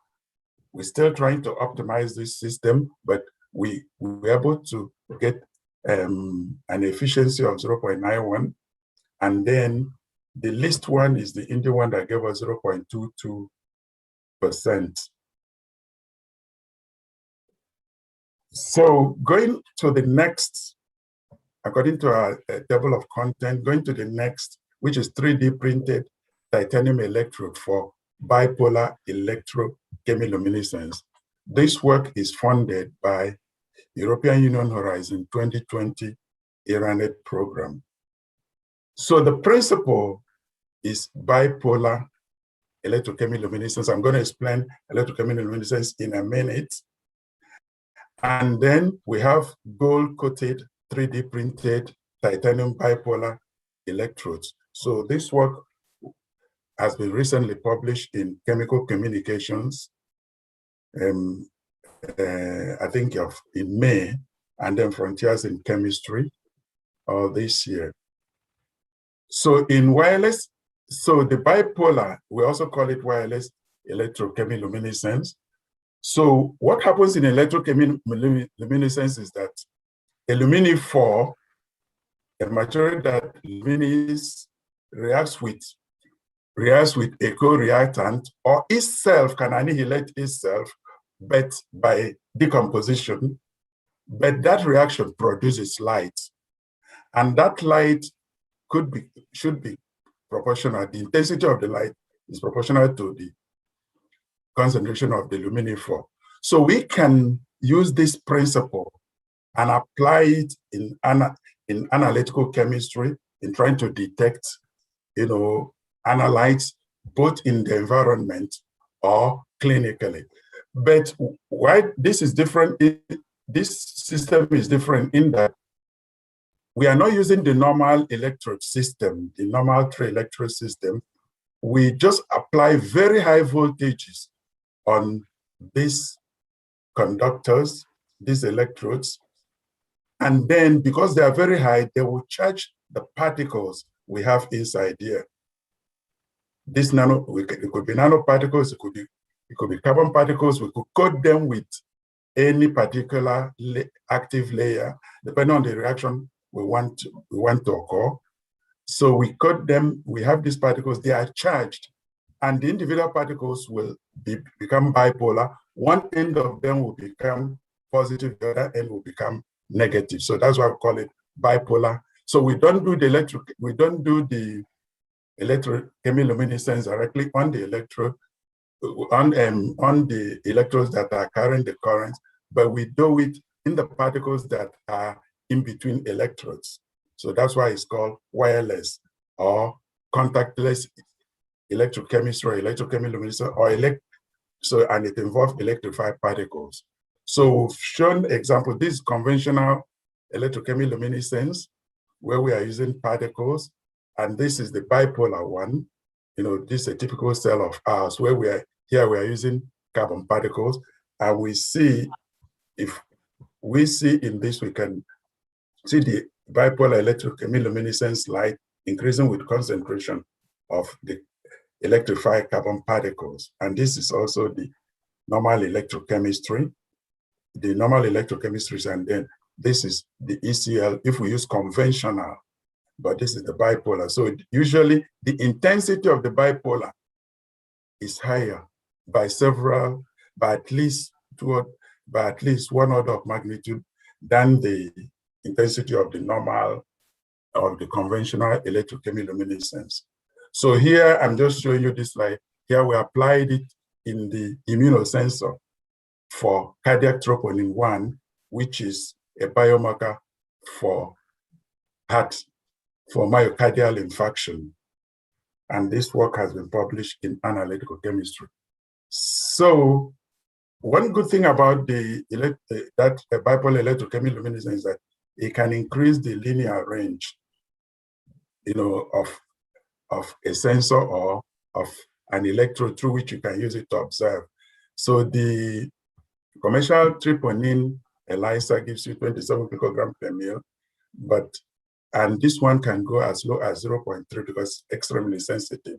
And then so it applies, our sensor can apply to clinical system because our dynamic linear range covers these clinical levels of troponin, cardiac troponin 1. Now, the other application of it is when we use 3D printing of titanium bipolar electrodes. So this is example here. We have this feeder electrode, we have this feeder electrode. They were all, these are titanium pillars that were printed, 3D printed, and then we use our bis bipyridine tripropylamine electrochemiluminescence, and then we obtain signals. Okay, again, this work has been published. So this particular work was used as a cover for the May 11 May edition of ChemCom. So how do we fabricate the 3D printed titanium electrode? We do it using computer-aided design. So the pillar electrode with cylindrical gold coating was designed with SolidWorks modeling software. Metal 3D printing was carried out with Realizer SLM50 metal printer, and we use selective laser melting technique.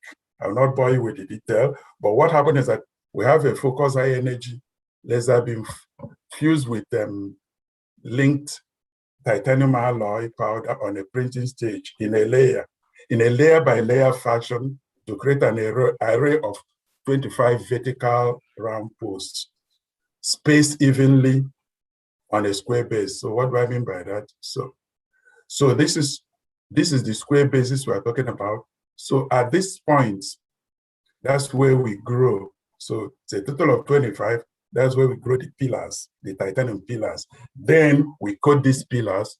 So these are the pillars we grow. Now, the way the thing is designed that after growing it, when we are depositing the gold, we have a kind of cylindrical surfaces on top and around the pillars. And these cylindrical surfaces are where you deposit the gold. And that's where the electrochemical reactions occur. So for example here, this is HR10 of titanium 3D printed titanium alone. But now this is when we have coated it with gold, coated it with gold. And what we found out is that coating with gold increases the sensitivity of the system. Because see, this is that electrode. We're using this electrode to look at the electrochemistry of ferricyanide, 0.1 millimolar ferricyanide. You see that the electrochemistry here is not that great. It is mainly, I wouldn't even call it quasi-reversible. I could call it going to irreversible. Whereas here, it's going from quasi to irreversible. But here, with the coating of gold in the 3D, remember that these were computer designed. The particular electrode was computer designed. So this is the simulated, the triangles here are the simulated performance CV. And you see, they agree perfectly. They agree perfectly with the theoretical one, agree perfectly with what was obtained experimentally, showing that the 3D printed titanium pillars, when coated with gold, give us a very, very good electrochemistry with standard rate of heterogeneous. It gives us a best fit for under semi-finite linear diffusion, which we expect, and very, very good standard rate of heterogeneous electron transfer. So the electron transfer here makes the system become reversible because of the gold coating. And also, when we look at the electrochemistry of retaining bis bipyridine and tripropylenamine, when we look at it with the 3D titanium, and when we look at it with the 3D titanium coated with gold, we see a huge difference. The ECL intensity here is 0.12, whereas here it is 5. So the insert here is just to show us ECL intensity versus scan rate. So this is the ECL, the gold coated gives us better ECL compared to the titanium. Now, the gold coating is very important because it also prevents this titanium from being electrocorroded. So, comments, well-defined pillar array were created using selective laser melting, sequential generation of retaining bits by parity 3 plus and 1 plus enable ECL to be generated by annihilation, avoiding the need for co-reactant, but we could also use a co-reactant. So this means that we could have reagent-less assay for ECL quenchers, including, so what we're saying here, we can combine this with, we can functionalize our material with hormones, pharmaceuticals, neurotransmitters, redox active inorganic materials and drugs, and then use them as a method for detecting these materials. So electron deposition of thin conformal gold layer enhances the rate of electron transfer for more than 80-fold, so which is very important. So in conclusion, simulation was used to design materials and electrodes. So most of the things we presented here, we could see that we could also produce the same thing chemically. We could also produce them by simulation. Sorry, we can produce them chemically. We can also produce them by 3D printing. However, we simulate them before the design. We simulate the design before we start off. Then Kesserai materials were engineered chemically with the aim of improving their photovoltaic properties. 3D printed titanium electrode assay were used in bipolar ECL. Functionalization with gold coating improved the standard heterogeneous rate constant and the ECL intensity.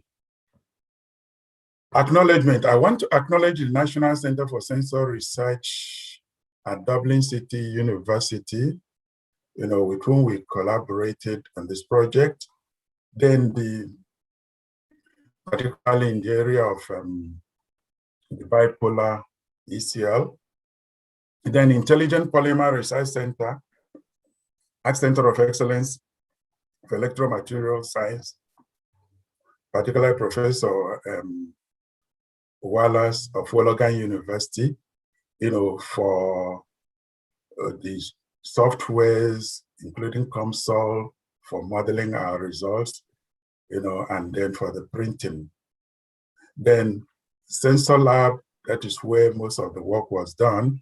And then I want to thank National Research Foundation and European Union Horizon 2020 for funding, and then the Department of Science and Technology for funding several aspects of this work. And some of this work was done with our collaborators also in Vilnius, particularly the Kesteride aspect. So I want to acknowledge all of them and all our collaborators in the European Union program. Thank you very much for listening. I hope I made the time.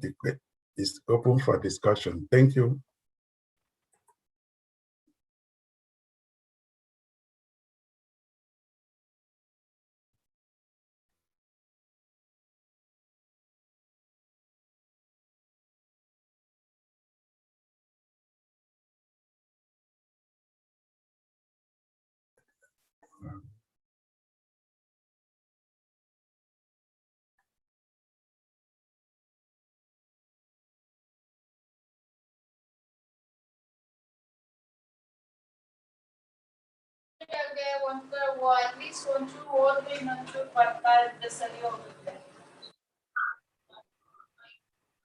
Paul, again muted, Paul.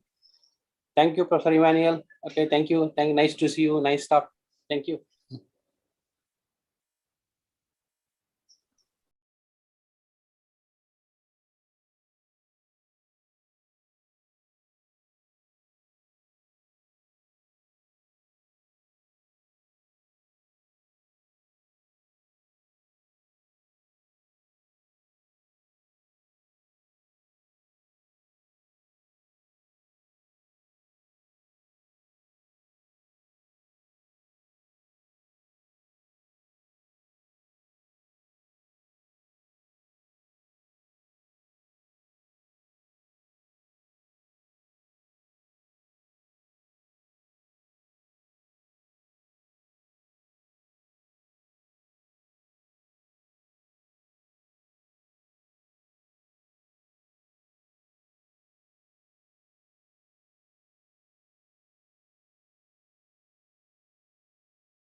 I cannot hear anything.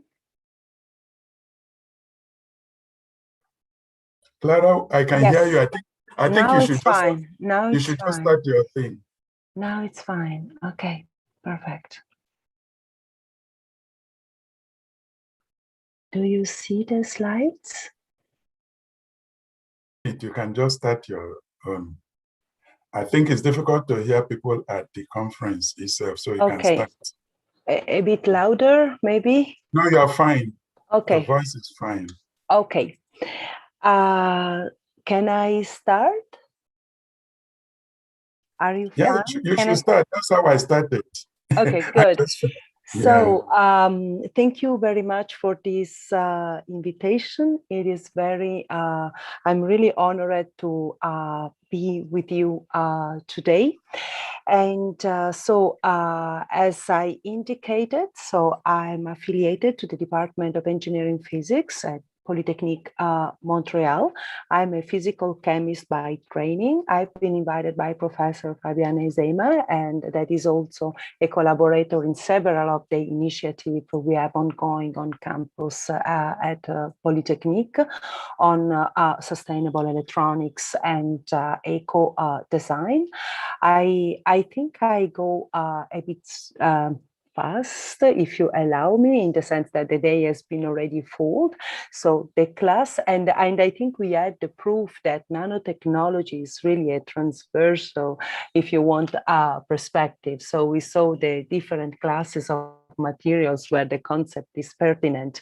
In my case, we will spend a few minutes together to discuss about organic, so carbon-based materials that feature in their molecular structure conjugation, so an alternance of single and double bond.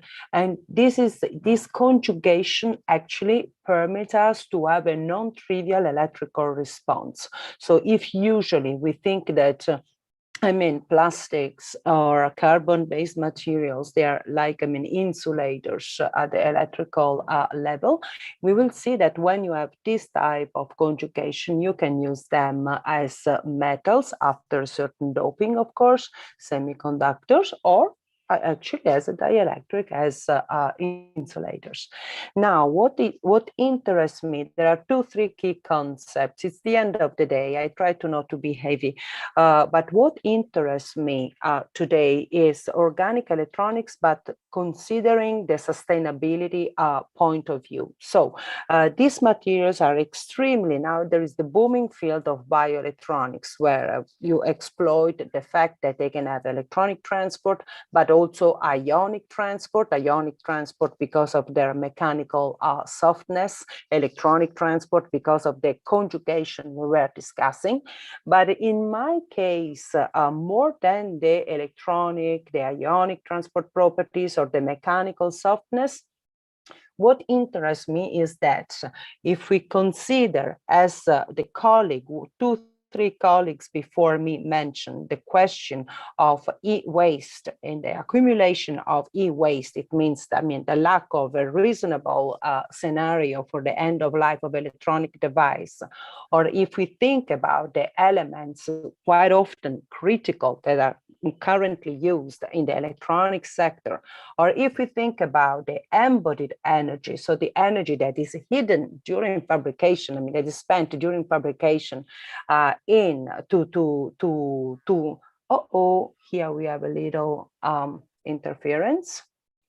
I don't know what is going on, but okay. I keep going, even if there is a little interference.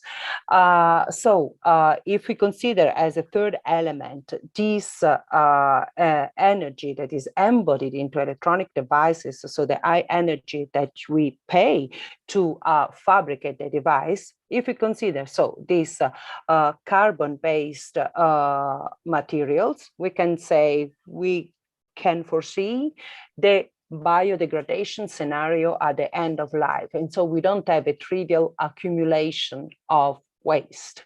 The problem of critical elements is somehow, I think we should really be very moderate, since there is no important problem that can be immediately and easily solved.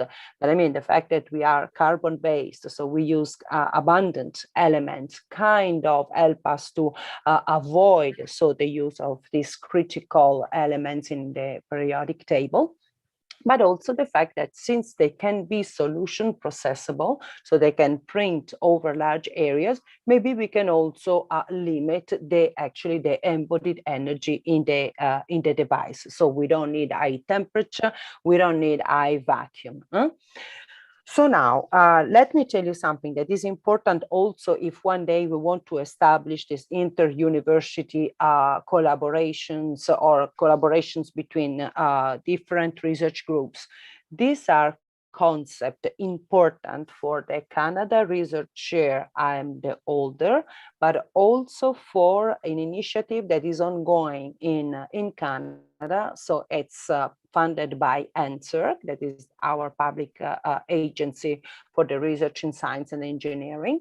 And this pan-Canadian initiative, this pan-Canadian network is actually called the Green Electronics Network. It is not the only one in the field of sustainable electronics, but it's extremely important. So as I was saying, I'll try to be somehow fast considering the end of the day. When we work with organic materials that feature an electronic conjugation, so an alternance of single and double bonds, we try not only to work with organic, but also with natural materials, so biosourced. I was going through the program of the day, and I was very pleased to see that Professor Maza is working on analogous problems. So for me, it's extremely important at this point to see what we can do with natural materials without interfering, of course, with biological cycles. But can we have, for instance, our organic materials from waste, from food waste, or from waste of the forestry industry? For instance, in Quebec, we have a lot of tannins, and we work with tannins in my research group. So this is for me extremely important. Now, the case of study I would like to discuss with you today is the case of study of the biopigment melanin. We know that melanin color our skin, our eyes, our inner ear, our hair. So in several portions of the human body, we have melanin. But now in the context of a nanotechnology conference, I think that we go to the chemical identity of the building block that form the macromolecules. And so here you see the 5,6-hydroxindole or the 5,6-hydroxindole 2 carboxylic acids. So here you have different polymerization sites, and then physically you have so the pi-pi stacking that permits you to go from molecules to material. And then what is extremely important when people ask me, so Clara, why you focus on a so extravagant biopigment? The main thing, apart from the electronic conjugation, is the fact that you can have redox active sites. I think that the chemist or the physical chemist in the crowd will recognize the group cathecol here on the benzene. And so the redox couple hydroquinone, semiquinone, quinone. So this is a redox active molecule.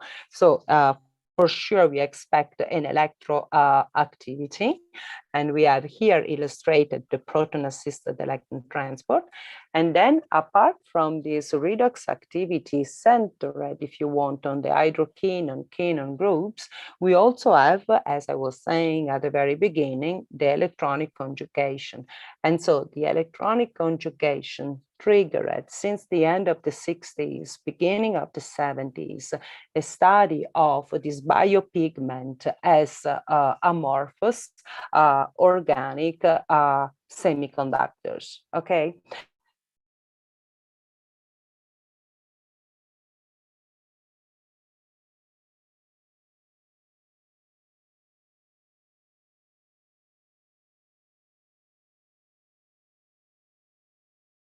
So properties, it's potentially biodegradable. Somebody said, hey, it is even potentially a semiconductor. And so we went to study from the curiosity in the transport physics, so in the sequence of electron transfer event that constitute actually charge carrier transport, we decide to study charge transfer. So we adopted, if you want, an electrochemical perspective to the study of the material. I make a long story short to tell you that we discovered that thanks to this catechol semi-Cannon couple, you can have pseudo capacitors. Technically speaking, you call them pseudo capacitors. It's a bit sophisticated word, and I don't think now we need to spend time on this. Anyway, they are supercapacitors that work with following the pseudo-capacitive mechanism. In any case, films of melanin deposited on carbon-based, simple carbon-based current collector can store electrochemical energy, charge energy. This is important for us. We demonstrated so supercapacitors based on the redox species melanin deposited, simply drop cast on carbon paper. And also we demonstrated, we have a clean room at Polytechnique, so we miniaturized the devices. We also went for flexible micro supercap. There is an important concept now before I go to discuss the latest scientific challenges. We know melanin because it's a pigment, so it absorbs light. It has the absorption spectrum of melanin has a good matching with respect to the solar spectrum. So this prompts us to think about something. So this is the curious absorption spectrum. If you see so absorbance versus wavelength, what is curious is that even if it's a molecular material, it's actually a featureless, spectrum. So we decide to work to somehow support the electrochemical doping with the photo doping. So we decide to explore the possibility that beside, the electrochemical bias that is usually they're responsible for, the storage of charge, how about we expose to a solar simulated light our electrode. Actually, so we observe that we have a benefit. So the exposure to simulated solar light increase the power density, but also the energy density that we can store in electrodes where the synthetic melanin in this case is deposited on the carbon paper.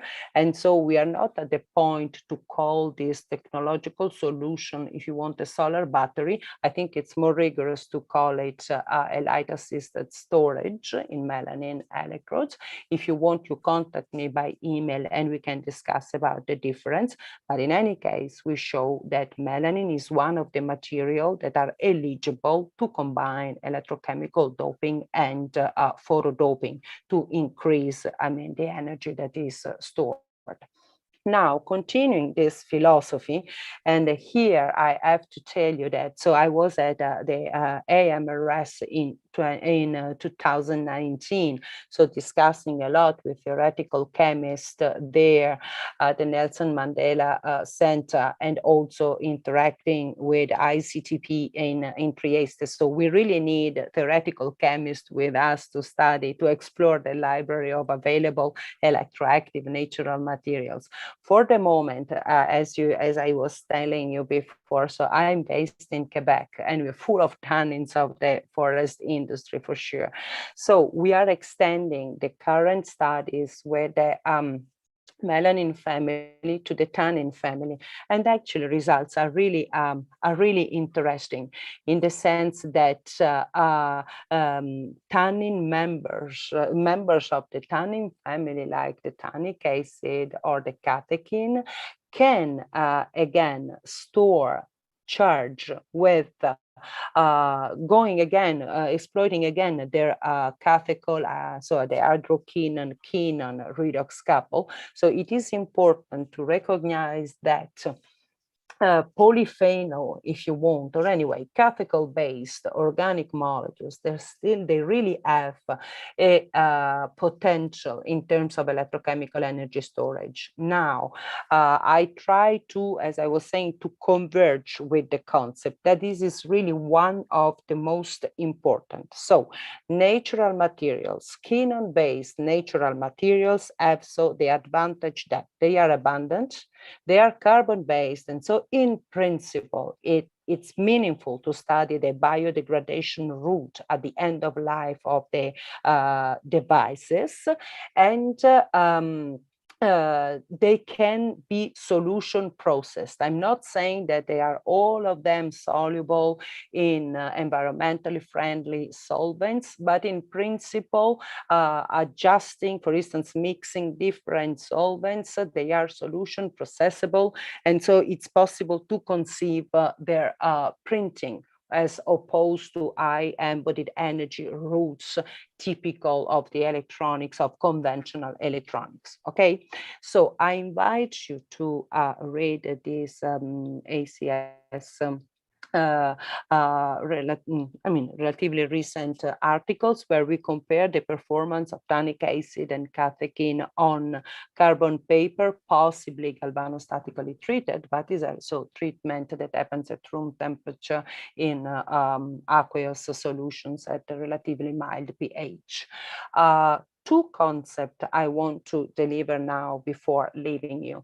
If there is a challenge, at least in my experience, of course, this is just the experience of my group, in the organic electrochemical energy storage, it's really the addition, the stability over cycling. So a lot of attention has to be given to the interface between the redox active molecule and the current collector. So in our case, carbon.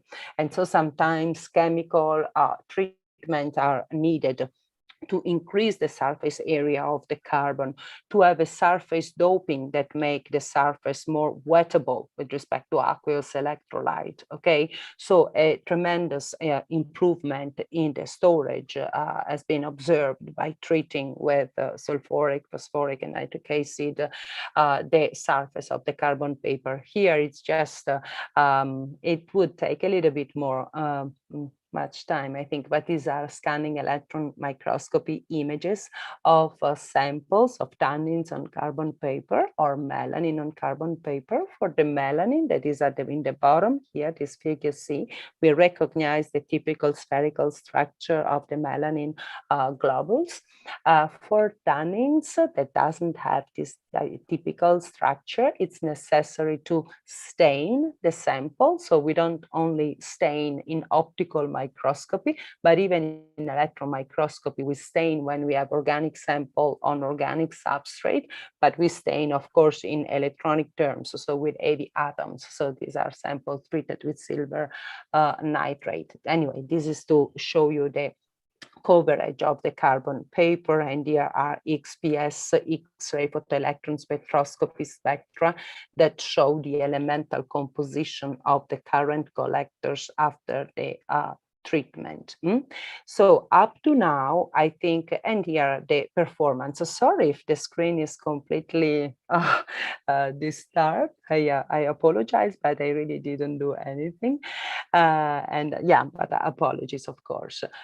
So you will see in a few weeks, this is, if this work is of interest to you, you will find it published. For the moment, we are completing the review process. So I would like to, before going to my last concept, to tell you that we said that these natural electroactive materials featuring this conjugated structure and maybe these quinone-based functional groups are interesting for their charge transfer and charge transport. Look, for biodegradable, maybe so electrochemical energy storage devices, the fact is that we took the studies from the 60s and the 70s in my group to see if, to study more the transport physics, but in electronic terms. So to insist on the possibility of demonstrating semiconductive properties in our melanin. And actually, the results are extremely promising. So again, we observe in dry pellets of a very simple biopigment an electrical threshold switching that is typical of amorphous materials. So guys, this means that not only the charge transfer, the electrochemical properties are promising, but also maybe the electronic properties. And so now we start to see if a transistor based on a melanin layer, where melanin plays the role of a semiconductor, is ever possible. And again, the interest would be the possibility to demonstrate maybe one day, we hope, we work for a biodegradable electronic devices, integrated circuits. I have to tell you something now. When I use the word biodegradable, we have to be very careful. So it's not enough that a material is biodegradable, organic to be biodegradable. We know the disaster plastic that we try to solve, of course. But there are organic materials that actually can be biodegraded. So our studies in collaboration with the Canada National Research Council have been conducted in really industrial composting conditions following the international standards of the ASTM. So what we observe is actually, so if you compare the sepia melanin with respect to a positive reference that is cellulose, that we know it is biodegradable, or against the negative reference that we know it's not biodegradable, like polyethylene, actually our sepia melanin gives encouraging results. So we can, if we look at the bottom figure, after 90 days, we have about 40% of mineralization, so of transformation of the melanin into CO2. That is not yet enough to define rigorously in industrial terms, following the international standards, melanin like a biodegradable materials, but it's in any case much more active with respect to the polyethylene. So up to now, the key concept, I think, is that we can have organic materials that conduct electricity if they feature electronic conjugation. They can also have a charge transfer activity like the melanin that parallels to the electronic conjugation, the Quenon-based functional group. We can have electrochemical energy storage device based on this organic biosourced material. We can foresee, at least it makes sense, to think about the end of life of these materials and the device that holds these materials in terms of biodegradation / composting. And I would say that it's extremely lively, the field that try to demonstrate efficient electronic transport in these low cost, abundant materials that not only risk to be biodegradable, and I use risk in a positive sense, of course, but that also risk to be maybe compatible. Look, for instance, this melanin is the black ink of the cephalopods, the sepia melanin, so it's even edible if you want. So we compared, and it's interesting when I was saying, hey, it's not enough that a material is organic to be biodegradable. It's interesting to compare the behavior of our natural eumelanin with other organic synthetic materials that really behave like polyethylene. If you are interested in this study, this is now published in Nature Communication. So you can find the article, I think it's 2-3 weeks ago, no more. And look even at some fundamental aspects. We said melanin is better than the organic synthetic molecules, but it's not like cellulose. So now in the group, we study, usually people study when they deal with organic materials, they study the self-assembly.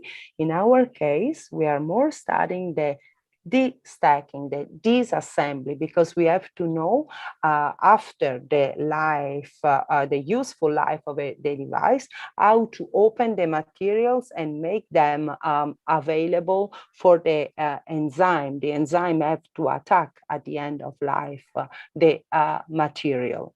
So there is this somehow this dilemma in the sense that you want materials that are stable enough during the operation of the device, but that they can be destabilized and attacked by the enzyme that are in the bacteria of the compost at the end of life.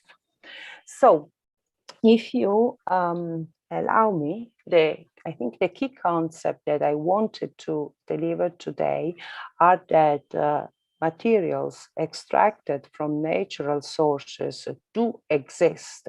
They are active in terms of charge transfer, but also of charge carrier transport. When I say redox active, in my mind, I have just a jump of an electron from a redox site to the neighbor one. When I use the expression transport or transport physics, it's a sequence of electron transfer events, if you allow me the word. So what we're studying, the transport physics of these natural materials, we study their charge transfer just because we want to have a simple system.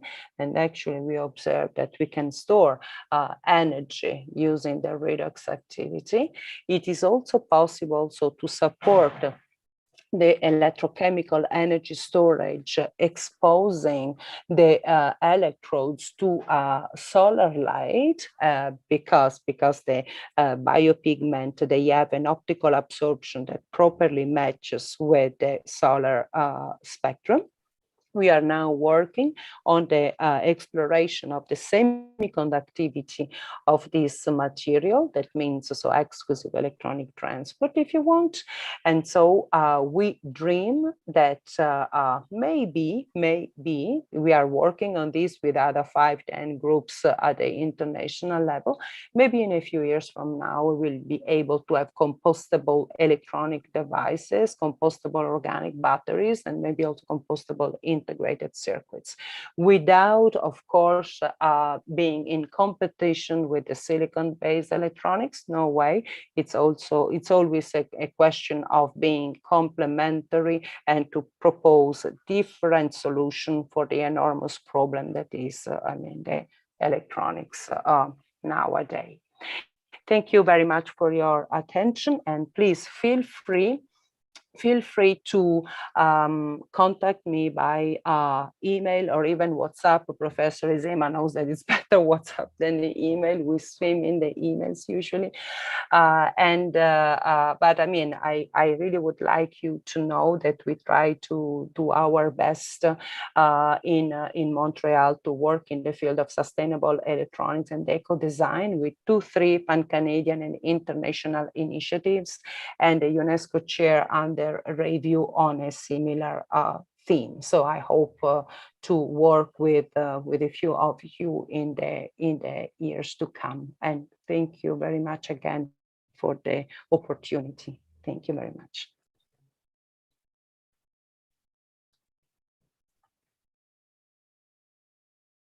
Great talk, Clara.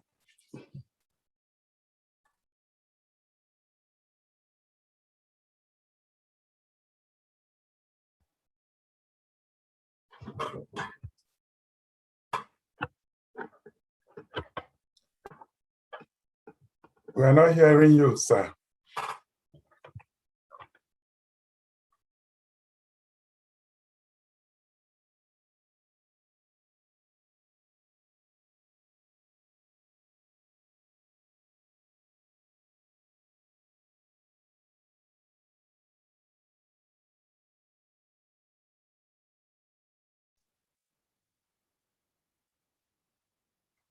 Hello, Paul, your voice was muted already. Thank you.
You are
Donc, s'il te plaît,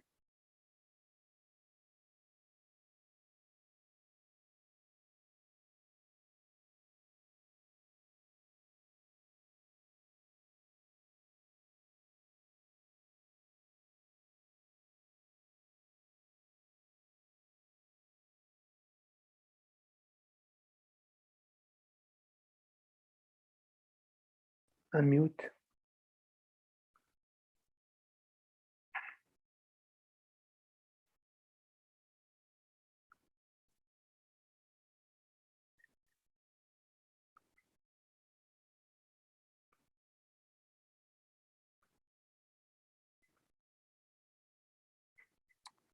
Hello? Hello? Hello, colleagues, do you hear me? Yes, Professor Mirza. Yeah. We're able to clearly. Yes, your voice is clear. Okay. Well, Yeah. can I start? Yeah, maybe you check with our organizer because I'm speaking from Canada. Okay. Thank you. Maybe check with. Thank you. Malik, Prof. Yes. Maza, the point is, when we are speaking to each other, we can hear, but we can't hear what they. Since after that break, we don't hear them. So that's why I started. So so if you can send them a message to say whether you can start. I send them emails, but they are not responding. Yeah, I'm trying to get SM's number. I don't have it. Do you have? If you have his number, you can call him to see whoever is there, whether you can start. I don't have. Let me. You know what I told Clara was to start. After I finished, I just told her to start, and she started. I think. Yes. Yes, Prof. Ready? Yeah. Maybe people are around better. You can start slowly so that you don't waste your time. Slowly you can start your presentation. That is okay. It's okay. I think that will be better. So Okay, since thank you. Yeah. Thank you, Prof. Ready. Program Director, esteemed colleagues, I wish to express my gratitude to the organizers for their kind invitation. My contribution today is titled Nanosciences and Technology and Innovation as a Platform Towards Addressing the Sustainable Development Goals and SDGs attainment. This contribution is given within the framework of the Nanoscience African Network and the UNESCO UNISA Itamba Labs NRF Africa Chair in Nanosciences and Nanotechnology. The Nano AFNet is a network of the African Union, and the UNESCO Chair is an initiative of the UNESCO.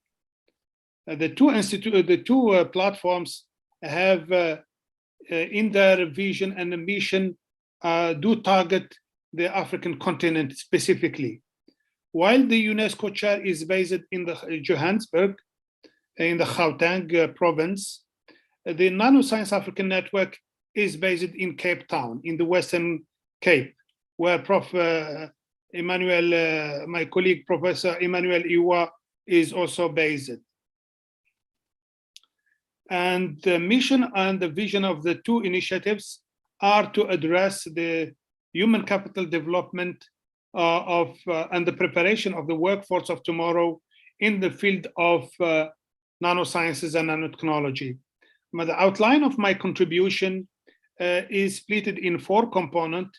I will introduce the SDGs, the Sustainable Development Goals, and therefore go to single out really in a limited way the importance of the nanoscale, and then go to share with you the various examples of nanosciences and nanotechnologies that we embarked in view of addressing the Sustainable Development Goals, which are related to climate change, of course.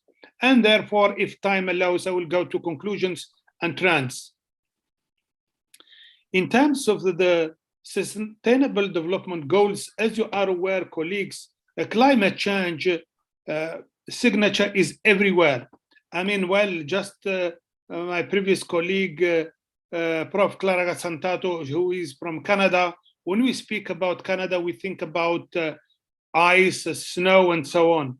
But recently, in Vancouver, in Canada, they have registered a temperature about 49 degrees Celsius, 49.6, nearly 50 degrees Celsius. It's something which is equivalent of the temperature of the desert in Sahara or in the Namib, or in the Kalahari here. So, and that is due to climate change. You have also noticed that the huge amount of rain and the colossal rain in Germany and in Europe in general, as well as quite a number of floods in a number of parts of the globe, and a huge amount of rats population in Australia, and that is due again to as a signature of the climate change. And therefore, the science and technology should, we as a community, we have to come with solutions to address these global challenges, in particular, and specifically within the African continent. As you are aware, senior and junior colleagues, the Sustainable Development Goals are an initiative of the United Nations with the member states, and they came with around 17 goals that we have to reach to redress and to minimize or stop a little bit the climate change effects. And among them, number 1 is no poverty, 2 is zero hunger, 3 good health and well-being, 4 is quality education, 5 is gender equality, 6 is water and sanitation, 7 is energy, affordable and clean energy, and so on and so on. In our case, we will try, at least we will show you that the UNESCO chair and Nano AFNet, like a number of initiatives of such as Prof. Clara Santato work, as well as the one by Prof. Ezema, as well as our colleague who had just spoken from the Western Cape, Prof. Yua. We will share with you some typical examples whereby we deal with some examples related R&D, which can be translated for life sciences and health, and therefore SDG 3, as well as the one which is related to quality education and gender equality, whereby you will see that we train a larger cohort of female scientists from different parts of the continent, including Nigeria in particular, as well as potential nano solution related to clean water and also to affordable energy, and in particular climate actions, as well as actions in view of partnership for the goals, in particular SDG 17. Well, as you are well, colleagues, in fact, Africa does suffer extensively in terms of gender equity, that therefore this is an education, of course, that SDGs 4 and 5, as you can see, quite a number of African countries are very, very far behind when it comes to gender equality and gender equality education. Only just 2, in particular the gender equality factor, only 2 countries make it among the top ones, that is Rwanda and Namibia, among the top 10, where indeed the gender equity is addressed extensively. Also when it comes to SDG 6, that is clean water, access to clean water and sanitation, as you are, how can I say, aware, in 1999, the United Nations have mentioned that a number of African countries will be under the vulnerability, even stress, by, how can I say, in 1990, and in 2025, the United Nations has is expecting that a large, if not the bulk, of the African countries would do suffer from and will reach the threshold of vulnerability, stress, and even scarcity in terms of water. And as you can see here, quite a number of countries are under scarcity here. by 2025. And in effect, there is no need to reach 2025. Number of countries are under that duress. And well, South Africa, as you can see, is among them. And a large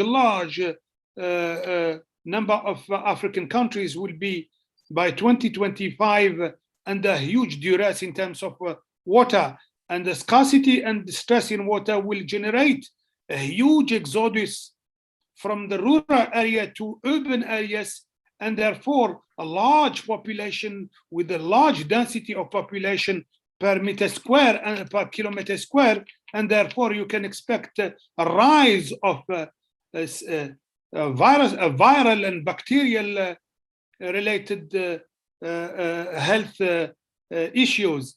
And of course, in some parts of the continent, it would generate wars. As we can see clearly, the case of Ethiopia, for example, and Sudan and Egypt. Hopefully, we will not reach that point, but we have to address it. Also, when it comes to light, Prof. Iwa has stressed extensively on the cost-effective technologies for energy generation, complementary to the silicon, but cost-effective somehow. And therefore, as you can see, while Europe and the United States and Canada are heavily, how can I say, this is a satellite's view, a night view, a real one, showing clearly that Europe and the United States and India, China, Japan are quite, Malaysia and a number of other countries are quite highly, their, how can I say, their grid, national grid is a very well implemented and robust. And well, in Africa, except the Nile, as you can see here, Egypt and South Africa, and a little bit Nigeria, Ghana, and the north of Africa, the rest of Africa is nearly dark. And therefore, it is necessary to work towards cost-effective technologies which could be afforded by the community so far in Africa. And well, for such, there is a need to, how can I say, to have access to quality education, training a workforce that would be able to translate the R&D from the laboratory to the industry, to the, how can I say, to applications. And also for such, we need absolutely to have, to groom fellows with an entrepreneurship spirit, not only blue sky type research, but fellows and students who would be able to think about translating the R&D to move it from the lab to the market, and therefore to have a Bill Gates, an African Bill Gates, and the African Teslas and so on. There is no need for to have only an African Einstein, a male or female, but also a Tesla and Steve Jobs type people. So therefore, we need to have quality education in that regard.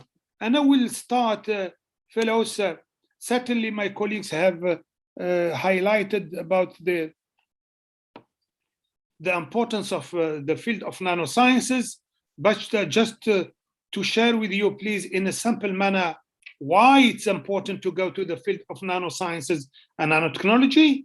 So if you have a piece of gold, if you have a piece of gold, and it was mentioned many times in electronics or in biosensors and so on, or platinum. Gold is expensive, platinum is expensive, but if you take it at the nanoscale, small amount, that it is less expensive, but the efficiency of that nanoparticle of gold or that platinum nanoparticle is as effective, if not more effective than the huge amount of gold. So therefore, imagine that we take a cube of gold and we cut it. At each time we cut, we create a new surface, and so on and so on. Imagine that you cut this cube in 6 times like this, in this direction, and in this direction 6 times, and in this direction also 6 times. So you will end by having small cubes. And in effect, what is important here, it is not how much gold you have, but how much surfaces that you have, because the atoms of the surface are the ones who do react extensively. Therefore, instead to use 1 kilogram of gold or platinum, you will use a small amount, just some milligrams or nanograms of gold. So instead to use that is a huge piece, you will use just small part of it. And just to give you an idea, imagine that you have sugar, a large piece, chunk of sugar cane that you made for your coffee. Instead to have, how can I say, imagine that you have a large cube of sugar. Instead to take that huge cube of sugar, you will take small ones. So you break it down to small cubes of sugar like that. So 1 kilogram of particles of 1 millimeter cube, like that sugar, has the same surface area as 1 milligram of particles of 1 nanometer cube volume. Therefore, for a number of applications of detection of anthrax, or to kill bacteria, or to sense anthrax, instead to take 1 kilogram of particles of 1 millimeter cube, it's better to take 1 milligram of particles of 1 nanometer cube as to make a biosensor. So that is the beauty of it, and it's cost effective. Well, I will not, how can I say, go deeper to it. What is sure is that the senior fellows who are present in this conference, we were used to use these very large disks of 30 centimeter over 30 centimeter to store our data. But you youngsters, many of you are youngsters, have not seen and do not know this type of disks. You know this one and you know that one, but not this one. And well, in our case, when I was a student at your age, I was using this one, this large disk, and I was not able to put even a text, just a small text, and certainly impossible to put an MP3 song. While now we can put in a USB, we can put a huge amount of songs and movies. While in my case here, when I was a student, I was not able to do that.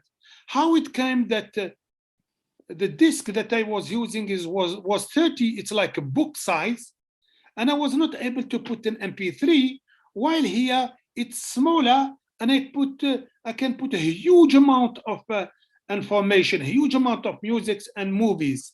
Why? For the simple reason that in my case, when I was a student, the size where I can put the 1 and the 0 as an information, it was 1 millimeter large. While in this case, where the size where I can put the information, the 0 on the 1, it's at the nanoscale. So smaller smaller is the size where we can put the digit 0 and 1, the information, yes or no. How can I say, higher is the density, because now we are capable to store the information in a very small area of a 1 nanometer scale. And why we are capable to do it? Because we are capable to manipulate matter and to design the matter and to engineer the matter at this level of a 1 nanometer. While before it was 1 millimeter, and the 1 millimeter was really huge. It was, for us, it was fantastic. It was very small, even the micron. Well, just to give you an idea, This is the gentleman that all of you know. This is Bill Gates when he was 21 years old. Just to show the disk, a set of information, the density of information that you can store of the disk is the equivalent of a very high chunk of set of papers, very large ones, very high sets of documents here, to be able to be stored in this disk only. Well, and for the policymakers who are present here, the curves just show how much the expenditure in science and technology is currently worldwide. It has started small, of course, but it increased extensively. And you would understand that, how can I say, the US has always dominated the expenditure in the field of nanosciences and nanotechnology via different agencies. And you can see within the years, colleagues and policymakers, senior and juniors, the funding in millions. And here there are, and now it's a billions type within the years. And up to 2018, US was dominating the expenditure, but China has came in and in 2018 has dominated the expenditure at around 4.7% of its GDP, overcoming Russia and the USA and Europe in terms of expenditure. It's just to show how effective was the field of nanosciences and nanotechnology investment in China, which allowed it to have, how can I say, to come with the 5G technology as well as the space station. The beauty or the strategic aspect, again, for the policymakers and for the scientists of the nanosciences and nanotechnologies is by nature is multidisciplinary, as it was mentioned by Prof. Carla Santato and Prof. Iwa, clearly that transcending, it's not a vertical type architecture, but a horizontal one, transcending the barrier between different disciplines, that is computer sciences, engineering, chemistry, material science, life sciences, environmental ecology, geosciences, and so on. So it's all everywhere. And the beauty of it is that at least within the African continent, it pushes the transdisciplinary cooperation and therefore a better usage of the financial resources and sharing facilities, which are, of course, not cost effective when it comes to the field of nanosciences and nanotechnology.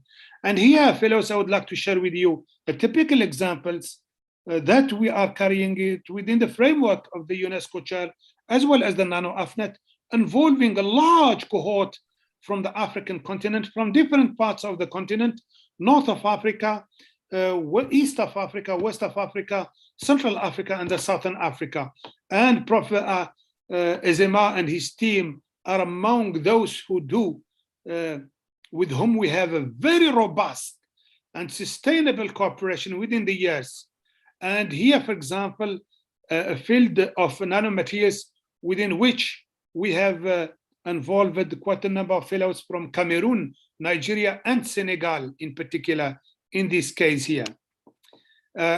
Here is what we call the Enquist diagram. This Enquist diagram simply says it classifies the different technologies relatively to the CO2 footprint. Those who are in the negative are the technologies that we should invest in and embark in to minimize emission of CO2. So to bring down the CO2 footprint at the negative level, while the other positive, the ones who are in the positive side are technologies which generate or which have generated, in view of their implementation, CO2 footprint. And as you can see, somehow here, air conditioning and fuel and insulation improvement. Here, for example, the speaker, when he was speaking to us, there was a fan behind him. Because, how can I say? Because certainly the atmosphere is hot currently there in Nigeria, in Suka.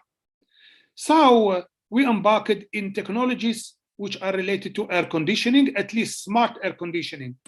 And for such, you would understand why air conditioning would be extremely important, if not critical, because by 2050, 61% of the rural community will come and will go through an exodus to the urban areas. And in the urban areas, the density per kilometer square will be so huge that therefore the property industry or the property sector will embark in how can I say, sky tower type habitat and not the standard one, because the cost will be very high, the meter square will be very high. And for such, as you can guess, the glass industry and the windows will be of a massive importance for such. And when you speak about glasses, being it in windows or cars, it will be of a concern. Therefore, there is a need for air conditioning. Up to now, we have worldwide, we have around 1.6 billion air conditioning unit worldwide currently. By 2050, it is expected to have 5.6 billion unit of air conditioning by 2050. And the energy consumption which is required to operate this 5.6 billion unit of air conditioner is equivalent to the energy used currently by the USA, Europe, and Japan together. So you would understand it is impossible.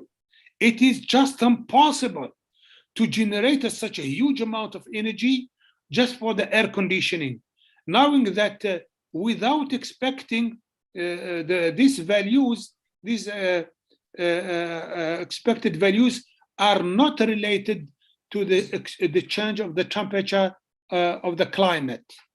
It is just the standard one. So it is necessary to come with the smart technologies to address the air conditioning aspect. And for such, it is necessary to come with a material, a smart material that we can coat on the glasses, by which, through which the heat from the sun is reflected back when the temperature is hot, when the atmosphere is hot, and to allow the heat to come in when the atmosphere is cold. And therefore, to have a smart coating in a window at home, in your flat, or in your car.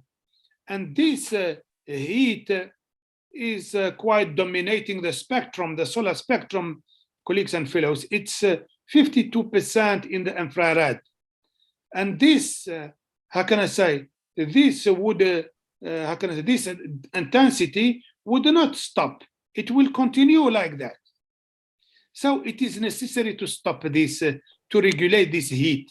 And as you can see, this heat mainly the heat loss or the heat gain in a house or in a car is through the windows. Therefore, it is necessary to have a coating which would allow control and manage the heat from the sun. And for such, colleagues, we have to imitate this animal, the Gamsbok. This Gamsbok is capable to control the heat of its body and not to waste the water which is inside its body. It does it in a certain way, and in our case, how can I say, sorry, in our case, we need to have a material which would have a higher resistance at low temperature and a low resistance at high temperature. So we need to have such a coating, and that's coating of VO2, vanadium dioxide. That number of fellows from Senegal, from Nigeria, from Cameroon have worked on, of course, from South Africa have worked on. And what does it mean? What does it mean, fellows? When the temperature is low, this material is resistant, is a semiconductor, if you wish. So it allows the heat to come in. When the resistance is very low of this material, that means it is a metallic. It has a metallic behavior. Therefore, it reflects the heat. So when it's hot, it reflects the heat. When it is cold, it allows the heat to come in. And this temperature, of course, this material transits. This material transits at 68 degrees Celsius, but we can shift it to 25 degrees Celsius.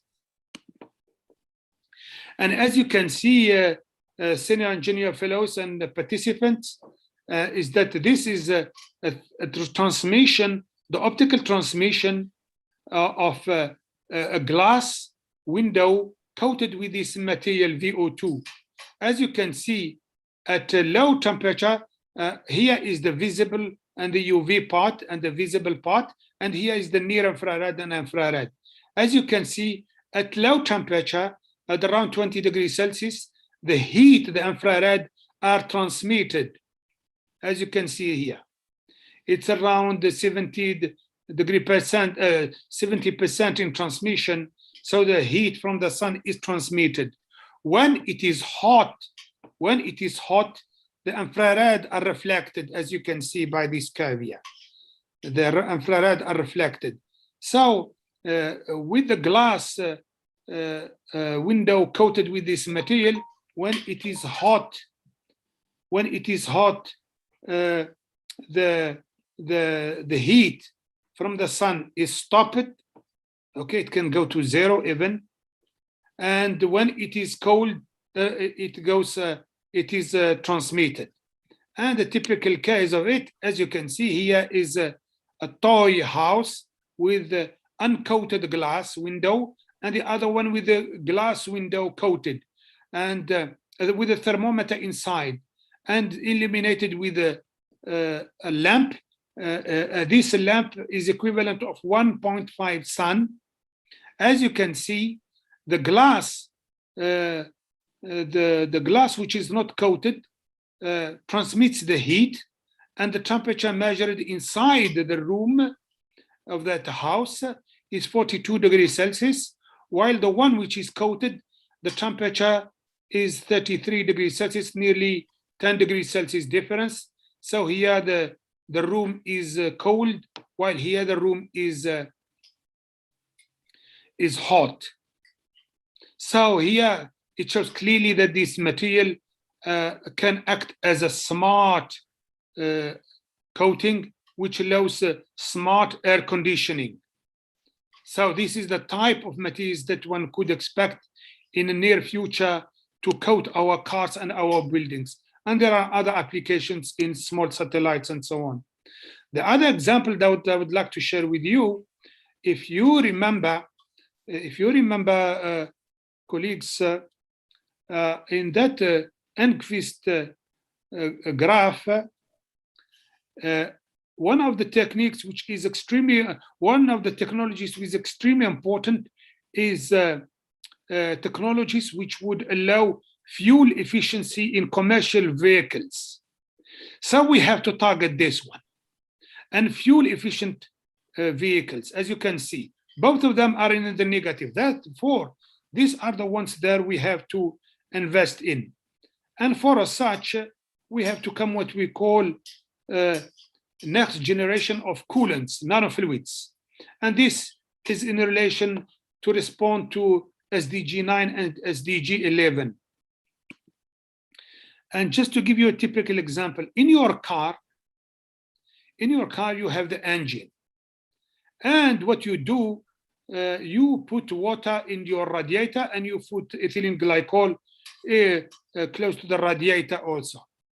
And both the two, the water and the ethylene glycol, both of them do serve, their function is to cool and remove the heat from the engine. Just simply said, how the engine works of a car. You have the pistons, which use fuel to ignite, and you have the pistons. And the heat generated allows the pistons to move on and up and down, and therefore to operate the the engine. But during the operation mission of the engine, it generates heat, a huge amount of heat, and this heat is cooled by the water coming from the radiator. It comes here and it removes the heat. It takes some heat from the pistons, from the engine. It goes up and it brings it to the radiator, and you have the airflow. It cools down and it brings that hot water which was cooled back again to the circuit, and it removes and so on. Except that the water here has a limited amount of thermal conductivities. Therefore, it does not remove a maximum of heat from the engine. Therefore, we need to enhance the thermal conductivity of water, so to be able to remove the maximum of heat at each cycle, and therefore to cool easily the fuel, the engine, and therefore by removing the heat at maximum from the engine, it will use less fuel and it will enhance the lifetime of the engine, therefore of the car. But how can we do it? Water itself alone is not effective. Therefore, what we should do is that we should consider using metallic nanoparticles. As you can see, the thermal conductivity of water and ethylene glycol and mineral oil, which are the most used heat transfer fluids, as you can see, their thermal conductivity is less than 1 unit millikelvin watt and per millikelvin and so on. It's really small. But while the one of the metals and their oxides are very high. So the idea is to put nanoparticles of these metals or their oxides inside the heat transfer fluids here, the standard ones. So this is how the nanofluids have been initiated so far. And these nanofluids, what they do, they consist of nanoparticles of metal or their oxides in a normal heat transfer fluid in that host. In fact, it is not new, this technology, this idea. It is as old as Maxwell and Lord Kelvin, who came with the idea of nanofluids. And it was only in the 70s, in the 60s, and that theoretical models came in a forceful way, and we know that we can indeed enhance the thermal conductivity of such a composite fluid. And it was in the 77 that some initial measurements have been able to be confirmed. It is necessary to take nanofluids, nanoparticles, and not micro, because microparticles will end by settling down due to the gravitation. With the nanofluids, no, with the Brownian motion, how can I say, at room temperature is enough for them not to settle. And for such, it's a work of a PhD student, a number of PhD students, Mbambo and Turia Kamlich, Mbambo from South Africa, Turia Kamlich from Morocco, and Salah Kamlich from Morocco, and Matthew Moodley from South Africa, whereby we take carpets of graphene nano sheets decorated with silver nanoparticles. Of course, we have done the thermoconductivity independently with both of them, but the ideal is to decorate the graphene nanoparticles like a carpet type with the nanoparticles of silver. Graphene has the largest thermoconductivity of any material on Earth, and silver has the highest thermoconductivity of any metal. So combining both, we have to expect that there would be high thermoconductivity. And here is a high resolution thermal transmission electron microscopy of graphene nanoparticles on silver nanoparticles on graphene. And as you can see, here is the thermoconductivity of ethylene glycol, pure ethylene glycol with silver, ethylene glycol with graphene, and ethylene glycol with the graphene decorated with silver. So as you can see, the enhancement is clear in this range, this standard range. And if you do the calculation correctly, you will find out the thermoconductivity enhancement from pure ethylene glycol to silver decorated graphene ethylene glycol is 33%, is the largest so far registered worldwide. And this is the work of, how can I say, in relation to purely innovation. And this is, how can I say, work which has more or less allowed the fellows to come with a patent. And for not only a patent in terms of translating a pure R&D to an innovation by youngsters, Salah Kamlish and Turia Mbambo, but also allowed this fellow to publish in a very good journal, Nature Scientific Report, as you can see. So excellence plus translation of R&D. The other example that I would like to share with you, which was carried out within the framework of the Nano AFNet and the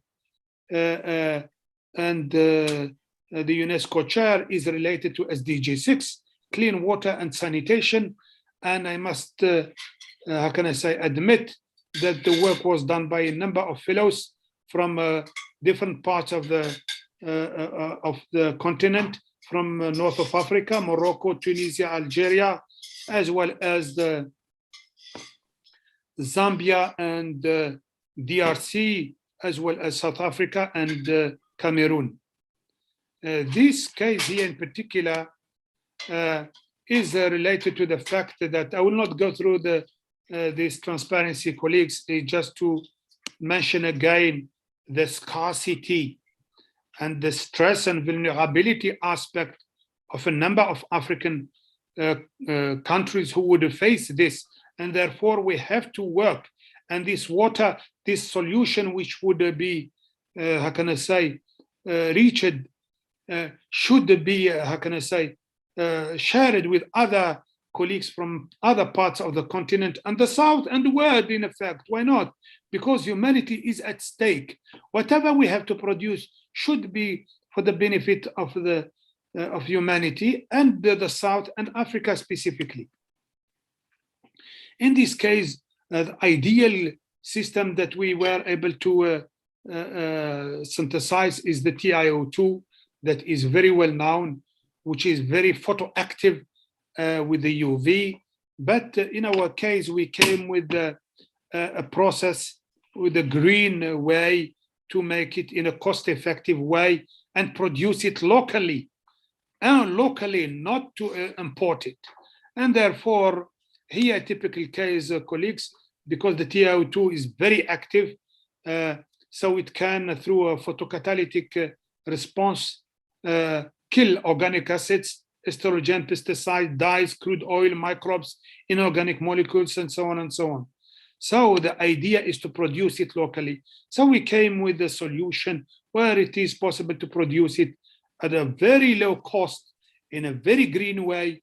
And as you can see here, typically you have had a wastewater containing quite a number of dyes and pouring in it nanoparticles of TiO2, exposing it to UV. After a certain time, how can I say, we allow the nanopowder TiO2 to photoactivate due to the UV radiation and to settle down. And as you can see, the water at least is at the level of drinkable level. So, but the point is to show that altogether from Senegal, from North of Africa, from East of Africa and Central of Africa, we were able to, and Iran, sorry, it was really a mistake from me, and colleagues from Iran, we were able to synthesize this material locally and to show that it is possible to clean our water correctly. Also, I would like just to mention a typical example whereby to valorize our indigenous knowledge in terms of plant extracts. And here, in particular, synthesizing materials which can be of life and good health related application. In particular, in skin cancer is a really of a huge importance, a critical importance in a number of countries, Africa-wise, in particular in the Southern Africa, but also in other parts of the African continent. Skin cancer is of concern, and it happened that cost-effective approaches should be found, and for such, we have used, how can I say, a knowledge from the Khoisan. Khoisan are indigenous community in the Southern Africa, whereby their ancestors, which are in effect our ancestors, or as well as human beings, they have used these plants, which called the hudia, to remove a fat because they eat quite a fatty stuff. So it was found that in effect this community have identified this natural extract, greenish in its form powder when they grind it, and they found out that in effect when they chew this plant, they remove the fat, and it cuts on the thirst as well as the hunger. And it was only recently in 2085 that they identified the phytocompounds which is related to this, and this is the P57 molecule. And we have used these bioactive compounds to synthesize what we call nanoceria, nanocerium oxide, using only water as the universal solvent and the natural extract and the precursor of the oxide that we want to synthesize, and that is cerium nitrate or cerium, how can I say, oxalate or something like this. Then nonetheless, we use only water and the natural extract to synthesize any type of oxide, name it, the Mendeleev table, name it.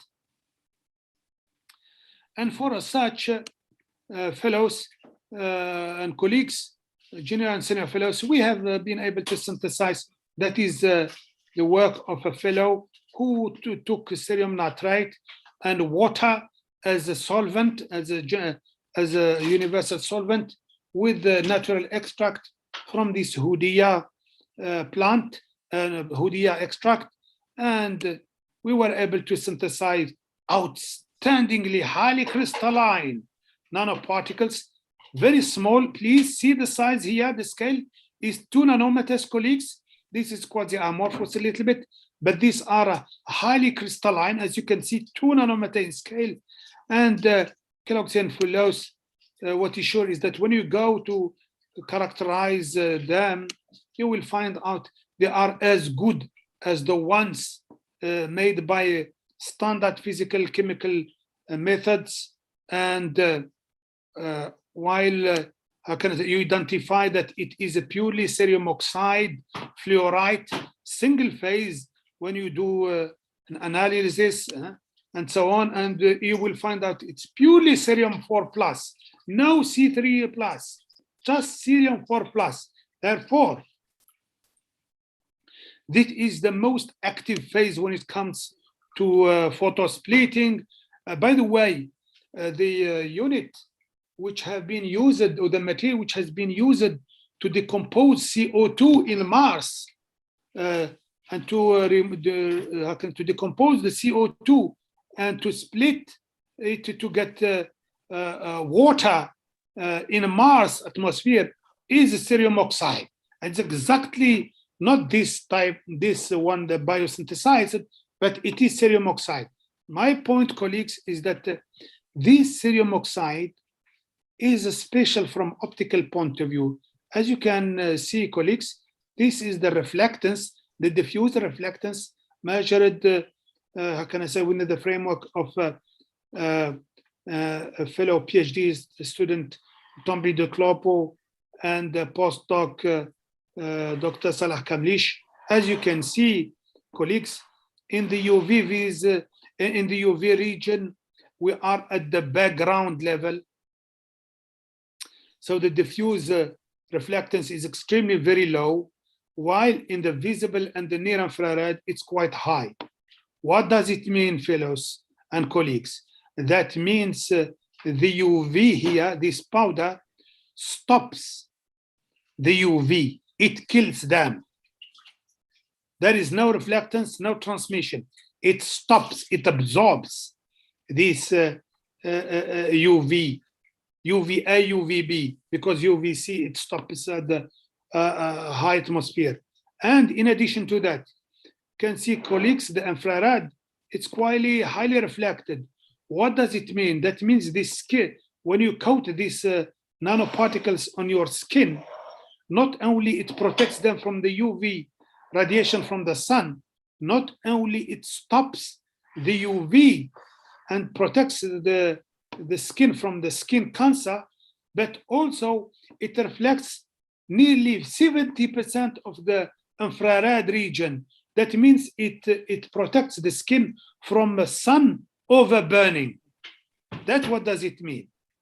In addition to that, colleagues, in addition to that, this cerium oxide made in this way, not harsh chemicals, no waste, nothing, just water as, how can I say, as a universal solvent. It has not only the power to stop UVA and UVB, so to protect the skin from any skin cancer, but also from an overburning. In addition to that, this cream does not create any ROS. Its ROS response is nearly zero relatively to the TiO2 and the ZNO, which are used in the commerce. So here it shows that if we have used Houdia gordoni, that means if you can use an indigenous plant in Cameroon or in Nigeria, in Suka, why not? You can do that. And it's possible to translate this to a cream, at least for the rural area people. In addition to that, colleagues, these nanoparticles made by this green way, biosynthesized, engineered locally, they are effective antibacterial, and somehow they are, in some cases, they are superior to the gentamicin, which is the standard antibacterial reference. Just to more or less share with you some of the aspects that Prof. Clara from Canada have mentioned is the biomimicry. And I wish just to mention to you two typical examples whereby we have really some fellows from Rwanda and Burkina Faso, as well as from Nigeria. Here is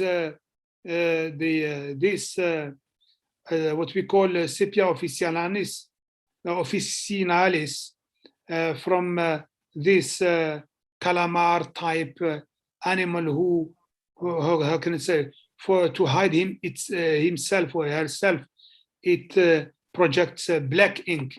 And we have investigated this black ink because it's black, and we were expecting to try to biomimic it because it's black, and therefore it absorbs in all the solar spectrum. And for such, you will find out that this black ink, in effect, it consists of two major macromolecules which self-assemble, the DHI and the DHICA, which self-assemble. And in effect, when you zoom on that black ink, you will find out there are large spheres consisting of very small nanoparticles, and these small nanoparticles are transparent, are nearly really spherical nanoparticles. See here, colleagues, it's 20 nanometer in size, these spheres here. And when you go to higher resolution, you will find out that indeed there are self-assembled large molecules of DHICA and the DIH. And in effect, this stacking is a pi-pi type stacking.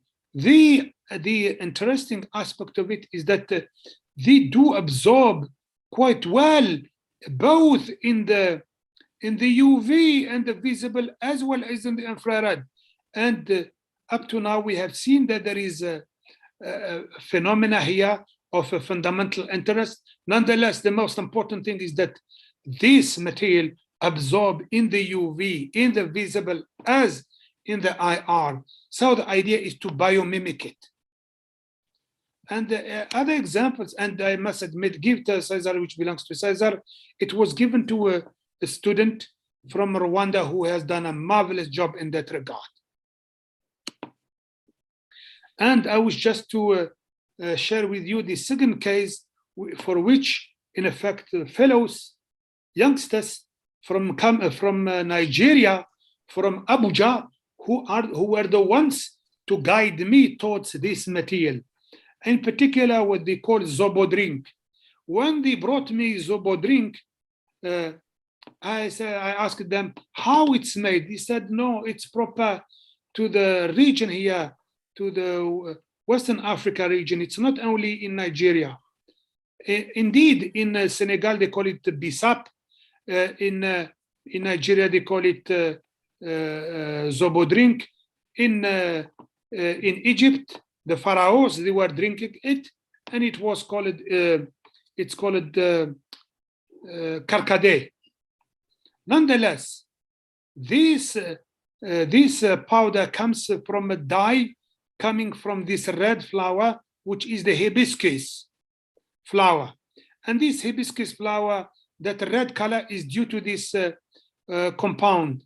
And because you have this type of bridges and so on, you have quite a number of delocalized pi electrons, and therefore you must have it must exhibit a nonlinear property. And well, indeed, that absorption is here more around 500. And when you do, when you investigate the nonlinear properties of this dye, this natural dye, you will find, yes, indeed, it has an optical limiting in it, and it have indeed a nonlinear property of it. And absolutely, you have a chi2 and chi3, chi3, and the refractive index, which is nonlinear. So I must admit, I wish to express my gratitude to the outstanding student of the Nelson Mandela Institute for Science and Technology in Abuja. And in that time, it was led by a visionary man, a visionary member of the diaspora, Professor Wole Soboyejo. And this work was done mainly while it was initiated in Nigeria. in Abuja. It was completed by this fellow from Burkina Faso. And the last and not the least is the SDG 17, the partnership for SDGs.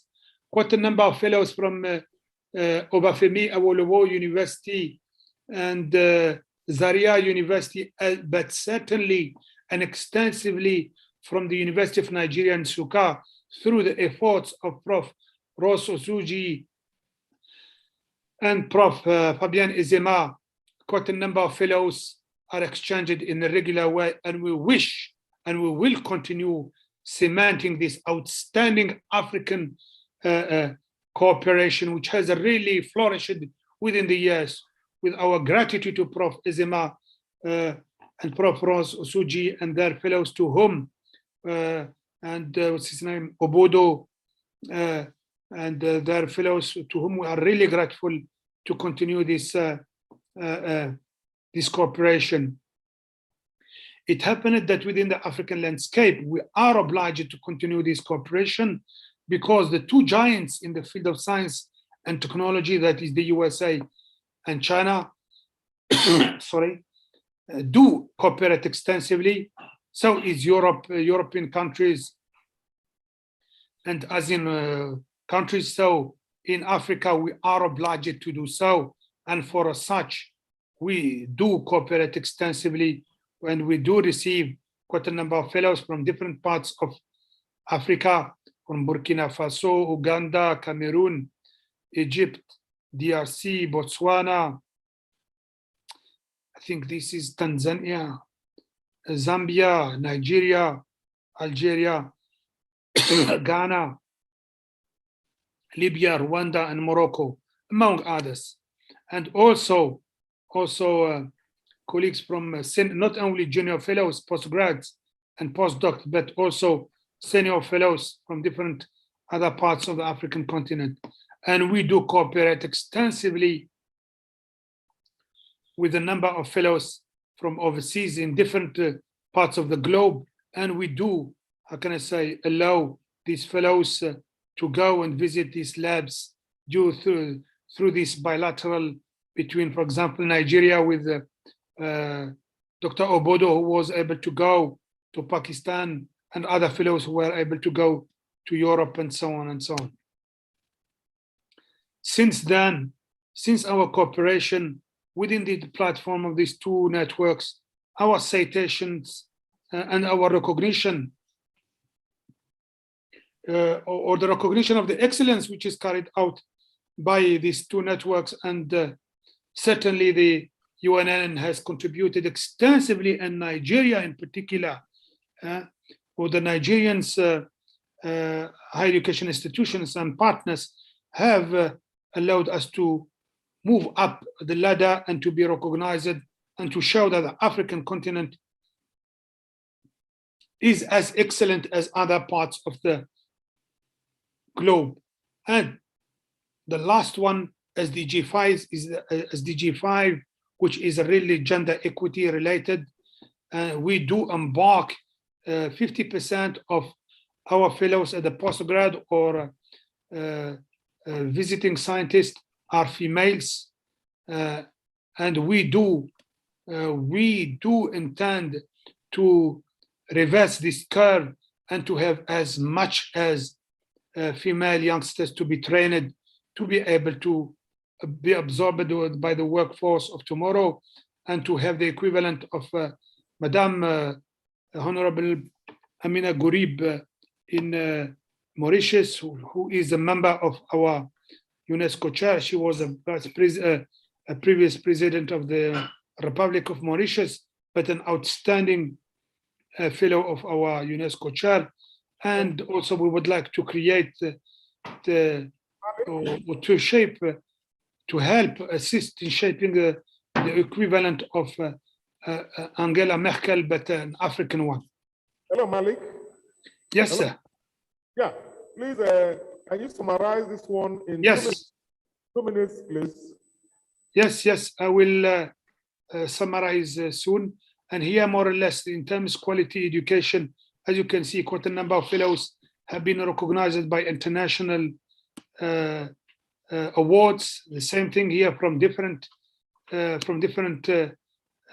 of the world. And I wish to thank you. And I thank you so much for giving us this space. Thank you so much. Thank you very much, Professor Malik. If you were around here and look at the faces of the conferees, you will agree with me that what you presented so far, you can do in a full workshop where you can take a whole 6 hours or more to describe what is happening in your laboratory. Like you said, the University of Nigeria, Nsukka, has benefited immensely from working in your laboratory. A lot of our colleagues have been there and they gained a lot. Thank you very much once more for the presentation, which we hope will be made available to all those that are attending this conference. At this point, Your Excellency and members of the high table, we would have continued with 1 or 2 questions, but we'll take just 1 or 2 comments from here, from eminent scholars around here, and then wrap it up. May I invite distinguished Professor Kenneth Ozemena to just say a word or 2 for us to use that as comments arising from the presentations, so that we don't go the hog of taking all the questions. Professor Ozemena. Thank you, MC. Good evening, colleagues. I'm sure you will agree with me that we have had a great day today. This is the essence of the meeting, for us to celebrate nanoscience and nanotechnology. We have heard from eminent scholars from the USA, from South Africa, from Canada. I think this thing will continue again tomorrow. Unfortunately, I couldn't present mine today because of the, because of time. So we want to thank all the presenters for what they did today. We had wanted all the presenters to be here, but unfortunately they couldn't. But we have enjoyed their presentations, ranging from nanomaterials for water, for energy, for health, for the environment. What else can we ask? So we really want to thank you for your availability, and we hope that you will also be here again tomorrow as we continue. This is a 4-day celebration of nanoscience and nanotechnology. I still want to thank especially our own sister here, Her Excellency, in the person of Mrs.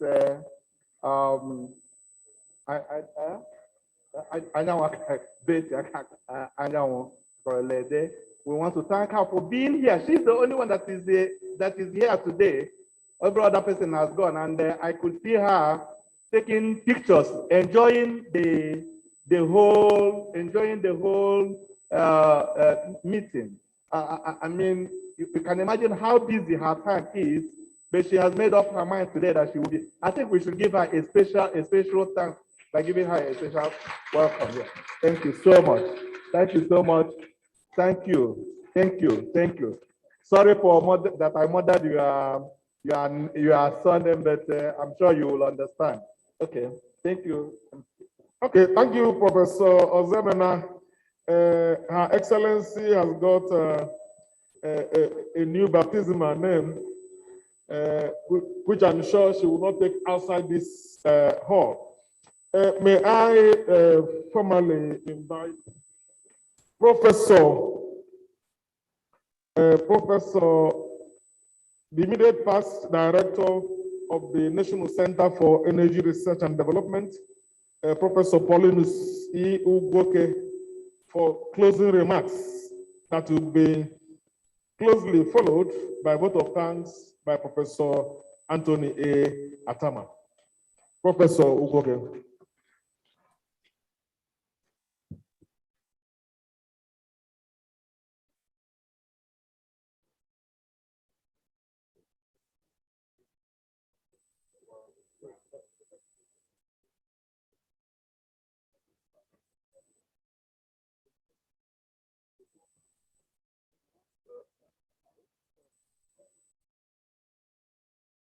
My big sister and the wife of the beautiful wife of the governor of Ondo State, Mrs. Betty Akeredolu. Let me start from you. Everybody is so impressed by your presence here, by your continued patience here. It's already part of us to be patient in activities like this. We can have inaugural lectures and some other lectures, and then we continue to be patient. But somebody who is saddled with the commitment you have, and then coming here to stay with us and be patient, but I'm happy you enjoyed the entire thing from the beginning to this point. Everybody is so glad. This ceremony can be adjudged as successful. It can be adjudged as very successful. The Director General of Energy Commission of Nigeria represented the Honorable Minister of Science and Tech. We have had events in the past where we had invited the Honorable Minister, he didn't come, he didn't send anybody, but this one is quite special. He sent somebody, and then eventually he sent a high-profile person, Professor Bala, the Director General of Energy Commission. So I think this ceremony could be fully adjudged as a very successful one. And then I'm glad that our mother, our mentor, has also continued to stay with us. It is a good thing. A mother cannot leave her children to be going astray. I know everybody is hungry, everybody is tired, but you continue to be patient with us. Of course, the event has gone on very well, and tomorrow the event continues, the plenary continues here. Maybe the announcement will be done by the MC formally. But I want to thank everybody for this patience. Professor Atama will give a full vote of thanks, but let me nip some part of it on the board by saying, I'm so glad that we co-opted a chairman when our chairman hurriedly left. It was something that wanted to become an embarrassment, but we understood with the chairman as he was leaving, he had some exigencies that took him out of here. So we co-opted a chairman who perfected the chairmanship very well. Professor Zemene, thank you so much. It has been a very wonderful event. It has been a very wonderful chairing of an activity. We are so glad that the event has come to an end. Maybe the MC will also give more announcement about other activities that will follow, because I know our visitor from Ondo State might be hungry. You may need to also think about that. Thank you so much. Thank you very much, the former director of Energy Center, University of Nigeria, Professor Pauline Suwoke. And may I now finally and formally invite the immediate past dean, Faculty of Pharmaceutical Sciences, Professor Anthony A. Atama, to embellish the vote of thanks. Professor Atama. Please, a round of applause for him.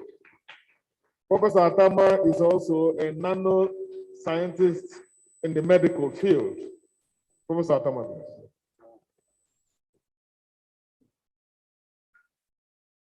Thank you very much, MC, for the brief introduction. I must have to say that I have not been called upon to present another plenary lecture. just to continue to say thank you to all the people that have one way or the other made this day successful. First of all, I want to thank God for the sustenance and the enabling atmosphere and the strength to continue to carry on up to this point. What it means is that our strength did not fail us. It's not easy starting from morning, particularly in the morning, coming to this hall, staying and sitting and listening. But we continue to give God glory. And specifically, in as much as I've been called to thank all of us, I must mention one or two names that must deserve or deserve special thank you. The professor that made the closing remark has thanked one or two of them. Let me also continue to thank them because it is not easy. What they have done is not easy, especially the First Lady of Ondo State, Chief Mrs. Betty Anyanwu Akeredolu. You know, this is almost the first time that a First Lady or the governor himself is sitting down, listening for hours without hurrying. You know, exigencies, things can come up, and we just say, okay, have to attend to some other thing. But she's here seated, relaxed, and listening to all these lectures, all this well. Please, thank her with empathy. And one thing is that the interest she exhibited in this is something else, because she passed at least 3 states to be here. 3 states to be here to grace this occasion. So, Her Excellency, thank you very, very much. I welcome home being a lioness. I have to also thank the Honorable Minister of Science and Technology in Absentia. The representative has already gone, but like the closing remarks Professor said, it's not always easy for you to have this big fish. The minister himself is interested in science and technology, and especially what is done in UNN. And then that was why he sent a high-profile professor in the name of Professor Bala, the DG of Energy Commission, to come and represent him. So we say thank you to the Minister of Science and Technology. And our own Vice Chancellor, we must have to acknowledge what the Vice Chancellor has done and appreciate him for this delegation. Staying here, although he had to leave, but it's not easy. He traveled all through last week, he was not in the office. I just came today, didn't even attend to anything, and then started coming and then participated in this opening ceremony.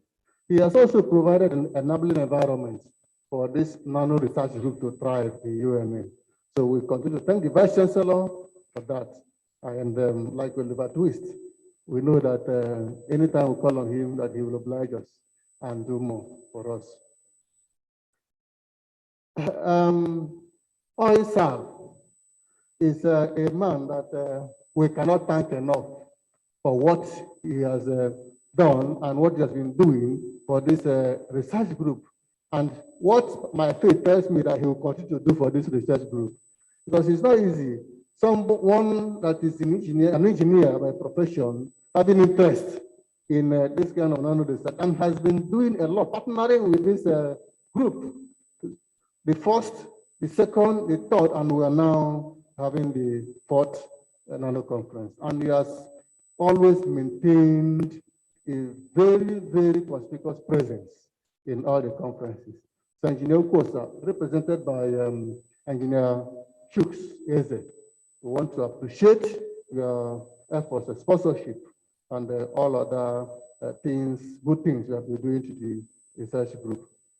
I want to also thank in a special way the chairman and the representative of the chairman, Professor Otemena, who is entirely our own, and he has always been here with us. Not only that he welcomes us there in South Africa, But anytime we call on him, he comes. He's always here. So, Professor Zeman, I thank you very, very much for the dual role you have performed today. There are other speakers, the online speakers, many of them, they may not be hooked on again, but I have to appreciate them and then thank them for the time they carved out of their busy schedules to speak to us. You see, the events like this sometimes may not go as scheduled, and times will shade into another time and shade into another time. But they were steadfast. They stayed on, continued until they gave us the dish they prepared for us. So I want to thank them. And another professors and colleagues that are here, I want to appreciate your patience. Thank you for your patience, being here, listening. I know we all benefited from this. I will continue to benefit from this because nanotechnology is the way to go. It's the way to go these days. And it is an enabling technology. So that's why whether you are in any field, you must benefit. And I want to thank you.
Paul, your voice is muted. Please, okay, thank you.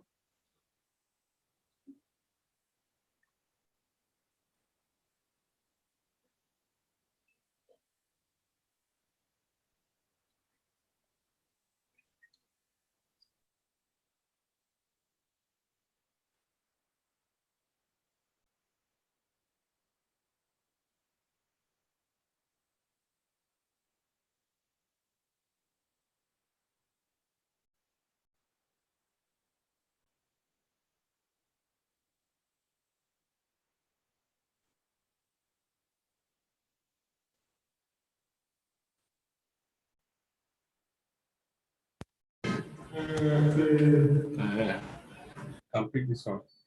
Are you ready? Yes, Yes, so so we, please take the time and close the window. so I'm picking this one. From where?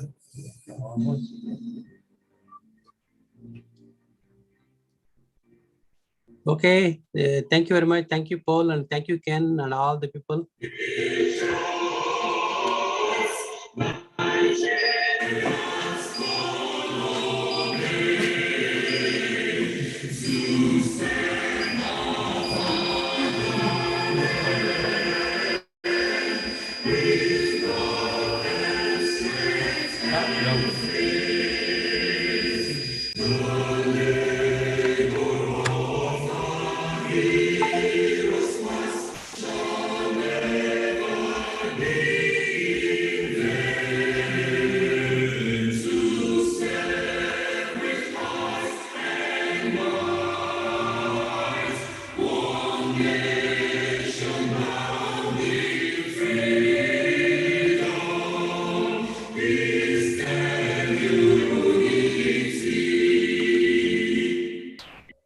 Thank you very much, and do have a great evening rest.